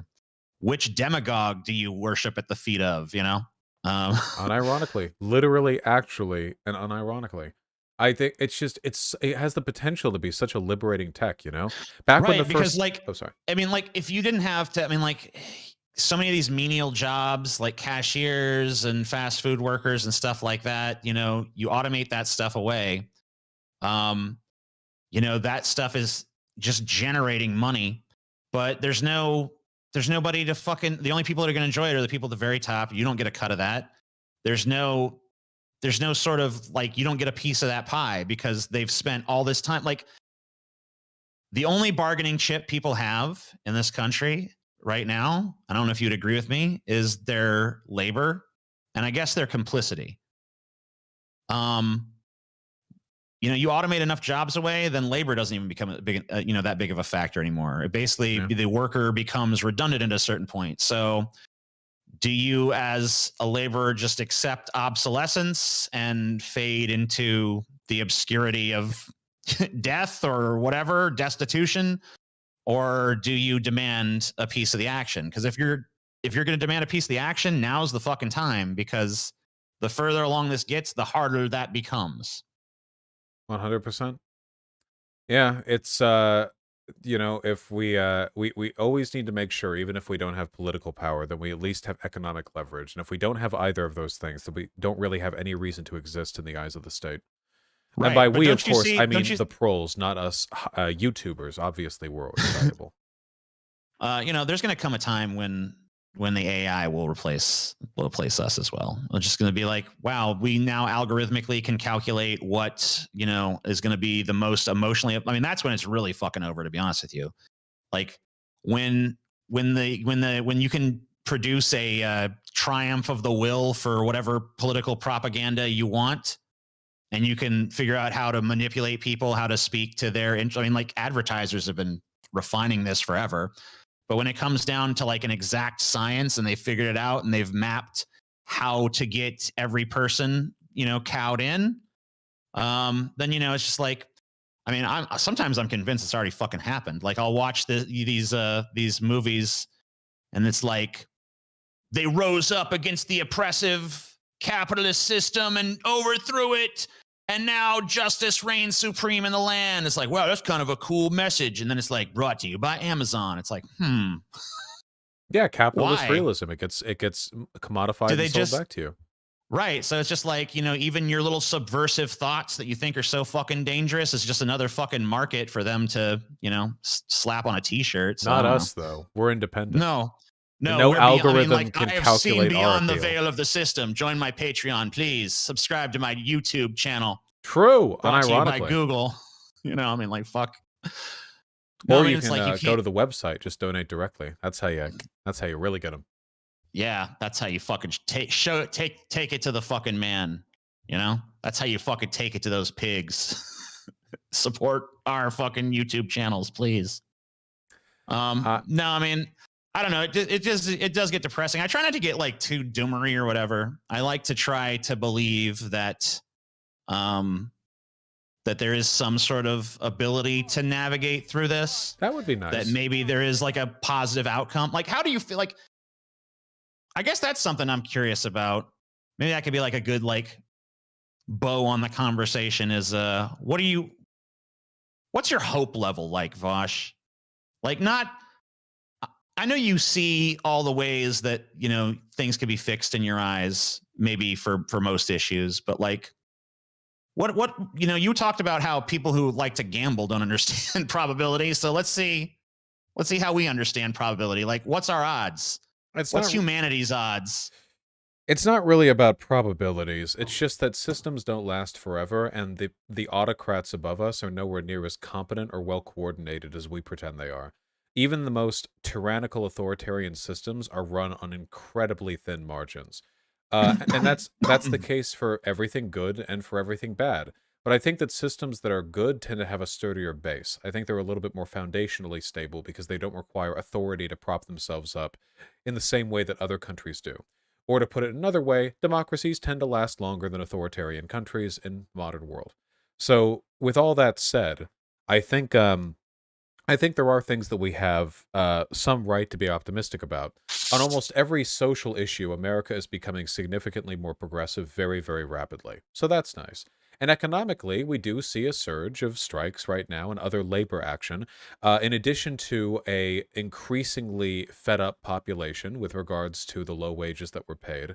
It's true we're still in political gridlock, and I don't think we're anywhere near a solution, but I think that people have the right, at least a lot of people, have the right attitude towards these problems, which means that even if things are bad, you can be in the company of people who want a better world. And I think that ultimately is the thing we can always take some comfort in, because the greatest freedom that we have is bitching and moaning with the people next to us. That's always been it. When the state starts to quiet you down, when the state sends the troops in to keep you quiet, when you're alone in your opinions, that's the ultimate, like, despair right there. But at least as things get bad, we have the right, the ability, and the numbers to always find people around us who we can bitch with. And maybe eventually that'll lead to something, but even if it doesn't, it's better than being quiet. Yeah, at least you have some commiseration at that point. Mhm. I'm happy to put a bow on it at that point if you are. Oh yeah, we're 3 minutes till, so I really appreciate you coming on, man, and all of the wacky esoteric topics, like Rick and Morty that we found time to talk about. Well, I tried to think of everything we disagreed on. I could have brought up like the kink it pride shit, but like I was like, do I really want to dredge that fucking ancient shit up? And I'm glad I didn't have to. But I did disagree with you on that as well. But that's or at least okay. I think I do. We might end up agreeing more than I we feel like think the we will. only yeah, I mean, like that seems like it's typically the case. I think the only issue that today where I felt like maybe we still don't really see eye to eye is this overpopulation stuff, but maybe we could devote more time to that at some point in the future. Well, tell if you what, wanted I'm to. not going to have any kids anytime soon, and you don't either. And that way, even if ideologically we may disagree, in practice we are affecting the same result. Very true. All right, Vosh. Well, thanks for having me on. I appreciate you coming on my stream as well. I'm always happy to talk with you, man. Plug myself one more time, if that's okay. Of course. Yeah, I'm the Amazing Atheist, my YouTube channel there. I have a podcast, Deep Fat Fried. We have new episodes every Monday, Tuesday, Wednesday of every week. I'm sorry, every Monday, Tuesday, and Thursday every week. I have a live show covering the news every Wednesday called Flash Fried. We do a patron-only show every Friday, so it's like pretty much all week long, new content every single week. And I also do streams over on my TJ Does Life channel where I'm simultaneously streaming this Vosh conversation right now. And those are my 3 places you can find me. You can also check me out on Twitter, where I spend way too much of my fucking time. It's really been nice seeing you live stream lately too. Oh, thank you. Being my preferred medium and all that. Fucking eyelashes. They're supposed to be, right? That's where the eyelashes belong. Oh yeah, a little bit above it. I really appreciate you coming out. Next time we'll not fiddle so much in the DMs before actually talking. Okay. Sure thing. And yeah, I'm gonna come kick your ass on the overpopulation thing, but I got to get some of my research in order. Then I'll destroy you. Get your numbers ready, because I'll be doing it too. You take care. Have a good one. All right. You too, man. Have a good one.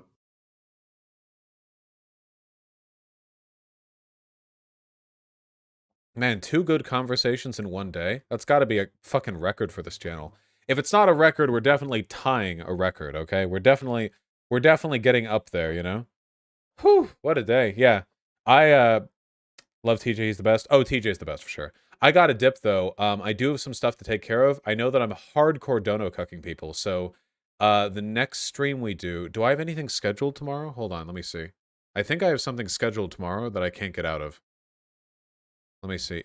Okay, we'll do the January 6th story tomorrow. I'm sorry, I thought I'd do it today, but you know how this stuff is. We ended up watching the Gus Johnson stuff. Wait, let me check my calendar. Do I have something tomorrow?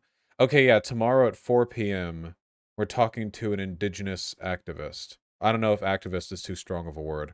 We're going to talk about the Professor Flower shit, basically. But, like, with a person who it actually affects, I think. So, yeah. Okay, so we're going to do that. I don't know if activist is too strong a word. Maybe advocate would be a better one. Like they care about this stuff, but I don't think they're like a political... We'll talk with them. It'll be fine. Everyone go over to TJ Does Life when Vosh finishes streaming. Yeah, wait. Does he stream on Twitch? I'll host him. Does TJ stream on Twitch as well as YouTube?